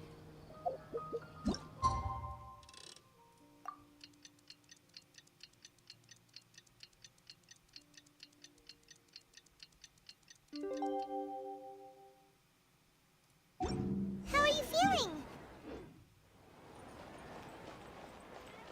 We should go find Tighnari. How do you think we should ask him?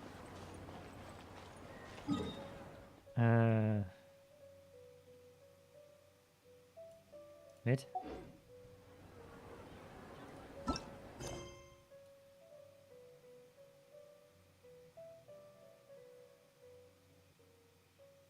Warum ist der...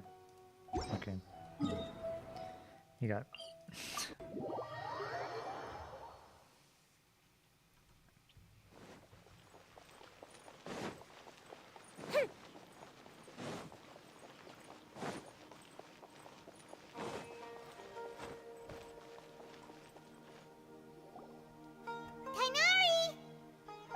keep your voice down. The lilac daphne, a daphne of the genus Thameliaceae, has a strong anticonvulsant effect, can be made into an anesthetic powder. Extrapolating from these two datasets, it would be particularly potent against Piscine species. Hey, make sure you're getting all this down. Karkata? I thought I told you all to keep your voices low. Plants aren't afraid of noise, but your shouting is making my ears ring. You didn't disassemble Karkata? Why would I do that? But Paimon thought you said, according to the Academia's policies... So that's why you two barged in like barbarians at this hour. Fine. I suppose I wasn't clear enough about this yesterday. What I meant was, according to the Academia's policies, all products of research must be destroyed. That's why we can't let the Academia discover that place. Anyway, the first thing I did was repair Karkata. During my time at the Academia, I took an elective course at the Spontama. Who knew it would prove useful one day? We then buried Abatui together. After organizing the research materials, I kept some as a souvenir. Most of it was burned to hide the evidence. I'm not with the Academia, so what do their policies have to do with me? On the other hand, I am the Forest Watcher of the Avidya Forest. I have a duty to protect all life in the forest. All life brought forth in this world has meaning, and Karkata is no exception. If it exists, then it shouldn't be carelessly abandoned or destroyed. That's great! Wait, you just said life form. You recognize Karkata as a true living being now? The possibility exists, is all. It's hard to explain Karkata's efforts to repair Abatui. Abatui only left behind a small portion of his research. Who knows how many commands he installed? Maybe a conflict between all those commands resulted in this sort of behavior. From a more rigorous perspective, it is impossible to conclude that Karkata is a real life form. But the possibility exists. I am willing to believe in that. By the way, I'm not interested in continuing research on this subject. I'm just letting it hang out here because this place is relatively secluded. But as things stand now, it wouldn't be a bad idea to make it my research assistant. At the very least, it can record my experiments. What do you think?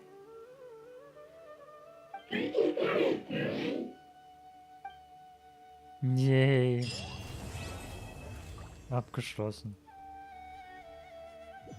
Darauf haben wir, dass der zweite Teil mit dem dann weitergeht. When people at the Academia included me in a group photo, they would also send me a copy. I have zero interest in group photos, but I also wouldn't just throw them away. I stored them all in a box. After coming back yesterday, I looked through them and found one with Abatui. I gave it to Karkata, and it seemed happy. That's good enough. Ja. Ja, gut. Schön. Schön, dass er noch da ist. Gucken, was mit dem weiter passiert. Wird ein paar Jahre dauern, bis da was weiter passiert. Ui. Wie viele Sachen man in dem Event diesmal machen kann. Wieder. Hier.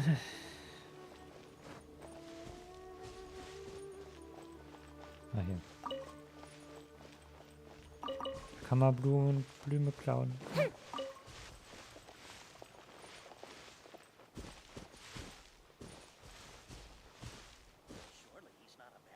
Ach, wo ist? Ach, da liegt das Gruppenfoto. Ah ja. Ah ja. Schön, schön.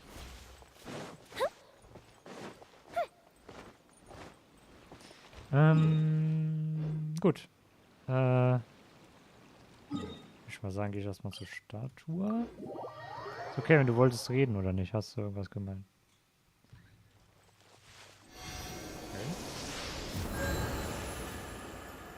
Oh lol.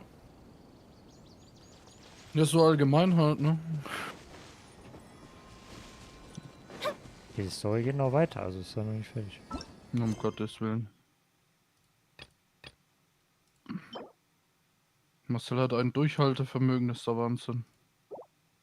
Achso, das ist das. Ja, jetzt geht's halt ins neue Gebiet, Kevin. Ui. Ich habe extra den Teleporter da aktiviert. Kommt man da vorher nicht hin? Doch, doch. Okay, ja, dann ist alles da gut. reinlaufen. Aber...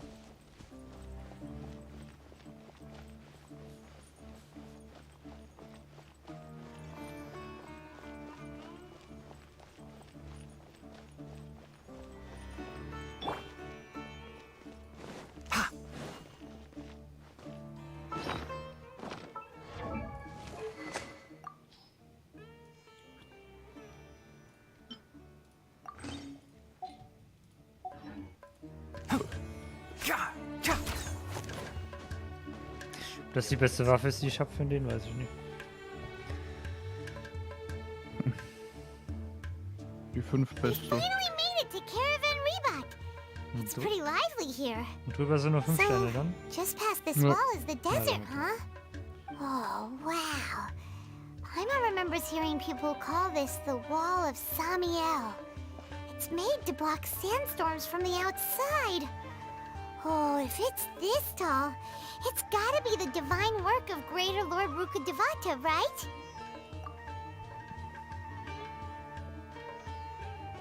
Enough gawking. Come on, follow me. Da kommt er einfach. Huh? Over here.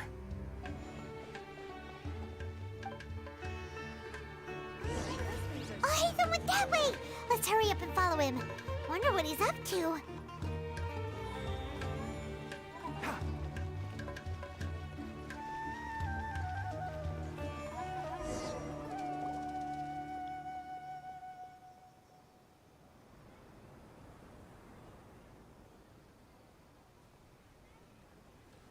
What the? Where did she go? Wir haben uns verfolgt. How did we lose them? They were just here a second ago. More Aramite mercenaries? Who are they working for this time? Anyway, Traveler, it seems like we were being followed again. You were too careless. You should have noticed those hopeless amateurs trailing you a long time ago.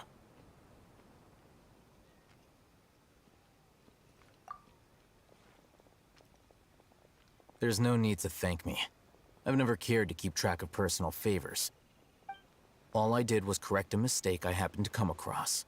It's a habit I developed at the academia. You really gave Paimon a scare, Al-Haytham. We never thought we'd run into you here. Last time we met at Port Ormos, didn't you say you were going back to the academia? Wait, don't tell Paimon that you're here to take us back on their orders. Oh, so you've already landed yourselves on the academia's hit list. I can't say that I didn't expect it. However, had I wished to turn you over to the academia, don't you think you'd already be the Eremites' honored guests by now? No, oh, right. You do have a point. I have no interest in running errands for that project. As a scholar, I've always belonged to the camp that promotes researcher autonomy. And these days, you're more fascinating than anything the sages can offer. Not quite. To tell you the truth, I'm still investigating the Divine Knowledge Capsule. Unfortunately, I've run into some difficulties. Everyone says the capsule originated in the desert and was eventually moved to Port Ormos. If I am to get to the bottom of this, I must understand how the capsule first came to be. Which brings me back to you, and why you're so interesting. The leader of Ain al-Ahmar used the Divine Knowledge Capsule right in front of you, and upon seeing him, your expression became perplexed, and you were lost in thought for quite some time. To have that kind of reaction, I think you must have realized something. Yep. Are you interested at all in sharing what you've been hiding from me?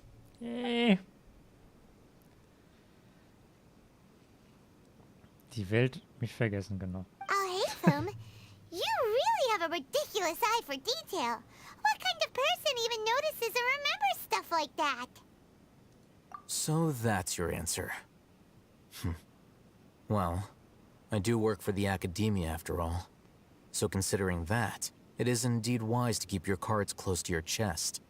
But that does prove you do have some undisclosed information about the divine knowledge capsule. Am I right? Der müsste dieses Ding da ausziehen, dann könnte man mit dem reden. No matter. Rather than simply learning the answers from you, I'd still prefer to investigate on my own. Ausziehen. Speaking of, Akasha you two are muss also headed to ausziehen, the damit desert? That's right. We have the same die plan as Informationen, die you. wir dem geben, But an we die don't Schalen really geben. have any concrete goals at the moment. Then I'd Oh, suggest yeah. starting with Aru Wenn ich es Village. verstanden habe, so wie das Ding It's the funktioniert. largest settlement in the desert, so it'll probably have more resources and intel than anywhere else. Well, would you like to head there together? Ja. It's always better to travel with someone you know. Let's go! Bin ich mal gespannt, wie die Wüste jetzt ist. Ob da jetzt also so Feuerding ist. Feuerbalken oder nicht, oder so, was zu warm ist. War schon witzig. Hm.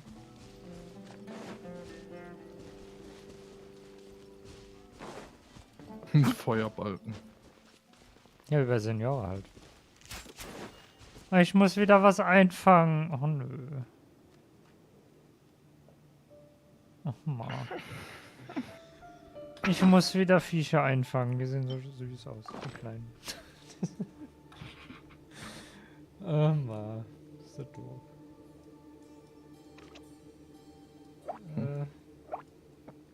Wo sind wir denn jetzt hier? Da ist die 7. Wenn wir wieder so einen Fuchs treffen, muss ich ihn einsammeln.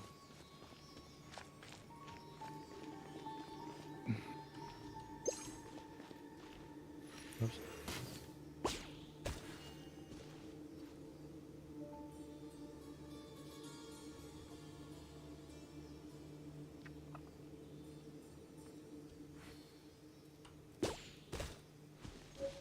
Yay.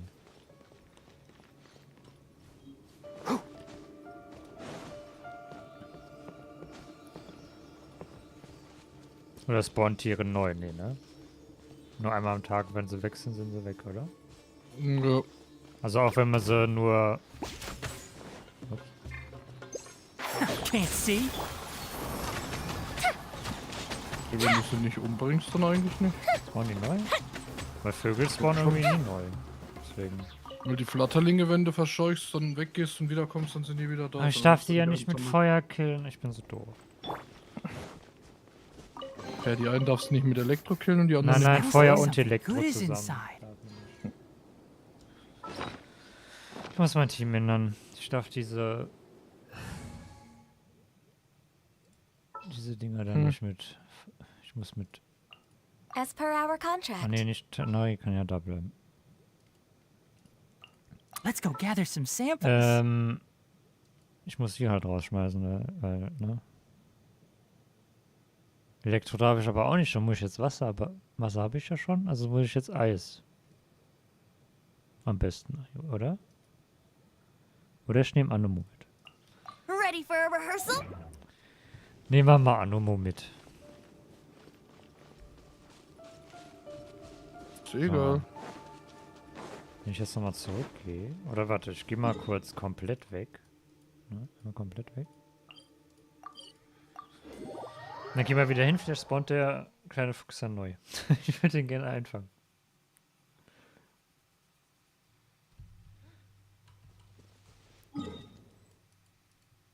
Müsste eigentlich klappen.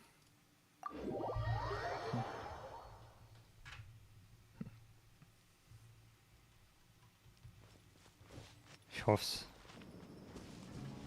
Keep up.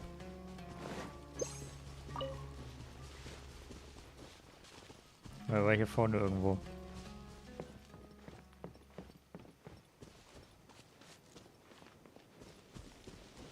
Nee.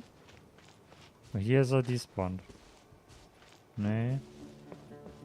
Ich kann aber nochmal so ein... Hm. So ein... Keep up. Hm.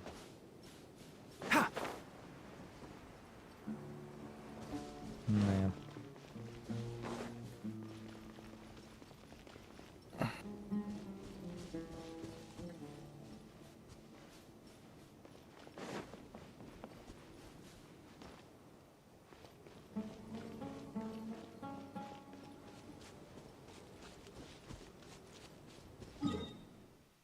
Ach doch, wir müssen da vorne zur Statue, okay.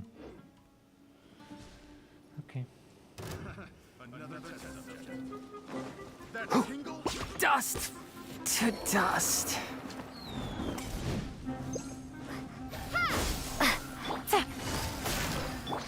Yahoo!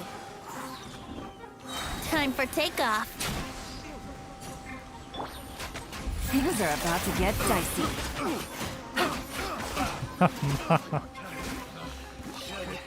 Replace my test subject. Ja. Bisschen übertrieben. Aber läuft.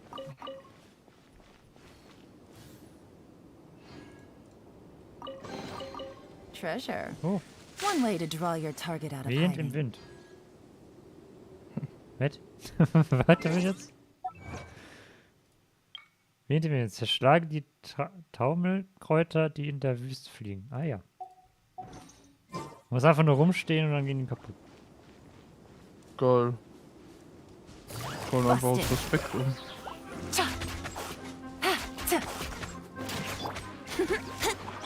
Scatter!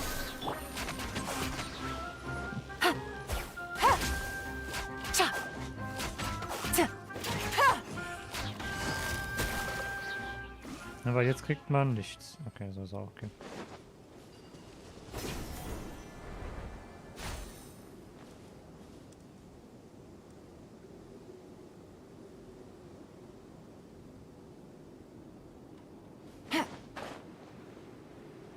Sind es elektrische Skorpione oder sind es normale Skorpione? Das sind normale Skorpione. Take it easy. Gotcha. Here we Ja, go. Elektrische. Ja, das sah so aus, als ob das von Weitem sah das aus, als ob das so ein neues mechanisches Ding ist. Ja. Aber es ist einfach nur eine Brace yourselves.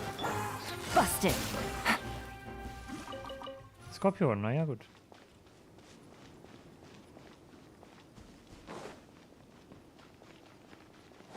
Da vorne ist einer. Yay, Wüstenfuchs.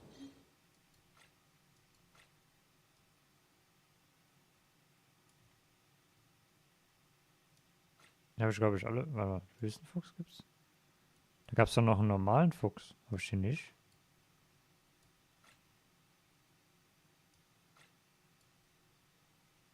Habe ich den nicht eingefangen?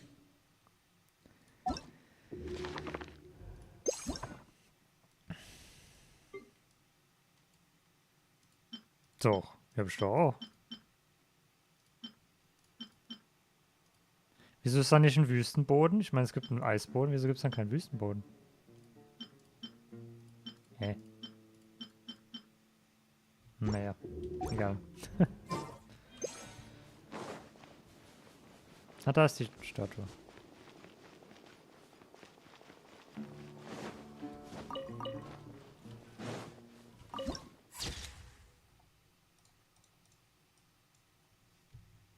Okay.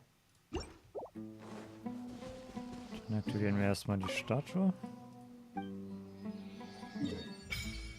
Ui. Schön, schön.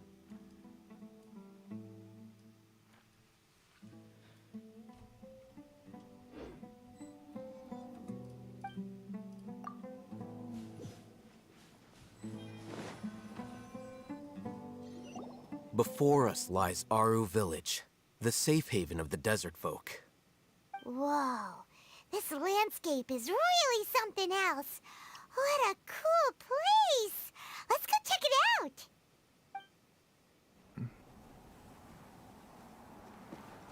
Wieder eine Cutscene. War keine... Doch, ist eine richtige Katze? Nee. Computer. Ist keine vorgerenderte Katze.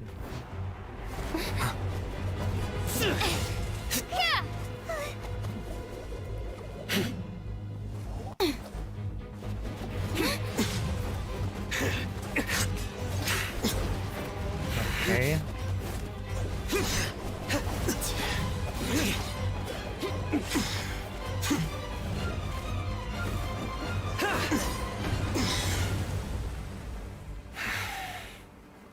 Ah. Sino.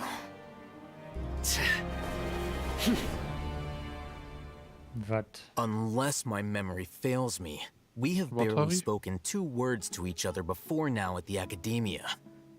Would you care to enlighten me as to when and how I invited the General Mahamatra's wrath? Oh, Hatham. Do not think you can escape my judgment, just because you managed to escape my attack. Judgment? So that's how you'd characterize your actions here, is it? Or would elimination perhaps be a more accurate description? Had I used my full strength, not even this traveler would have been able to stop me. Though styled like an assassination, I sought only to ensure that my target would be unable to flee or resist. Standard practice for the Matra, as well you know. Seemed to me more like your own personal touch. Who is that, Al-Haytham? Did you call him General Mahamatra? Yes. General Mahamatra Sino, head of all the Matra at the Academia. He's a formidable hunter, and the ultimate nightmare for any who have committed academic crimes. You seem to have placed a lot of trust in Al-Haytham, to the point of blocking an attack for him. If I were you, I'd never choose to side with him. I wouldn't believe a single word that comes out of his mouth. I have been pursuing this scribe for a long time. I urge you, stand back and do not seek to defend him any longer. Otherwise, there will be consequences. Yeah. Has Al-Haytham done something wrong? Hyman doesn't think he's as bad as you've made him out to be. I won't waste my breath explaining things. Al-Haytham, I saw it during our fight. Take it out. The divine knowledge capsule you're hiding on your person. Unless you want me to retrieve it for myself. Okay. Very perceptive of you. Nothing escapes a Matra's senses. Oh, da ist sie ja. Wait, the divine knowledge capsule? Didn't it fall into the Matra's hands in Port Ormos? No wonder you speak with such confidence, Sino. But I must admit, I'm very curious. What does this capsule mean to you? And why, as General Mahamatra of the Academia, are you all alone in the desert? As far as I'm aware, the other Matra have been speculating about your disappearance. Have you been given a mission that's, let's say, morally dubious? If I was the real target of your mission, what was stopping you from simply using your authority and resources to judge me within the walls of the Academia?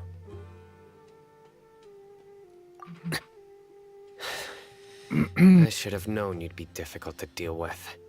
You two? Ugh. What should we do, Traveler? Paimon feels like we can't trust either of them. Ahem. Well, look at you two, kommt da acting auch all wieder, was tough da and los? self-righteous over there. Wait, Dia? Was macht die denn jetzt hier? Hä? Hui. Someone that we can trust. Naja, You gotta help us out here. Otherwise, Ja, these two are ja, gonna ist schon mal. start fighting again. Yeah, sure looks that way. 2 giants from the Academia duking it out once and for all. Not something you get to see every day, that's for sure. Listen, I know you academic types love to fill up your big brains with self-righteous morality and lord your empty rules and virtues over each other. But how dare you bring your petty disputes into the safe haven of Aru Village? It seems like someone's gonna have to beat some sense into your thick skulls until you finally learn to respect these grounds.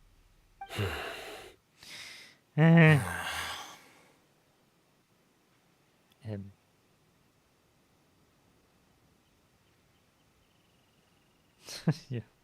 Hey, did either of you hear a word I just said? Oh, der Wind. Der Wind sagt brrr. Whoa, what's going on? The wind's so strong. Is this a sandstorm? Paimon's gonna get blown away. Another sandstorm? What's up with these recently? Hey! All of you, over here, quickly! We have to take cover! Someone's calling for us! Oh, this wind is too strong! Let's get over there! That sounded like Candace. Come on, you two. Jeez, are all of you academia folks such hard work? Move it! All right, stop yelling.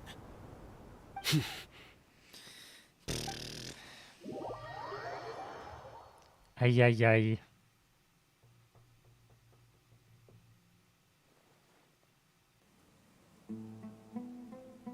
Der steht doch.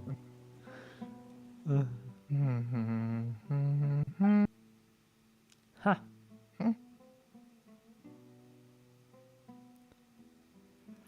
Ha. Ja, okay. Hallo? Geht's nicht mehr automatisch weiter? Doch. Es sagt einfach keiner was. Das ist auch okay. Well, this is pretty awkward. Hey, wanna play sardines with 3 people who want to tear each other limb from limb? Sure, why not? Sounds fun. In das Spiel AFK The air is geht. so thick and heavy. Paimon can hardly keep floating anymore. My sincere apologies, everyone. This is the home of our village chief. I will have to ask you to make do with this small room until the sandstorm dies down. Please, let me introduce myself. I am Candace, protector of Aru village. Our savior has come at last. Nice to meet you, Candace. The name's Paimon. Thank you so much for helping us. Paimon heißt Paimon. There's no need to thank me. It's only right to help each other when the weather gets rough. Wow, she's so gentle and caring, like a nice older sister. Unlike those guys over there. All right. Now that we're all better acquainted, we should return to the topic at hand. As a guardian charged with the responsibility to protect my fellow villagers from harm, I was observing your conflict from afar, even before the sandstorm started. And now that you have set foot within our village itself, it is all the more my responsibility to make absolutely sure that you pose no threat whatsoever to us. So please, have an honest and sincere conversation with one another, and put your hostile feelings to rest. If anyone dares to start anything again while they are under this roof, I will not hesitate to send them out for some quality time with the creatures of the sandstorm. Oh! Na wunderbar. Das S ist so ein bisschen... may have misjudged Candace's ja. character. And that goes for you too, Miss Dia. Do I make myself clear? All right, we got it, Candace. That's what I like to hear. So, which of you will begin? I was supposed to be a mediator, but I might have gotten a little too involved just now. Anyway, one of those two should probably start talking. Wait, that was you trying to be a mediator? I have nothing to hide, so there's no shame in explaining myself. While Al-Haytham wasn't wrong about the other Matra not knowing my whereabouts, it's not because I've been assigned a morally dubious mission. Rather, I've chosen to exile myself. Huh? Exile yourself? A little while ago, I discovered that there was data missing in the Academia's project planning and development files. What little they did report clearly did not match the project's actual progress. As General Mahamatra, I had the responsibility and authority to request an audit. However, to my surprise, the person responsible for the erroneous data was none other than Grand Sage Azar himself. I tried to investigate the issue myself before submitting a formal audit request, but I soon found that all leads and potential pieces of incriminating evidence were carefully concealed from me. I began to realize that they were cautious of me from the very beginning. Unsurprisingly, the Grand Sage rejected my audit request as soon as the submission reached his desk. He even said to me, "The power of the General Mahamatra is granted by the sages. You have no right to judge us." So they really are up to no good. I realized then that to the Grand Sage, the Matra are nothing more than tools for the sages to assert and maintain their control over knowledge. The vows that we took, the principles that we strive to uphold, they are meaningless to the academia of today. Okay. I believed it would be wise to flee the academia before the sages had a chance to take action against me. This way, they can no longer see nor predict my actions. I will never give up on this investigation. There's no need for someone else to give me power or authority. Once I find the truth, I will administer judgment by my own name. Sino seems to have the same goal as us. We're all investigating the sages. Ja. Irgendwie Plus, schon. now that he's no longer the General Mahamatra, he somehow feels a lot less scary.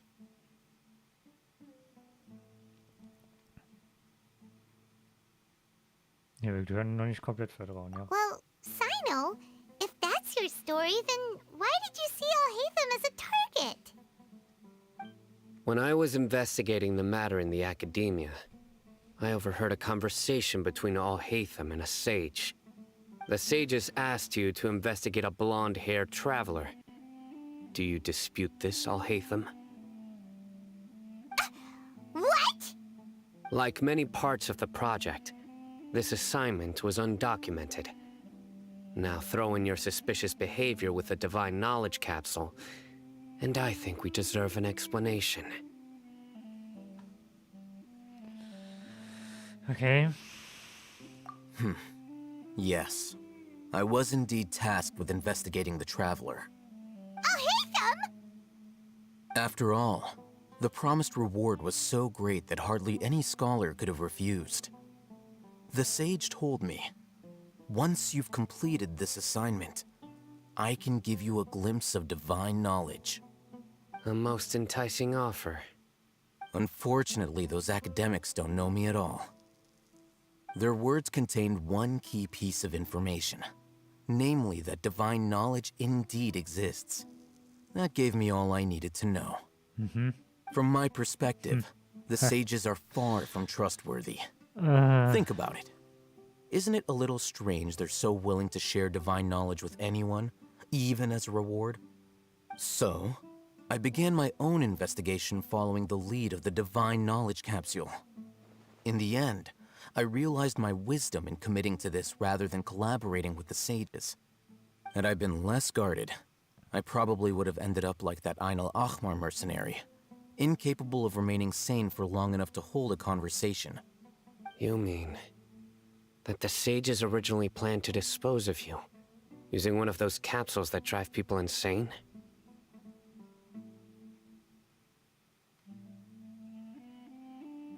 I'd already given up on the assignment by then. I only told the academia I was waiting in Port Ormos for you to appear so they wouldn't suspect anything. So it came as quite a surprise when I encountered my erstwhile target while investigating the Divine Knowledge Capsule. Criminals do love to talk about coincidences. Even though I ran into the Traveler by chance, I had no intention of providing assistance to the academia.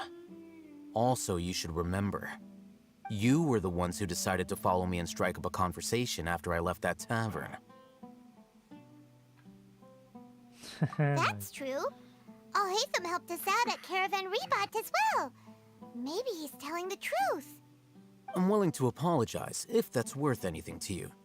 I took the Divine Knowledge Capsule behind your back because I judged its existence to be a significant risk. I felt that it would be best for no one to interact with it before it had been properly studied.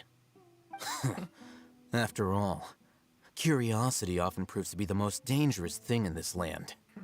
You should be well aware, Scribe Alhaitham, that curiosity can also lead you to danger and suspicion. Answer me this. Did the sages share any information about their project with you? Have I not made myself clear? You and I are both distrusted by the academia. Do you really think they would tell me anything? Fine. Although you haven't completely proven your innocence, I won't regard you as an enemy, for now. As you wish. Mm-hmm. Good. I'm glad to see you two clearing up your misunderstandings. And now you, Dia. I believe it's your turn. Oh, sorry. Whatever the boys were talking about must have been so boring that I spaced out. My situation is pretty straightforward. My employer, Dunyarzad of the Homayani family, is friends with the Traveler and is currently recovering from her illness at home. I had nothing going on, so I decided to return to Aru village for a visit. I was actually looking forward to a pretty exciting time getting back together with everyone here. But then I saw these two random guys in the middle of a pointless argument. It ticked me off, and things went downhill from there. Is that all? Well, I will admit that definitely sounds like your style. In that case, welcome back, Dia. That's more like it. I missed you all so much, Candace. What? Whoa! What was that sound? No need to worry. Now that you're no longer at each other's throats, please make yourselves at home. I'll take a quick trip outside to clear out some of those creatures in the sandstorm. Creatures? In the sandstorm? Are you sure you don't want some backup? Fighting in a sandstorm is not for the faint-hearted. Anyone without extensive training in these conditions is at a disadvantage. You needn't worry. Yeah, just leave him to Candace. Don't worry, she's as tough as they come. Zeitsprung. The winds died down. That means the sandstorm's over, right? Candace still isn't back yet, though. Is she alright? Maybe we should go out and check on her. When you put it that way, even I'm starting to feel a little worried. All right, let's go. We've been here long enough, and the boys are as chatty as the floor. Sind ja gar alle weg? Nee, das schnell. Dann gehen wir mal raus.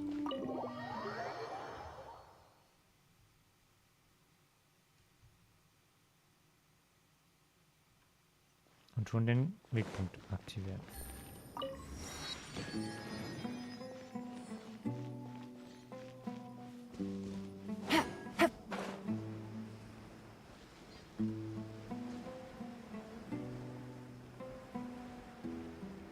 Die Wölfe sind schon wieder da. Nö. Oh, Candace, you're still fighting? You've been out here dealing with these creatures the entire time? Yes. They just keep coming in waves. I've lost count of how many I've defeated. Before I realized it, even the sandstorm had stopped. Here comes another wave! Warum? Leave this round to us.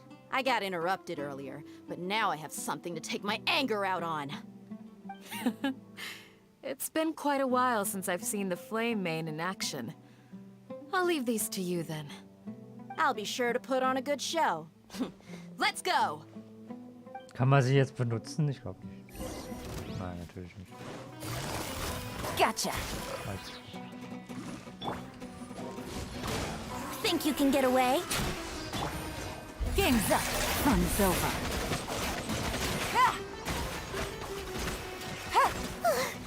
Here comes another wave!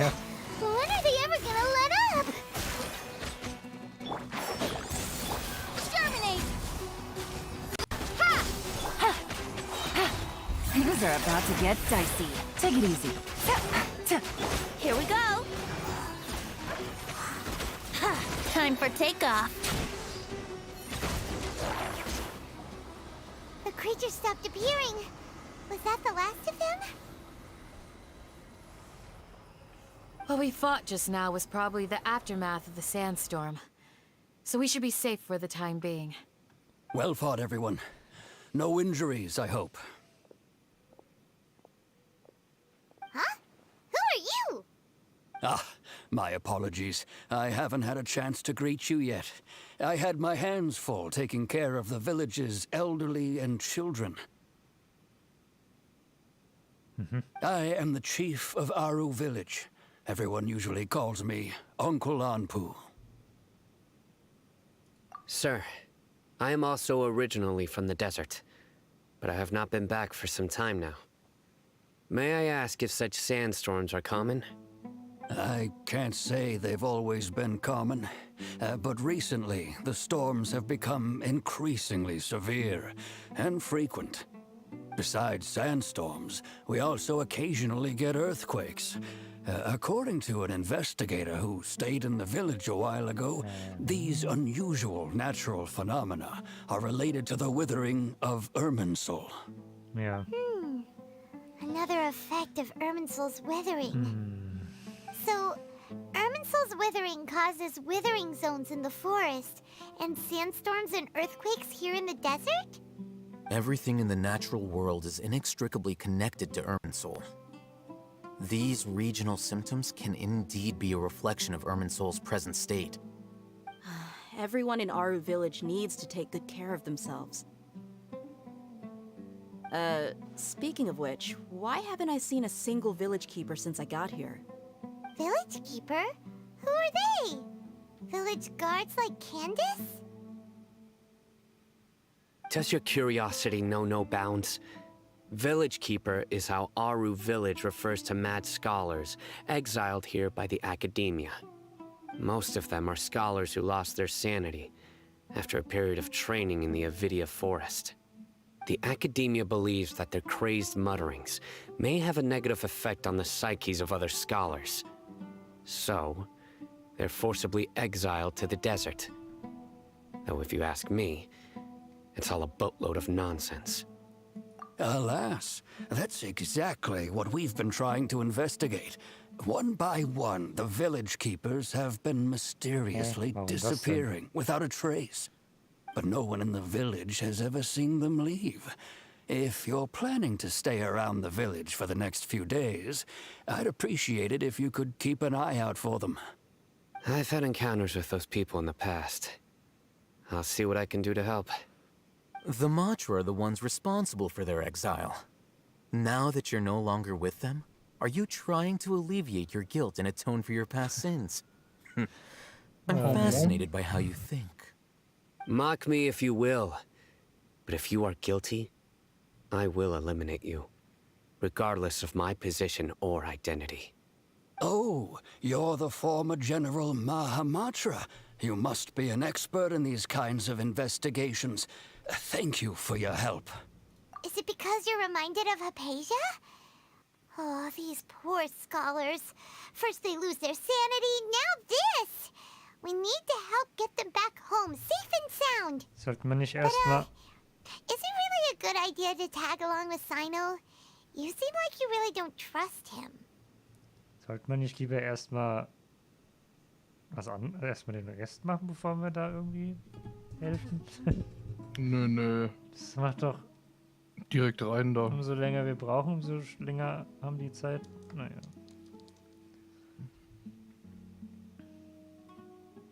I'll be grateful for the assistance.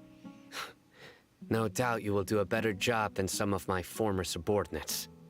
Let's start by finding a spot to share what we know so far. Ist das jetzt eigentlich der zweite Teil, wo ich hier gerade spiele? Oder? Kapitel 3, Akt 3. Ne, ist immer noch der dritte. Ja, also das ist, dann fehlt ja noch der vierte. Also ich habe den dritten noch nicht fertig und dann kommt auch der vierte. Oh Gott. Meine Güte. Ja. Ist das die zweite Teil? Das kommt mir irgendwie länger vor. Das ist der zweite Teil von Akt 3. Wie viele Teile hatte der gehabt? 7 Teile. Ui.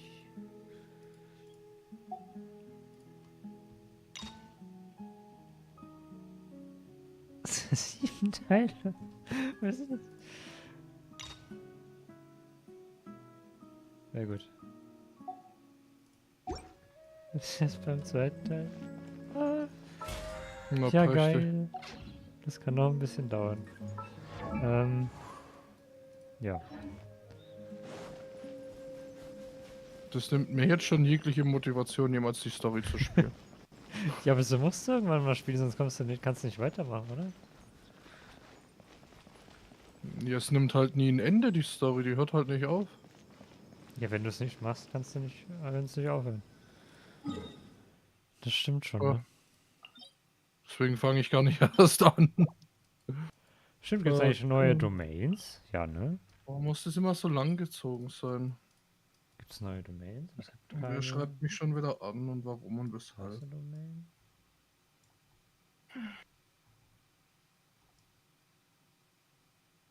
Ne, es gibt nur die. Ah, da hinten ist noch eine Domain.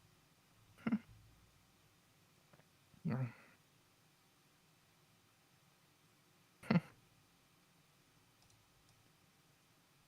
2 Domains gibt's.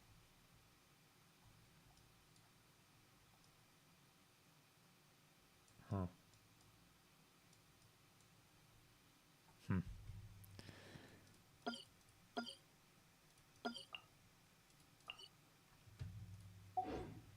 Right now, I wish I was sitting at the top of a tree, looking at...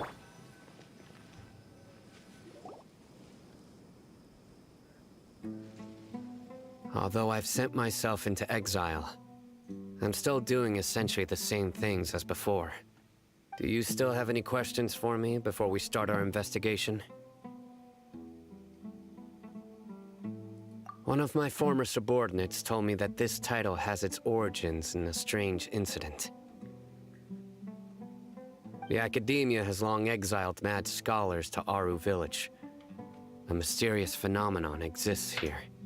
When mad scholars first arrive, they are as incoherent and deranged as before. But after spending some time here, they invariably begin to calm down. Initially, the people of Aru village greatly resented having to take in the mad scholars. But a strange incident one night changed that.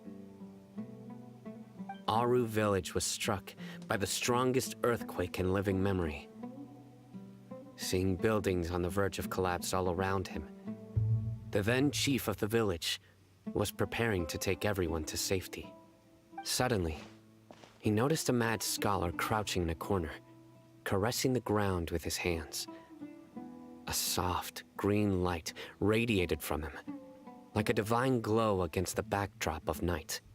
Despite the powerful tremors that ripped through the ground that night, all the houses remained upright, almost as if they had grown roots reaching deep into the ground. In the end, not a single building collapsed, and no one was hurt.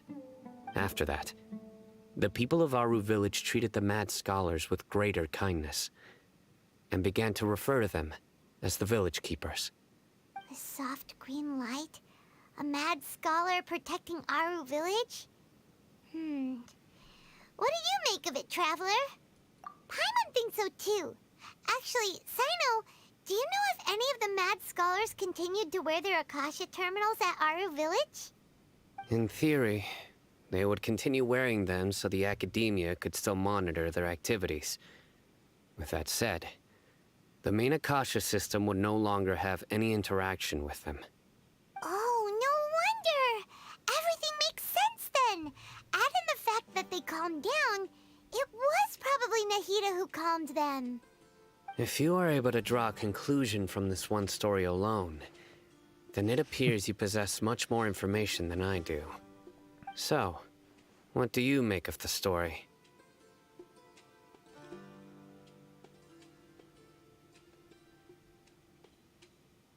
Yeah. Really? Lesser Lord Kusanali. What? You don't believe us? Lesser Lord Kusanali was definitely using the Akasha to give her power to the mad scholars! No, it's not so much that I don't believe you. I'm just struck by your reasoning. Lesser Lord Kusanali, the current Dendro Archon. Is she really active in Sumeru? The Academia has always placed far greater importance on the late Greater Lord Rukkhadevata. They've more or less ignored Lesser Lord Kusanali, and I've never had any reason to doubt their views. In addition, I've never heard any stories about Lesser Lord Kusanali and her deeds. To me, she might as well have been a god that never existed. No way! Nahida definitely exists! She's a... How should Paimon put it? She's a good Archon who's kind and wise. Even if she says weird stuff sometimes.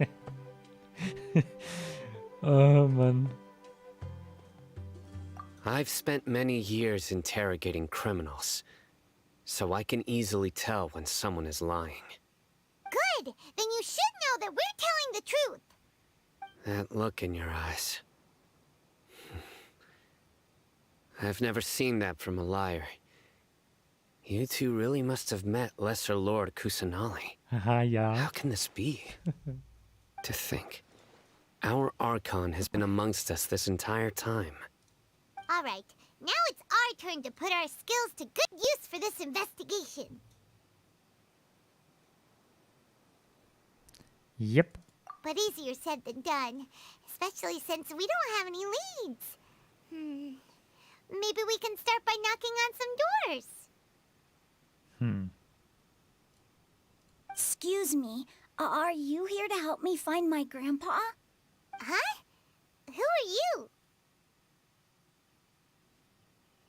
By the sounds of it, a resident of this village. My name is Isak. You'll help me find my grandpa, right? Is your grandpa a mad scholar? Hey, don't say that. Grandpa is just Grandpa. Why do you have to call him that? It's not like he's a bad person or anything. The person you're referring to is not a local, yet you are. Why do you call him Grandpa? Grandpa is just Grandpa. He's my family.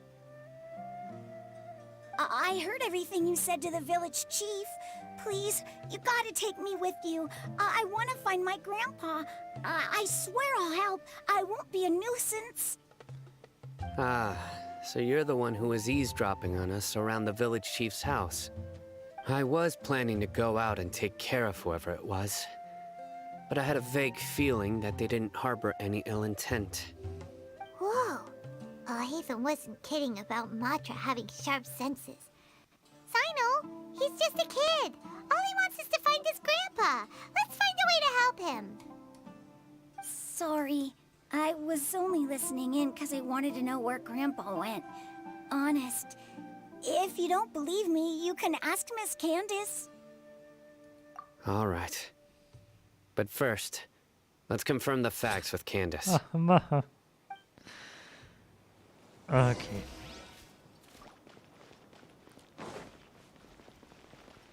Muss ich jetzt da hoch oder runter? It's all a bunch of nonsense. Da oben.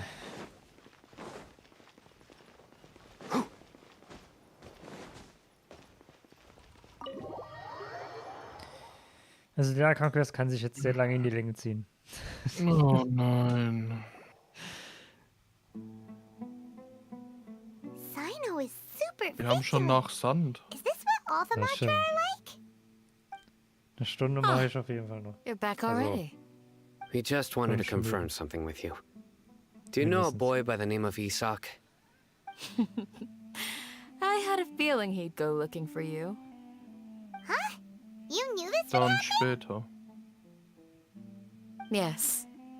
Although he tried his best to stay hidden, I still noticed him eavesdropping outside the window. He really wants to get his grandfather back. Isak's parents were both Aramite mercenaries who rarely returned to the village after finding employment in the city. He was raised by his grandfather. Unfortunately, it was only a few years before his grandpa passed away. Isak was still very young at the time, so various families in the village took turns caring for him so he could survive. Later, an elderly mad scholar arrived at the village. Isak thought the scholar bore a striking resemblance to his grandfather, and thus often spied on the man. However, the scholar was unkempt in appearance and incoherent in speech. Although Isak referred to the man as his grandpa, he was afraid and didn't dare to approach him.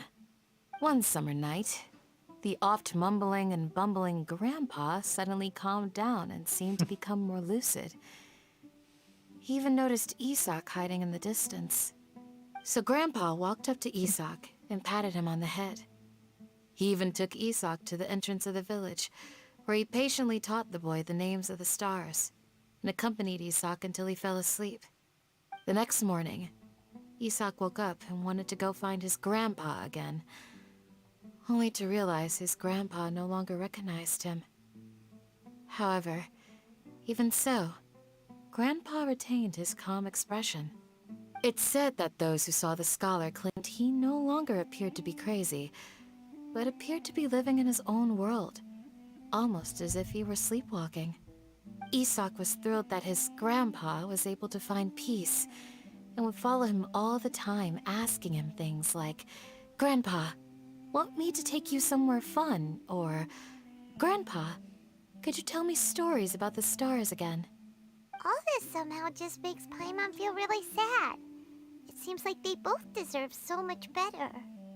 Perhaps. Nearly everyone who lives in the desert has some form of hardship or regret.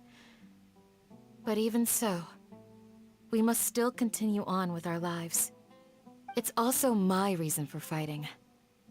I must continue to protect this land.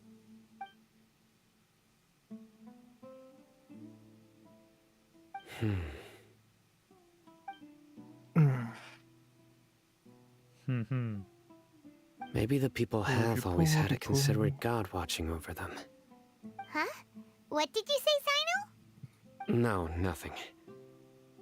As long as Isak keeps his word and doesn't get in our way, we can take him along.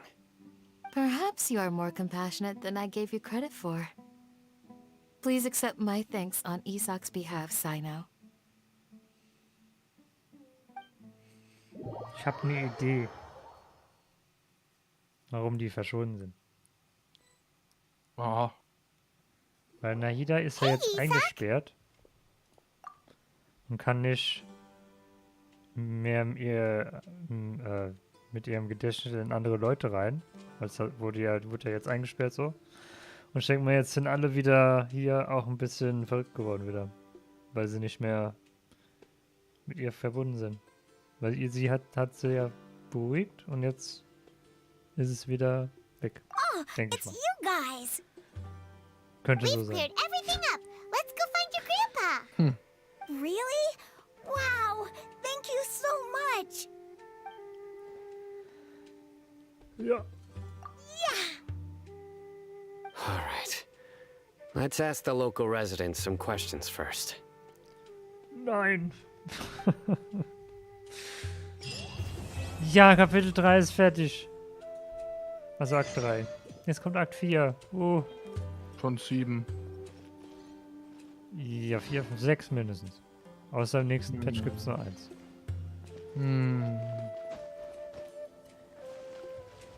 Oh, hier oben hängt was. Ja. Dattel. Zutat. Zum Glück nur eine Zutat, keine... Zum Glück.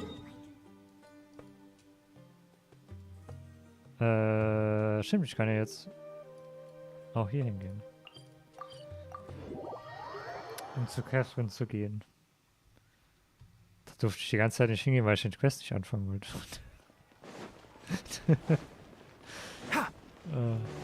Add Astra. Das habe ich gemacht. Ich wollte hier nochmal gucken. Nee, hat sich nicht viel geändert. Nee. Vielleicht fühlt sich das auch jeden erst ein bisschen mehr auf. Obwohl. 6. Ne, auch nur 6. Also kommen dann noch 2, 7, 8.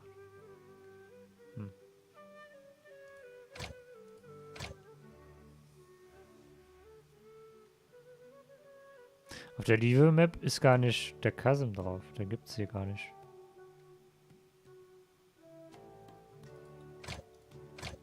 Also, das Ne. Ding. So eine ganz alte Map.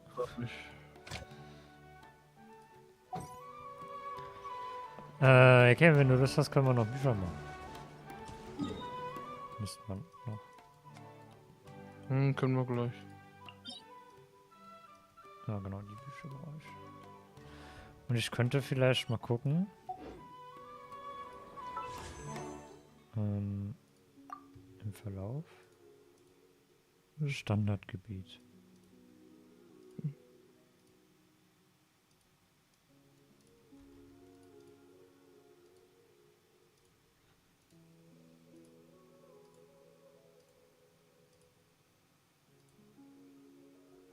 Da. Also in der gleichen Zeit. Ich gehe jetzt mal und tu mal das versuchen einzutragen. In die Seite. Auto-Import.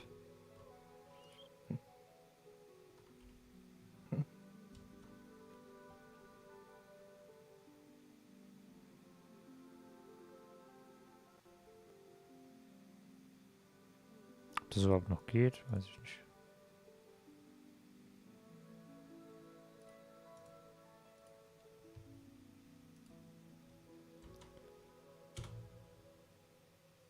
Und doch, hat funktioniert.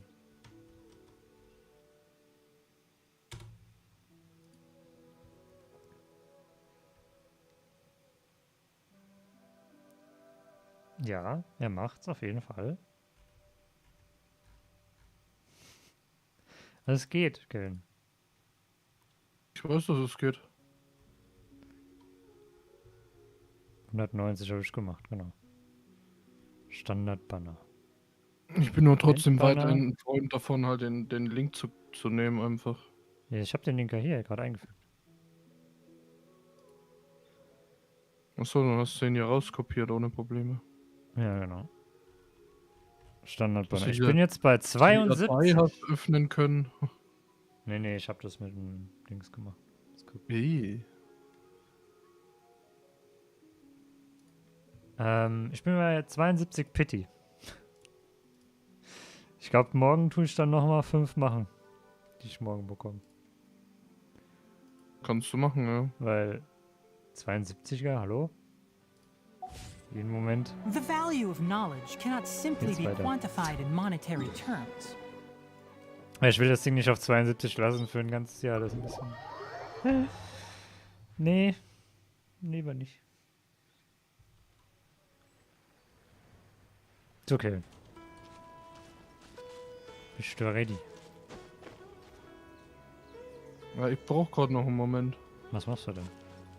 Ich bin im Powerwash und bin fast mit dem Level fertig. Okay. Da kann ich so lange hier rüber gehen und Leute kaputt hauen.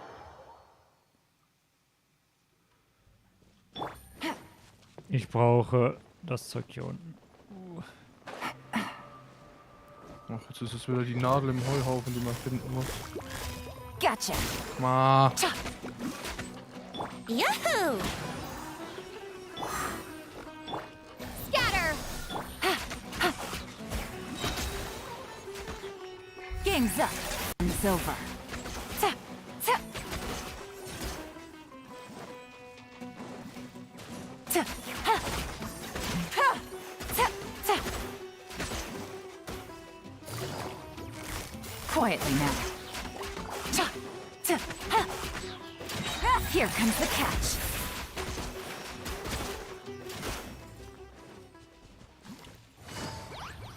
Gotcha. Cha. Ta. Ta. Ha. Quietly now. Ha. Ta. Brace yourselves. Da sind nochmal 2. Da ist noch einer. Things are about to get dicey. Ha. Ha. Ta. Ta. Wieso ist der so? Okay. Waren das jetzt alle? Ja, ich Take it denke schon. easy. Ich brauche von diesem Zeug hier so Unmengen an Zeug. Man darf es nicht mit Elektro oder Feuer töten. Sonst kriegt man das Zeug nicht. Ah.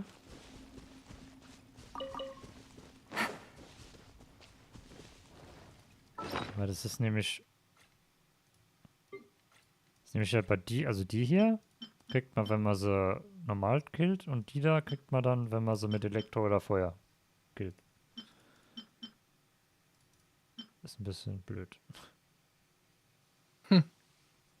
Ich denke mal, weil das dann aktiviert wird und hier ist es einfach nur Pulver. Hier ist es dann fest. Weil es Reaktion mit Feuer und Elektro ist dann so. Ist ja auch mit dem Pilz hier. Wenn man den normal einfach nimmt, hat man das. Wenn man den mit Elektro macht, kriegt man den ein bisschen besser, und mit Feuer kriegt man ganz schlecht. So. Ja. I got a new letter Wusste ich from auch an nicht. informant. Looks like Ja, the das ist situation has ja changed neu. again. Das gibt's ja auch erst seit dem Update.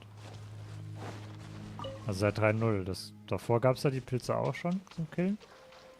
Da hat man ja einfach nur, egal wie du sie gekillt hast, immer das gleiche bekommen.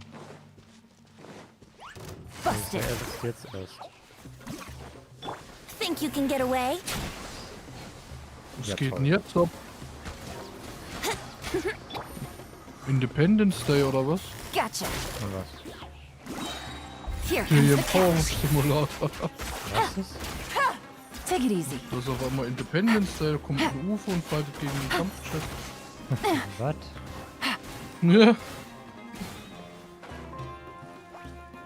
Oh nein. Oh nein. Ernsthaft. Busted. Here we go. Boah, what the fuck?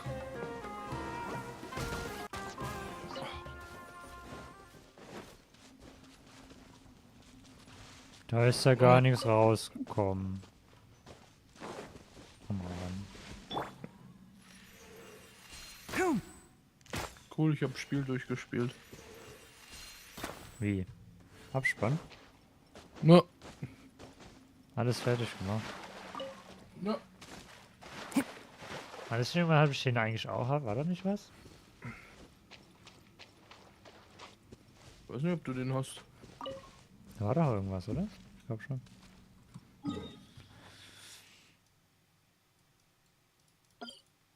Du hast ihn auf der Wunschliste auf Steam. Ja, das ist logisch. Nein, ich meine bei Humble Bundle oder was gab's, oder? Das weiß ich nicht. Mal nachgucken. Choice. Just Cause 4 Complete Edition.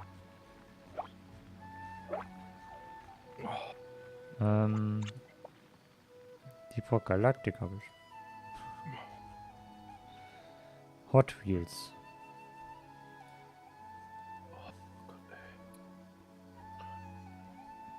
Nee, das war Hausflipper, glaube ich, was ich bekommen habe. Oder? Das kann sein.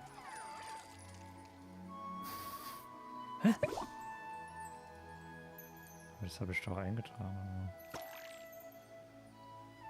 Humble Bundle. Wie heißt der? Power Wash, ne? Aha. Nee, habe ich nicht. Nee.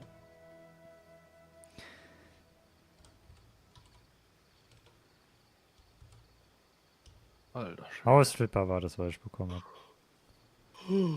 Das war das, was ich da immer If you press a verwechsel. leaf between dry sheets of paper, you can make an attractive and handy bookmark. Ich weiß nicht wieso. Naja, Häuser renovieren und sauber machen. Ja. Ist nicht so weit auseinander, ne?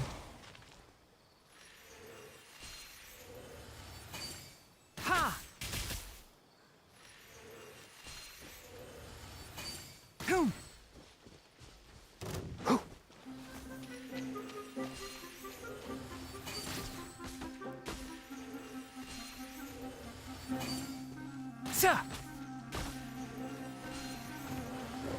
Ha!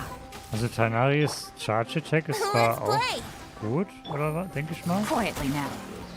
Aber der ist nicht so schnell wie Ganyos Charge Attack. Hey. Nein, ich will das nicht. Ab. Wo sind wir denn da?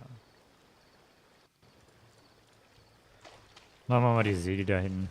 Dann bist du auch mal weg.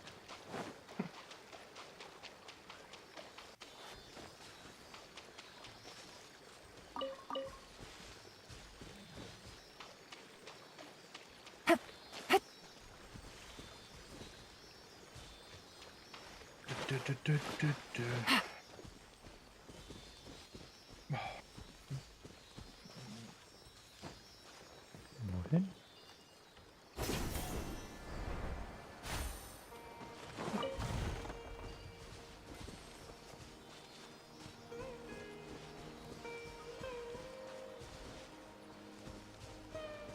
Take it easy.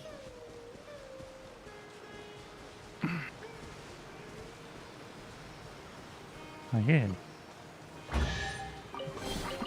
A chest full of valuables and a trove of potential Was clues. die auch immer in Discord gemacht haben, dass auf dem Handy jetzt halt erst die Emojis angezeigt werden, die von Android sind. Achso. Wenn du sie abgeschickt hast, dann werden die Discord-eigenen Emojis angezeigt. Das ist nicht so. Okay.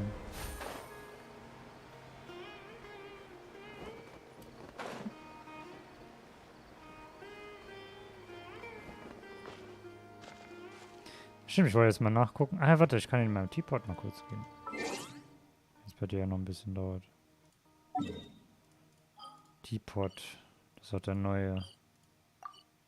Stimmt, kann ich mal gucken, ob da was. Ah, stimmt, es gibt jetzt Teleport-Wegpunkte. Oder ein wenigstens. Ja. Dass man sich. Aber warum? Was ist da? Ui. Hat auf jeden Fall ein gutes Bild. Take it easy.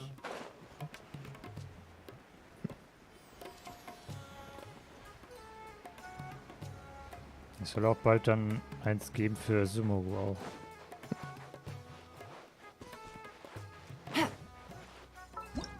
So, mal gucken, ob wir Platz haben für Chainari. Der neue Fuchs. Der Fuchs. Hey. Was will du mal wissen machen? Ja, Bücher. Ja, was für Bücher? Es gibt nur die heutigen Bücher. Hey. Ja, welche Domain? Ja, welche? In welchem Land? Ja, welche wohl? Ja, Nein, das ist voll. Schaffen. Die Summe-Routing. Nein, das ist immer noch voll. Was mache ich jetzt, Kevin? Nein, ich muss ernsthaft den... Oh. Toll.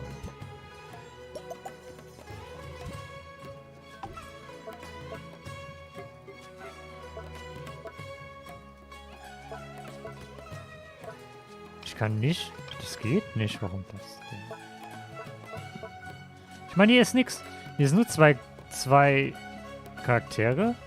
Die Musikbox. 1, 2, 3, 4, 5, 6 Fliegedinger und Die Charaktere nehmen viel Platz weg. Und das. Mehr ist nicht. Mehr ist nicht. Ja. Nur diese 6, da 6, dieses eine und 2 Charaktere und ich kann nicht mehr treffen. Gut, und das Haus. Vielleicht tut das Haus auch noch viel wegnehmen.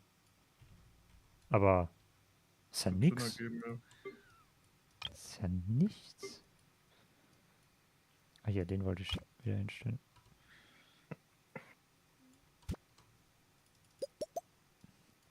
Aha, die heutigen Bücher braucht es keiner. Ist auch okay. Ja, die, Wäre vielleicht cool, wenn wir die ein Ding machen könnten. Ja, brauchst Naja, du gut. nicht. Die, Story brauchst. Und es wird auch irgendwie gesagt auf Twitter, dass die im nächsten Patch dass man die im nächsten Patch gratis bekommt über das Event irgendwie. Keine Ahnung, ob das stimmt. Das ist wieder die Frage, ne? This realm is... Kann nur 3 machen, so eine Scheiße, aber... Nur 3? Okay.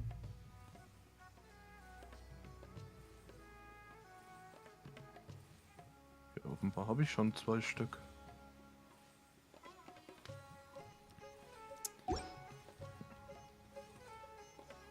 If you ever... Stimmt, man kann doch auch ein... Oh, das ist eigentlich ganz gut so, weil wenn ich jetzt 40 überlasse, dann ist es um 19 Uhr voll. Weil wir wollen ja noch Bosse machen morgen wahrscheinlich. Ja. Stimmt, wann ist denn meiner voll eigentlich? Um 17:40 Uhr habe ich 15 Uhr ist meiner voll.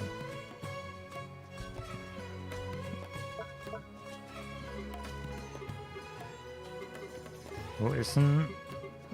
Naja, mal schauen, wie wir das machen. Hätte ich mal mitdenken können gerade, aber naja, gut. Ja.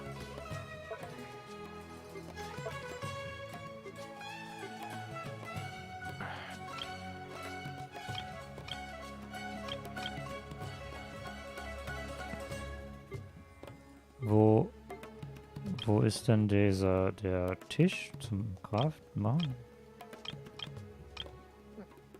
Unter was? Das ist eine gute Frage.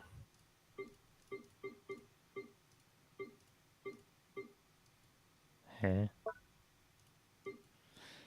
Unter was ist das bitte? Das muss doch hier irgendwo sein. Auf jeden Fall habe ich noch Platz, um was drauf zu machen. Also. Müsste aber Hof sein, weil du kannst ihn nur draußen hinstellen. Ja, aber da ist nichts. Ich habe den auf jeden Fall gemacht. Ich hatte schon mal stehen.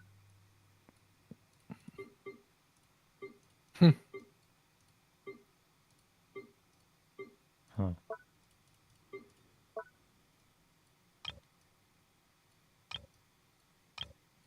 Da ist nicht, da ist nicht. Da ist nicht. Hier auch nicht. Hier kann man was zusammenbauen. Nee.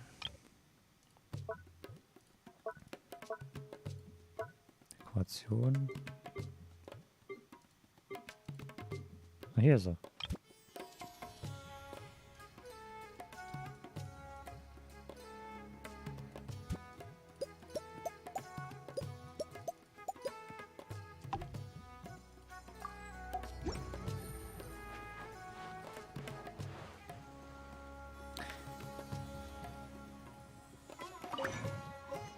Wenn ich jetzt noch einen mache. Ah ne, ich habe ihn ja voll.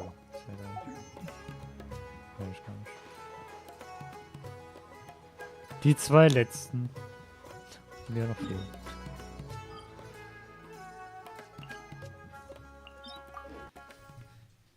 Schön, schön.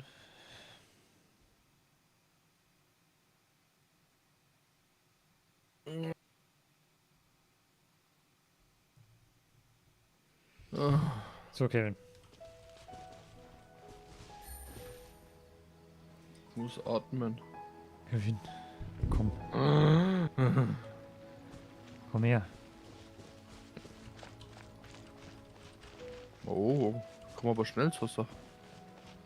Jetzt komm schon.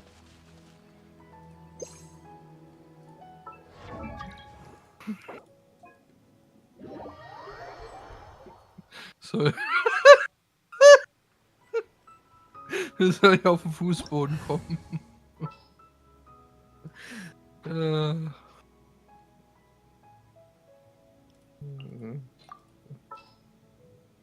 Geh drauf, wo drauf? Auf den Fußboden.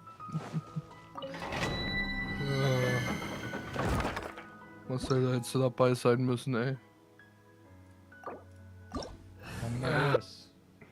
Der Oliver und ich haben Tränen gelacht.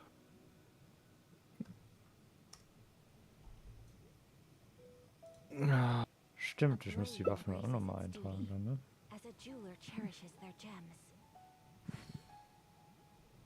Das Ding ist, ich könnte es Marcel jetzt erzählen, aber er kann nichts damit anfangen, weil er kein LOL spielt. Ja. Weil ich statt nett spiele, ne? Das stimmt.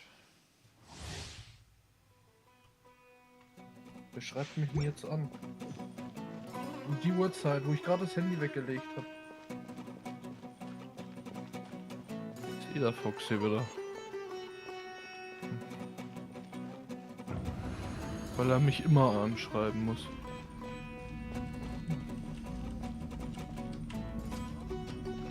Erstmal Musik anmachen. Ich leg los. Pfeift zum Angriff. So, ich muss erst essen vorher, ne?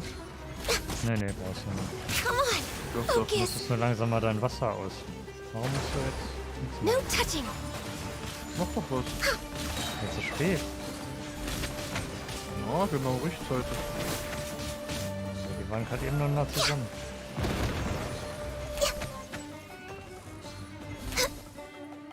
Das fliegt einfach durch den Durch, auch okay. I can fix this.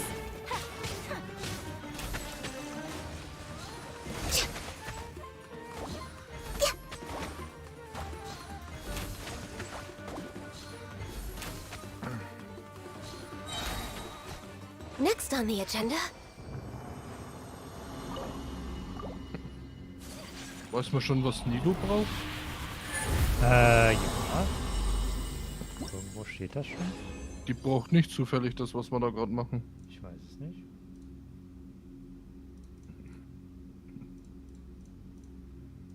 Warte.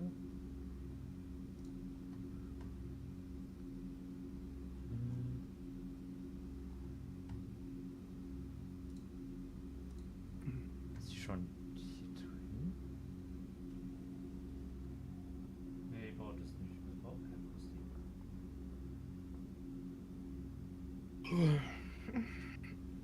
Das verstehe ich auch nicht so ganz. Ah nee, Freitag. Nein, die braucht es Samstag von morgen. Braucht es von morgen.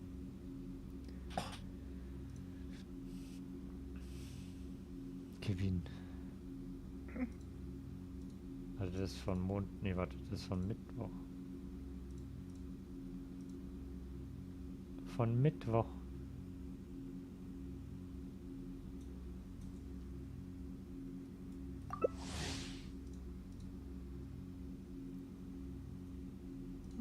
Erstmal fragen. Erstmal gucken. Vielleicht gibt es auch Leute, die Nein sagen. Was? Ja, was strömen. Ja, wie nein? Okay, ich habe einen 9er Ping, das macht mir Sorgen. 9? Wie geht das denn? Ja, weiß ich nicht, hatte ich auch noch nie. Born of ice and frost. Was ist denn jetzt, du Bongarten, komm her.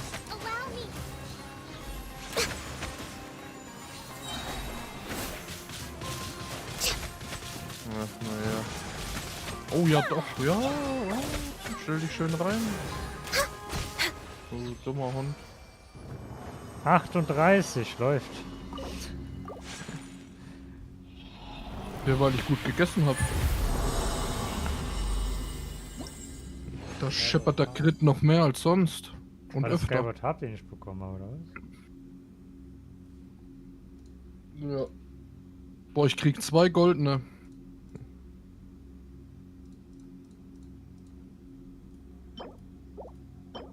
Die 88 habe ich schon. Okay. 81, das stimmt. Ja, ich brauche 53 goldene. Oh Mann. Ja, mal schauen. Ja, wie ja mal schauen, ja oder nein? Ja, mal schauen.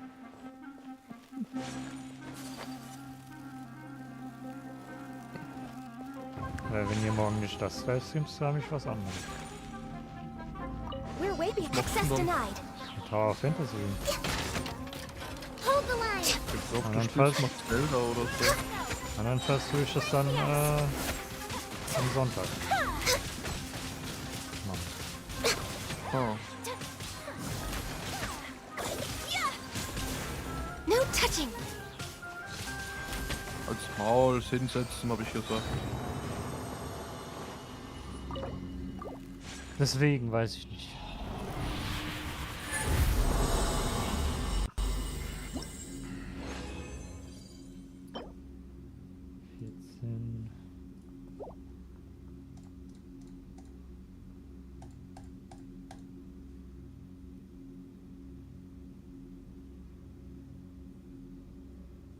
Oh, ich brauche erstmal 45 von denen.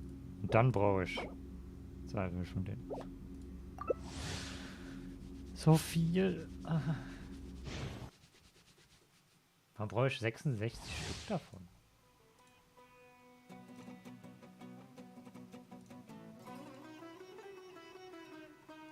Nein. Warte kurz. Du brauchst 66 Stück, um alles auf 9 zu machen? Okay.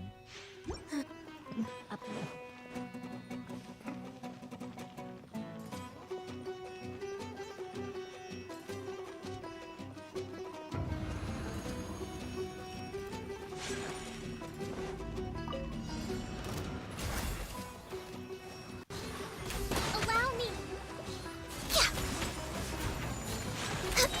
Kami-sato art. Sumetsu.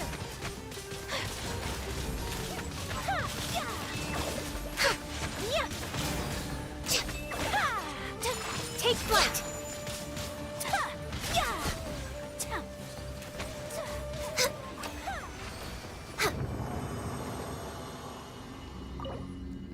Knapp krieg ich die Ulti nicht voll. Gleiche Zeit wie letzte Woche.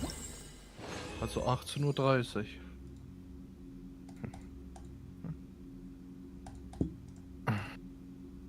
Na dann.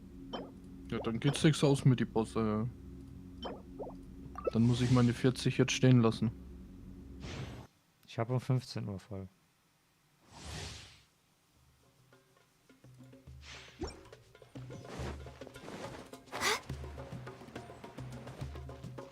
Du hast 40?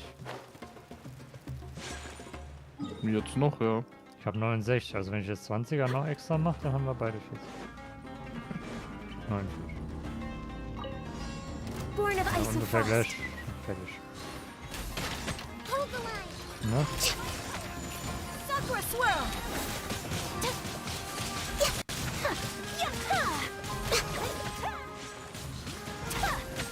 Ja, aber ich habe ja jetzt mein Zeug erst eingelöst. No touching.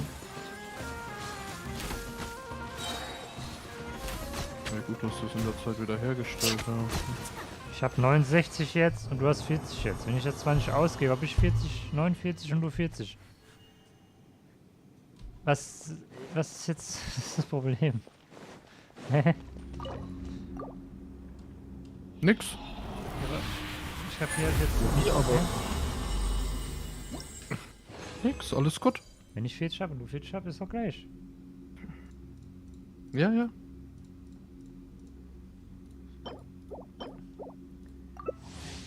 ...35 Stück. Da hast du ganz richtig recht. Next on the agenda.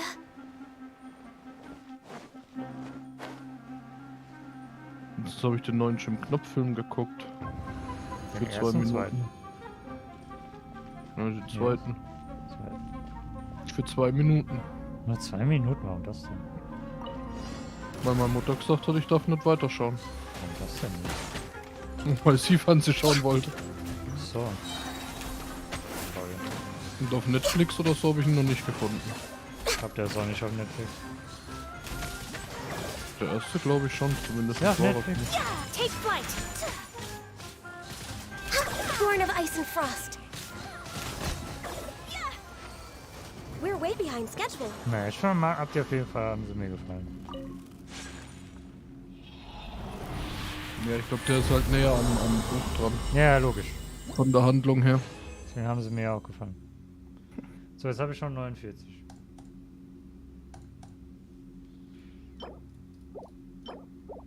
Läuft, ne?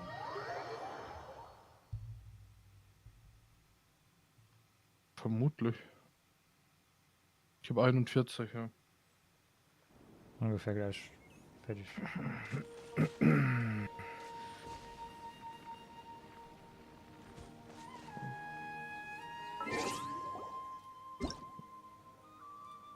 Stimmt, ich kann das nämlich einsammeln.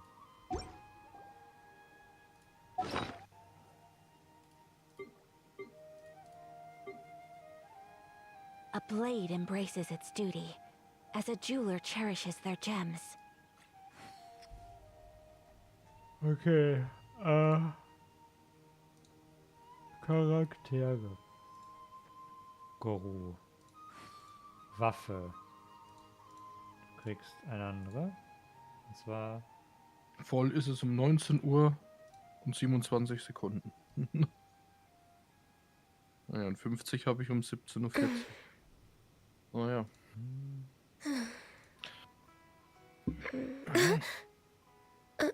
A blade is like a tea leaf. Only those who sample it many times can appreciate its true Was qualities. bist du am Rumstöhnen, Frau? Beherrschen Sie sich. Ich habe im Standardbanner jetzt 355 Wische gemacht.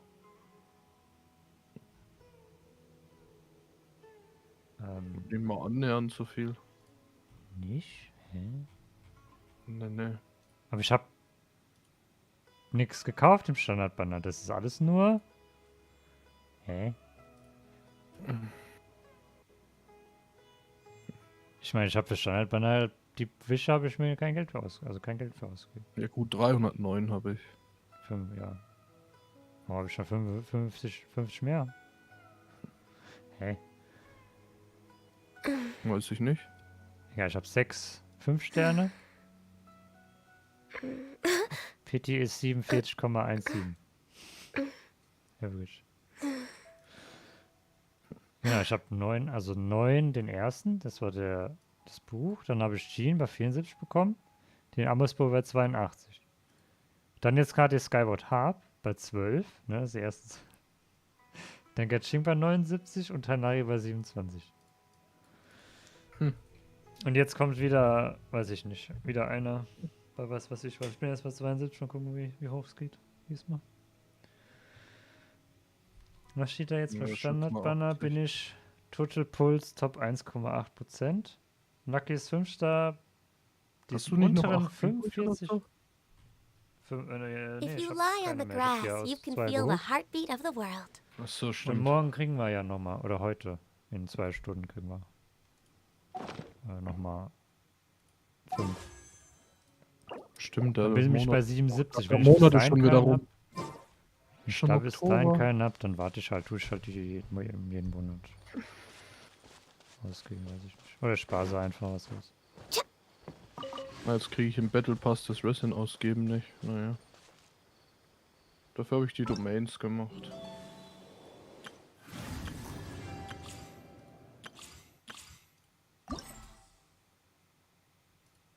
Ach, da muss man ja Akt 4 auch noch spielen. Also.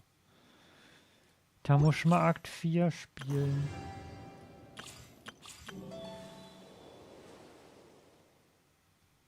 Ja, das Event können wir dann eigentlich... Gut, wenn du morgens streamst, dann kann ich es erst entweder nicht im Livestream machen. Oder... nicht, oder was anderes, weiß ich nicht. Ich hab keine Ahnung.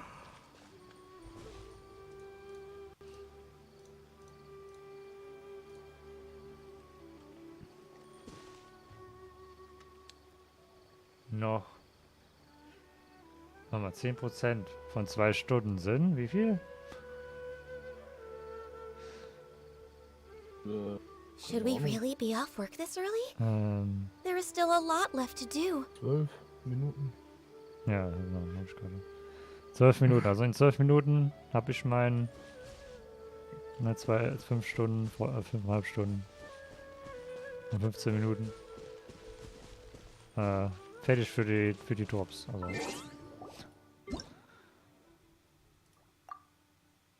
Ich kann doch die Zettel. Nee, warte, was? Die Zettel kann ich. Ich darf mir das nicht einsammeln. Ich habe schon 19 mehr schon wieder. Die wollen mich doch verarschen hier.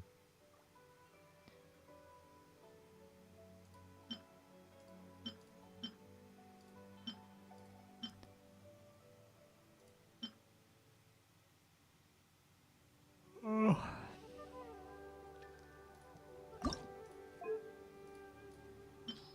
It's so nice to de-stress.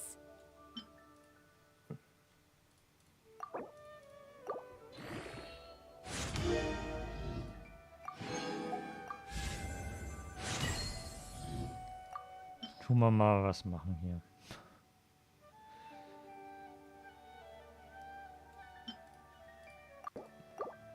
Ich will auch gambeln jetzt. Ja, was willst du? Meine Spielsucht befriedigen. Aber warum? Einfach so, weil ich süchtig bin. Aber warum? Warum nicht? Stimmt, es gibt wieder neue Sachen, ne? Ja, eins Neues. Ein neues Ding gibt's. Ja, von mir kriegen die nichts mehr. Da gibt's ja nichts. Ach, das ist auch neu, oder?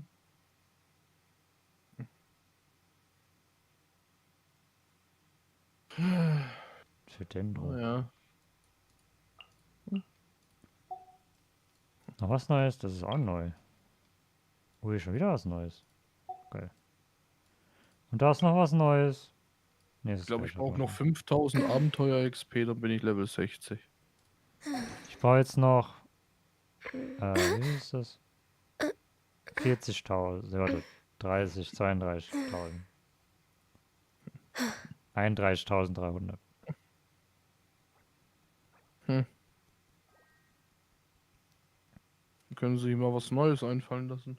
Und dann kriegst du jedes Mal, wenn du EP bekommst, Geld. Das ist sehr froh.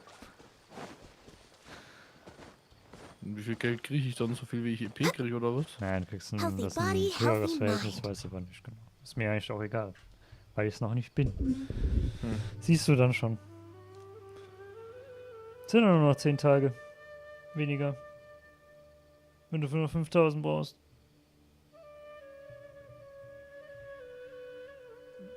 Nee, das sind nur noch 5 Tage dann.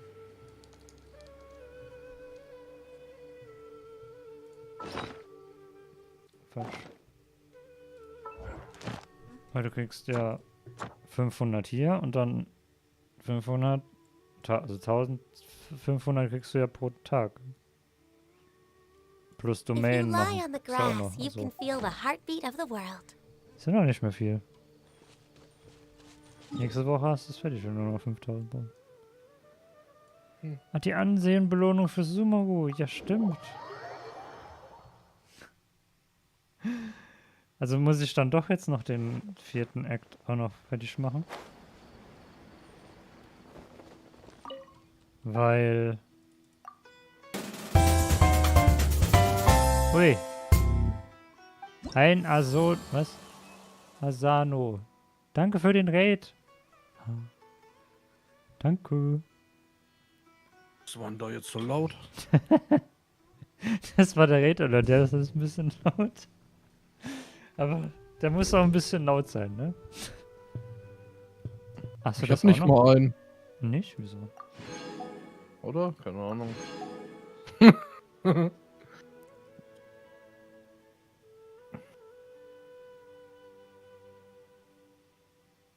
Echt? Warte. 70. Ja, ich mache einfach den nach. Und fertig. Hab ich einen Raid-Alert? Normalerweise. Kein, nicht? Ich weiß nicht. Ich weiß nicht. Muss ich mal schauen. Ja, was können wir jetzt noch machen? Ich meine, ich könnte die Quest jetzt noch weitermachen. Was ich eigentlich brauche, sind Pilze. Pilze ein bisschen auseinandernehmen. Also. Wenn du weißt, was ich meine. Nein. Immer diese Leute, die schon in Sumaru sind.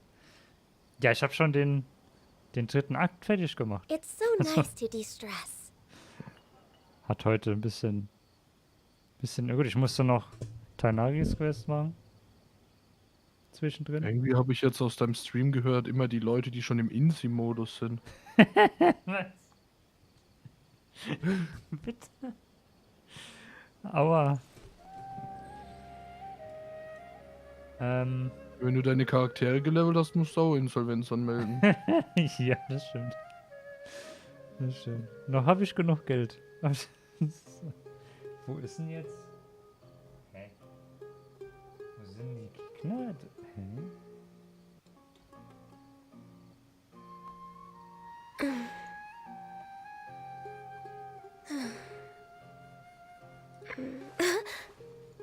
Wo kann ich denn... Ah, hier sind wir. Okay. Nee. Ja, wenn man seit Anbeginn der Zeit spielt, da kommt man halt rum, ne? Ich stecke mit einem Fu in Liebe und mit einem in Inazuma.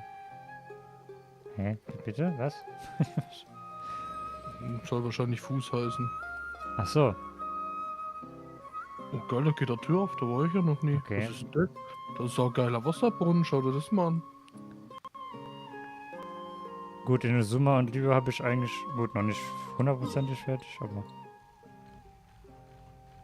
Was gibt's hier? Kann ich da auch rein? Enter House of Diane. Wo bist du eigentlich? Weiß ich nicht. Bin irgendwo reingegangen. Ach, davon. Was gibt's denn da? Oha, was ist denn hier jetzt? Wo kann ich aber jetzt die... Oha, Alter, guck dir das mal an, so richtig aus Marmor und alles. Should we really Das be ist off zum work this early? Activaten. Das There's still a lot irgendwie, left to keine do. Ahnung. Hä, da kann man sich hochbeamen. Auf der Karte kann man gar nicht die Pilze aktivieren. Was ist da los? Hä? Warum ist auf der interaktiven Map nicht die Pilze?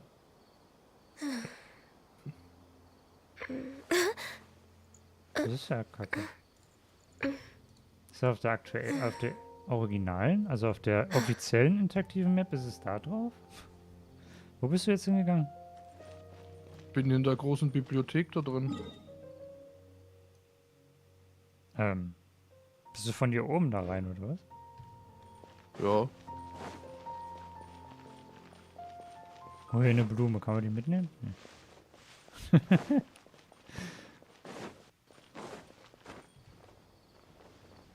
Ich konnte nicht mehr gegendrückt.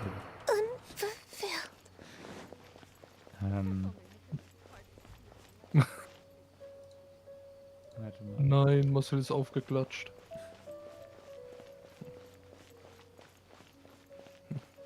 Ich würde gerne nach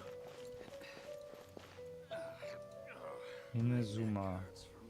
Sumaru.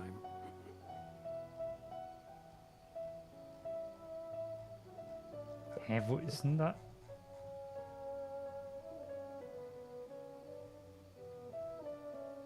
Ah, hier. Da sind sie. Fungi. Fungi. Ne, die sind da nicht. Okay. Ah, da muss man halt auf... Wieso? Das sind noch viele. Die sind sogar auch in der Wüste. Hätte ich jetzt nicht erwartet. Pilze in der Wüste, das sieht man auch nicht oft. Ja. Wie kommt man da jetzt rein? Wo bist du eigentlich?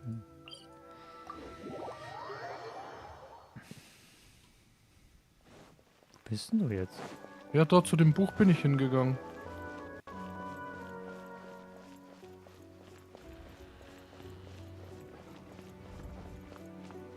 Bist du nicht hier unten? Okay. Ja, dort die Tür ist aufgegangen. Und dann?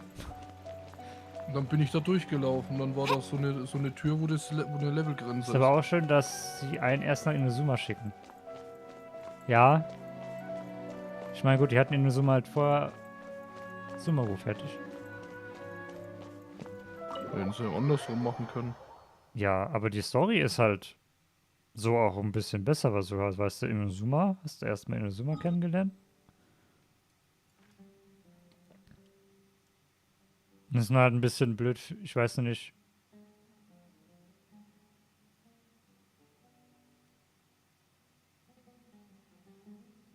Kinder, ja. Ja, das stimmt. Geh erstmal in das feindlichste gesinnte Land, das wir haben. Ja, hier. Ja, aber dann hast du das schon mal durch. Ja, dann hast du wenigstens schon mal das gut, ich weiß nicht, wie es mit dem... Aber irgendwie stimmt es schon. Ich meine, das wäre so, Nee. als würdest du in Avatar Aang so direkt in die Feuernation rein in der ersten Staffel. Ja, aber die Winternation ist ja die schlimmste. Oder Was? jetzt. Also nicht die schlimmste, wie heißt die... Ich weiß nicht, wie ich sagen soll. Was? Ja, weil Feuernation gibt's ja hier auch, wenn man so will.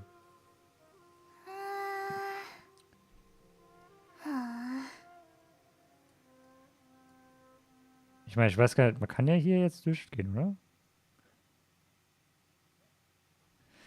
Ich frage mich nur, wie die Feuernetz, also wie das Feuergebiet dann ist, weil da ist ja wie heißt's?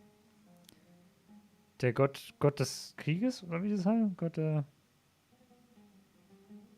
Oder? Gott des Krieges? Gott Glaub des schon. Donners. Und wie das halt da dann, Nee. wie das dann da ist. Weil im Trailer haben sie irgendwie gemeint, würde uns irgendwas sagen, irgendwas, keine Ahnung, irgendwas zeigen. Was auch immer.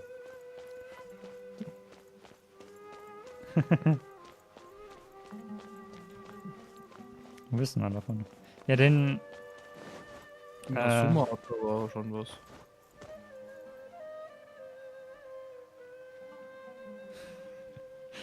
Ja, genau. Feuergruß. Feuergruß. Wir dürfen nicht hoch. Ich glaube, da oben ist dann im nächsten Patch. Kommt man beim nächsten Patch hin. Hä? Hm? Den will ich was erzählen. Ja, in der Cutscene hat man ja da was gesehen. Da ist Den Eisenbahnfachverkäufer so. da. Maybe I'll borrow something to read. One with nature. Aber Ah, ja. reicht nicht. Was denn? Hoch? Ja, man kann sich irgendwie da hochglitschen. Also irgendwie, aber ich weiß nicht wie. Man muss irgendwie aus der Map und dann kann man da hochgehen und dann ist man dann da oben. Irgendwie, keine Ahnung. Ja, aus der Map. Mit dem Geo-Traveler kann man da irgendwie irgendwas machen. Keine Ahnung. Aber da oben ist halt wirklich nichts. Da ist nichts. Toll, jetzt habe ich Ja gut, einen dann geilen danke Outfit, nochmal. das ist eigentlich scheiße. Danke nochmal für den Raid und danke, dass du da warst. Danke, danke. Und wünsche wohl zu ruhen. Und auch gute Nacht genug. Zack, zack, zack. Wir machen auch nicht mehr lang. Ich meine, ich bin auch jetzt schon 6 Stunden hier. Wir machen durch bis morgen früh. Ja, nee. Ich muss den 4. Akt eigentlich jetzt noch machen, aber ich habe eigentlich keine Lust mehr. Wir können jetzt noch ein bisschen Dings.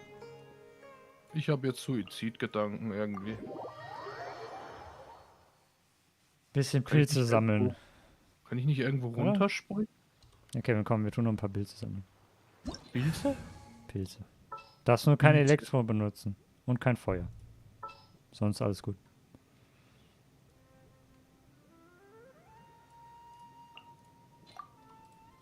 Pilze. Achso, Ganyu ist ja nicht mehr am Leben.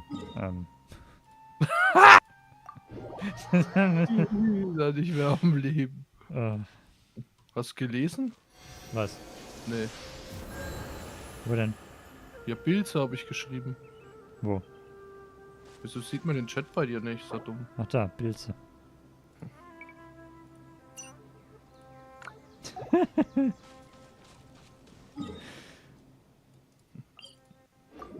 Wo ist die denn da? Ich bin da. Wie sollst du da hier Irgendwo. hinkommen? Na, da vorne sind ja die Pilze. Geh, quack, zack, zack, schlitz.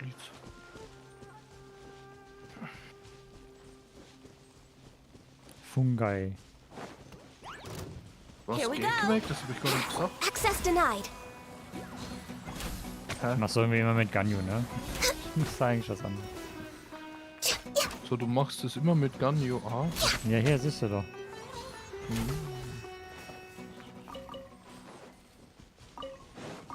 Ich muss mal jemand anders da nehmen. Das Ich mag so zwar viele Ganyu, aber Charaktere, Ganyu ist halt dann... Du spielst nur einen einzigen. Hä? Du spielst nur einen einzigen, Ja, weil du ja, so macht viel ja hast. Spaß. Du kannst so krasse Sachen machen. Aber jetzt für den Livestream immer den gleichen zu benutzen, ist auch blöd. Da, guck da, lauf drauf auf dem Fußboden. Zack, zack. Busted. Alle getroffen, ne? Into the wind. Things are about to get dicey. Time to go. The wind knows. Aber wenn die so verstreut sind, dann bringt das aber auch nichts. Nee.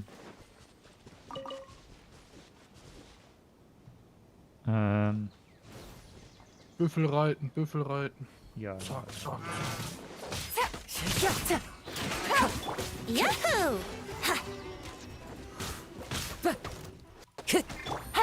Quietly now.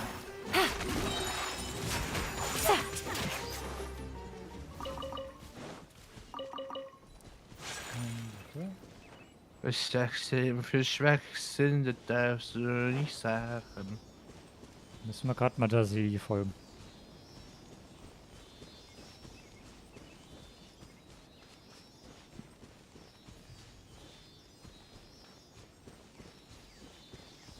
Das tut so weh. Achso, ist ja schon hier, ist ja voll kurz.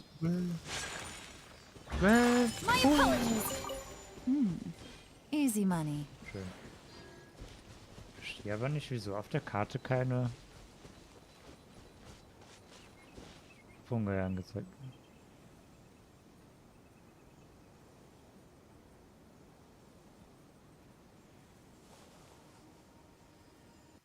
wird. Also das ist aber ja, Wir sind alle da, außer das. Außer Funke. Was will denn der jetzt? Hä? Was wollte das Schwein jetzt gerade? Hä? Wo kam Warum das her? scheppert so voll? Wo kommt das denn her? Das Schwein. Da vorne. Aber warte mal kurz. Ja.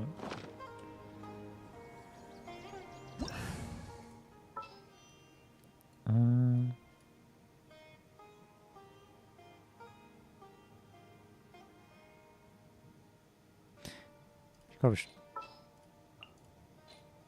wie geht das? Hallo? Wir machen mal so.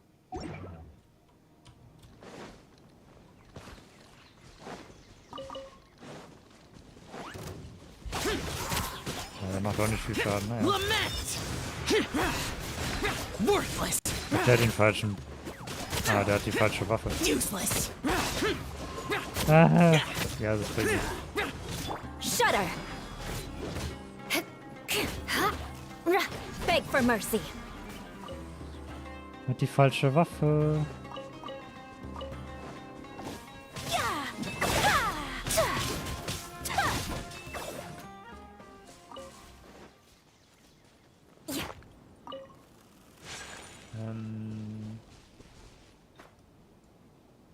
Vorne auf der Brücke sind noch nicht. More speed. Oder unter der Brücke wahrscheinlich dann. Nee, doch auf der Brücke. Und da oben. Was wollen die denn hier oben? Shudder! One with nature. Crush. The wind knows. Beg for mercy.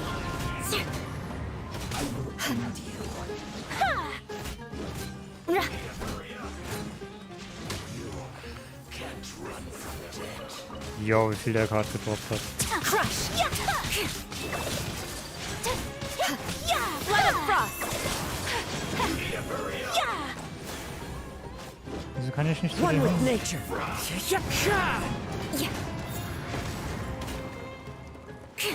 Whirling snow! Ich hab Holz bekommen.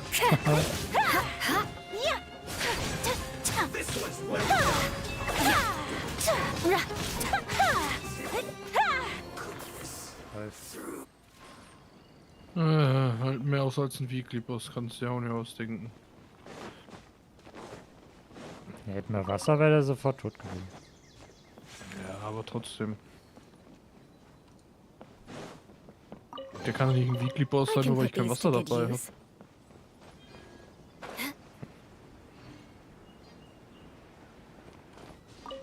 Da ist der kleine... Da ist ein kleines... More speed. Ah ja.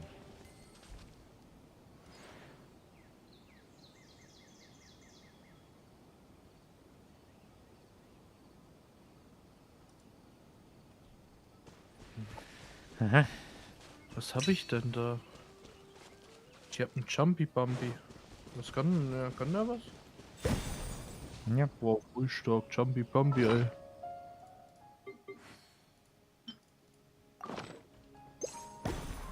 Yeah, Feuerwerk. Nicht schön. More Da speed. vorne sind welche, die bringen wir um. Beg for mercy. Bin drin. The wind knows me. Into the wind. Giving to the mercy. I can put these to good use. Yeah, yeah, yeah.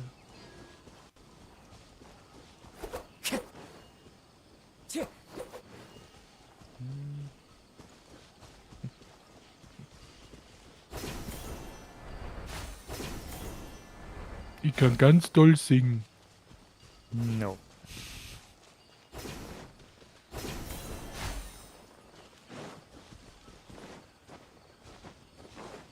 More speed. Zack, zack, zack, Schlitz, Schlitz, Schlitz. Zack, zack. Sprinten, sprinten. Müsste dann da vorne sein. Ah, wieder drin sollen. Ja, machen wir die doch. Aber nur wenn der wieder da ist. Nee. Ja, wie nee. Bräuchten mal Feuer, dass wir die Dinger da wegmachen. Feuer? Und einen Bogen, dass man schneller... Oh. Aber du hast gesagt, Feuer ist böse.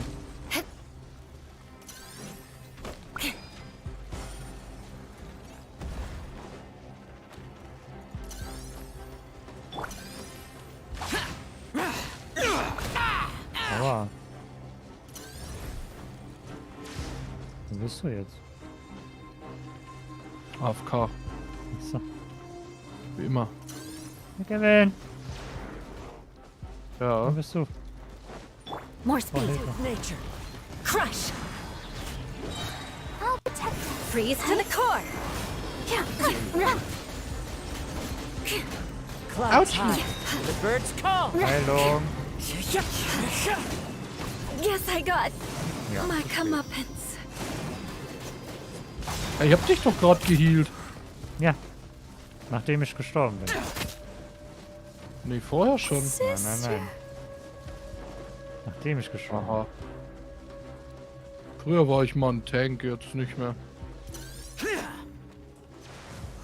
Wieso kann ich? Ja gut, das hat keinen Sinn. Hey, wieso hast du jetzt nicht getroffen?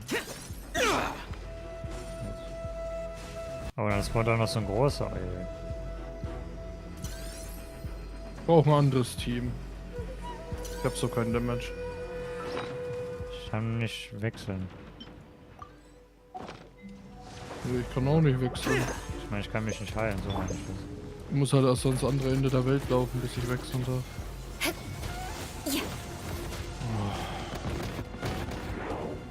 Warum ist das Spiel so scheiße? More speed.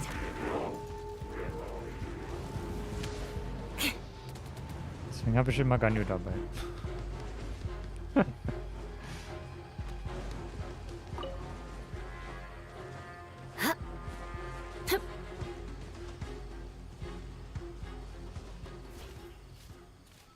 Yay! So. Haben wir das. Und das. Los geht's.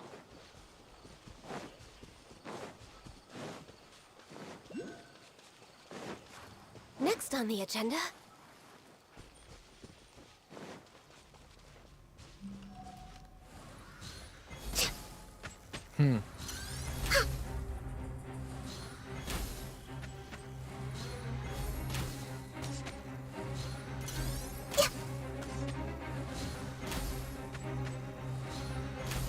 ist auch witzig, eigentlich müsste ich Barbara selbst reviven.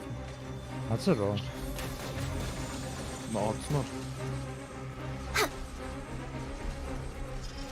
Oder geht es nicht, weil die hat ja ihren... Oh.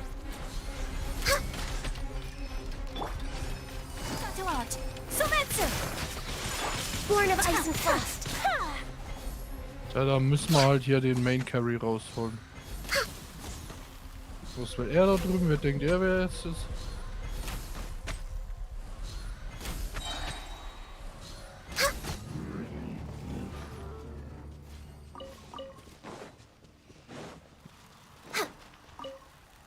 Und da ist er wieder weg. Wieder irgend so ein Fisch.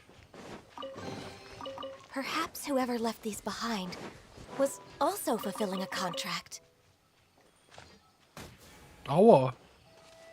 Okay. Aua!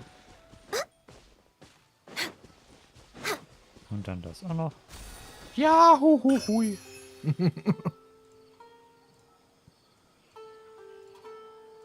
Ja, aber hier sollten eigentlich auch Fungi sein. Komisch.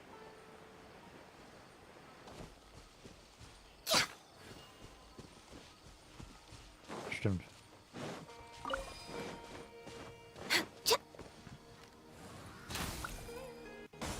Mary Fungi. Well.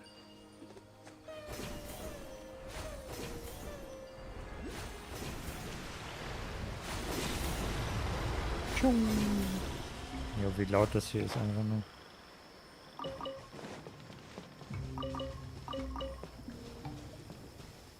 Ja, den World Quest habe ich auch noch nicht weitergemacht.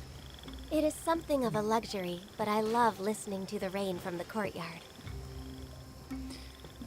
Ah ja.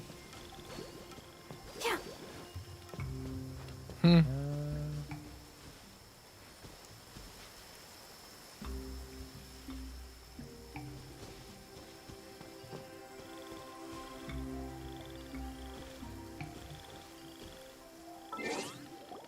Hast du nicht angeguckt? Ah, jetzt. Da ist der letzte Twitch-Drop. 50 Primo-Gems. Hihi. 5 Stunden und 45 Minuten hat das gedauert. Wurde übertrieben lang.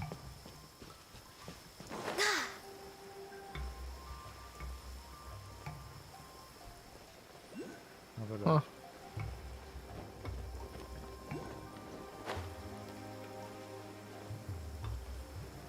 Ah. Vorne, davon.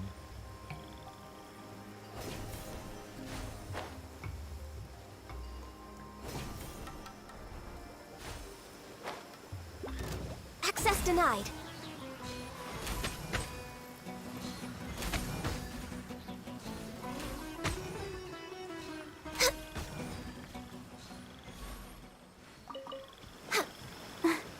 We're way behind schedule. Ist das schon eingesammelt alles?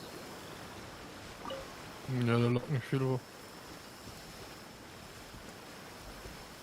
Nur 2 Sachen bei mir. Gucken wir mal, wo der Wegpunkt ist. Ein Witz. Ist der da oben auf dem Baum oder was? Naja. Hm.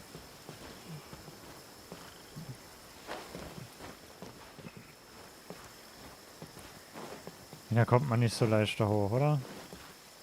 Nee.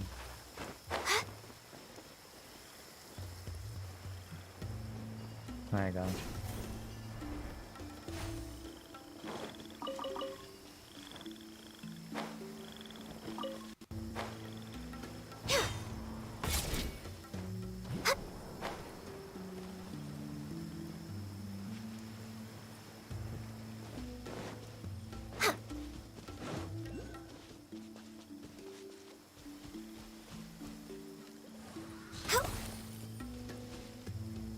Hier sollten dann jetzt auch noch welche sein, wo sind die? We're way behind schedule.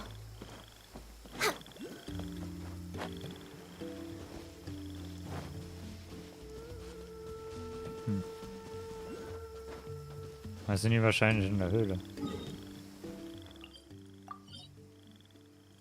Das kann sein.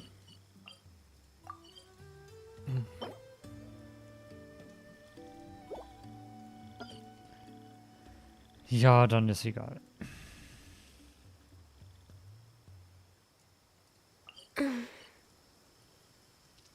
Also Ding da gleich mitnehmen, wenn du da bist. Was? Die Karte offen hast. Achso. Ja, den Genau. Geo-Plus. Ja, toll.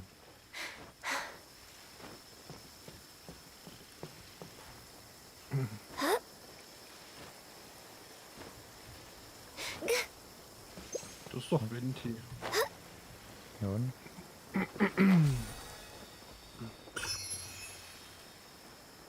Dann benutze ihn. Nee. Warum sollte ich? Was cool ist.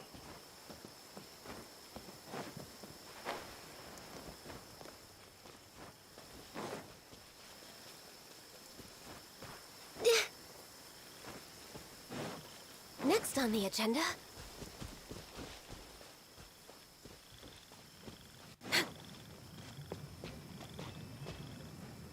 Du jetzt hin. Ja, da muss man erst eine Quest weitermachen, um dann hier in die Höhle zu kommen. Ach, da drin.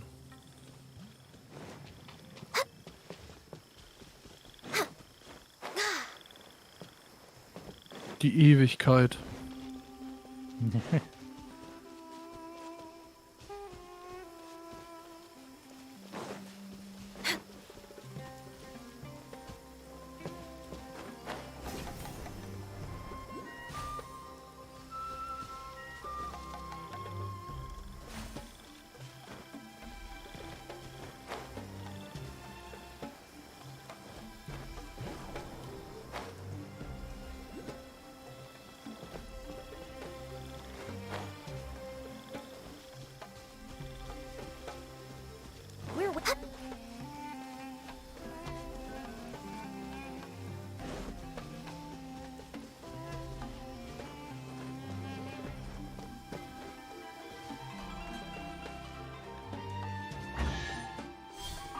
Ich glaube, hier regnet es jedes Mal, wenn es Nacht ist.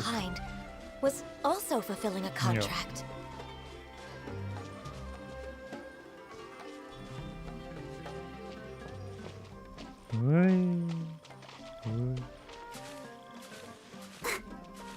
Ja, ich würde mal sagen, wir machen jetzt aber auch Schluss. Ich meine, wir sind jetzt schon wieder 6 Stunden hier und dann reicht's, denke ich mal.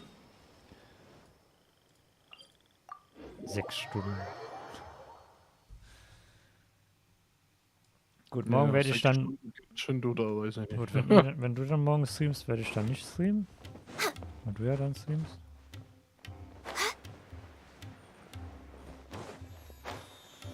Dann werde ich, denke ich mal, dann am Sonntag wieder mal streamen.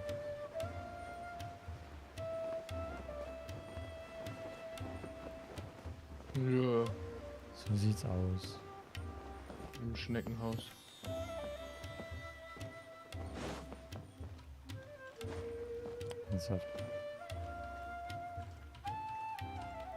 Man kann sich hier nicht an die Wand hängen, ne?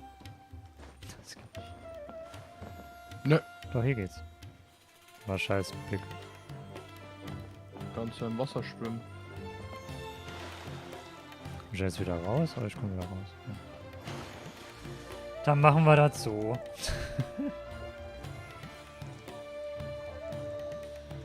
Ja, ja.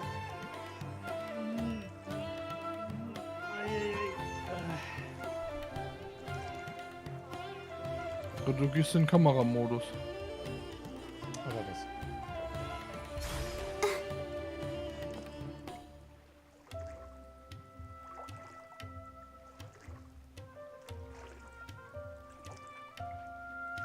So.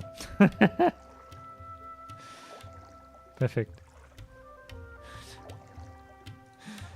Oh je. Ja, da haben wir heute schon wieder was. Ich habe heute 190 Puls genommen. Sieht man das eigentlich im Multiplayer? Was? Was ich gerade mache? Weiß ich nicht. Nein. Was machst du denn? Ich zwinker und guck. Nee, sieht man nicht. Man sieht nur, wie du... Oder mach mal. Ich glaube, die Pose sieht man. Ja, die Pose sieht man, ja. Der Rest nicht.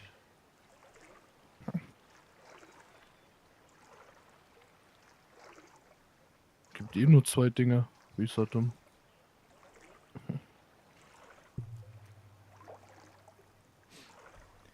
Ja. Tun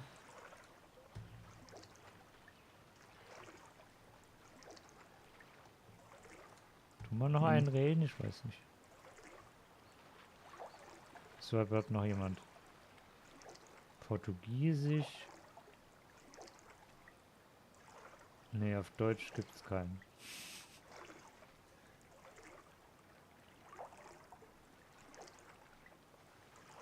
Nee, auf Deutsch gibt's keinen mehr, der...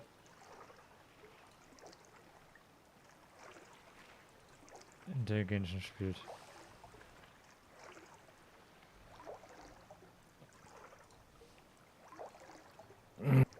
I wonder when I'll be as tall as my big sister. Let the show begin. Ja, es hat voll gut gepasst. Die Musik hat gerade angefangen, wie die letzte Show beginnt gesagt hat.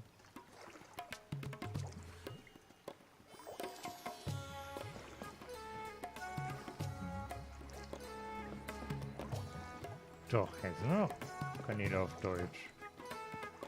Was hat das Ding? 8 Minuten gestartet. Was machst denn du gerade? Was mache ich gerade? Du guckst komisch. Okay. Wieso gucke ich komisch? Ja, dein Avatar. Ach so, weil ich komisch. was geschrieben habe. Das ist ein Scheiß.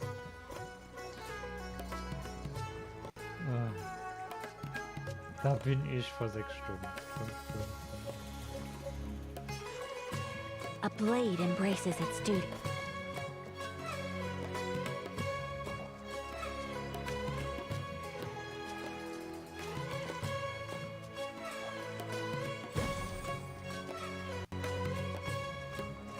Ich liebe die Musik. Ah.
Ich guck gerade halt nach jemandem, dem man reden kann.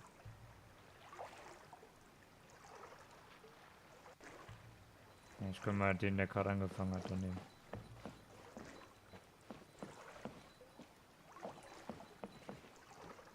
Die machen den, gerade den Feuerboss, Wasserboss,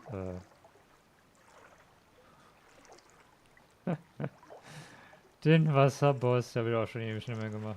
Okay, Kanal reden. So this is a day in the life of the traveler. Machen wir. I'm learning more about you all the time. Gut. Sag ich mal, geht beginnen. So.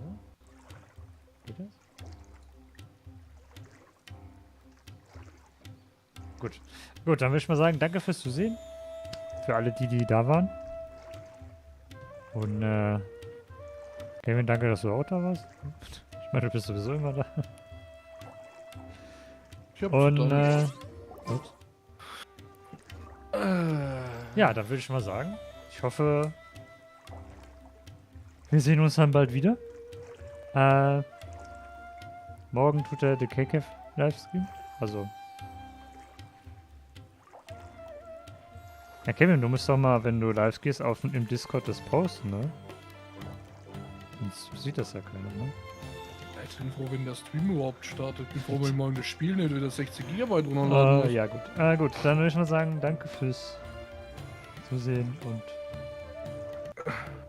bis zum nächsten Mal. Tschüss. Ja, tschüss. Cheers. Tschüss. Haha.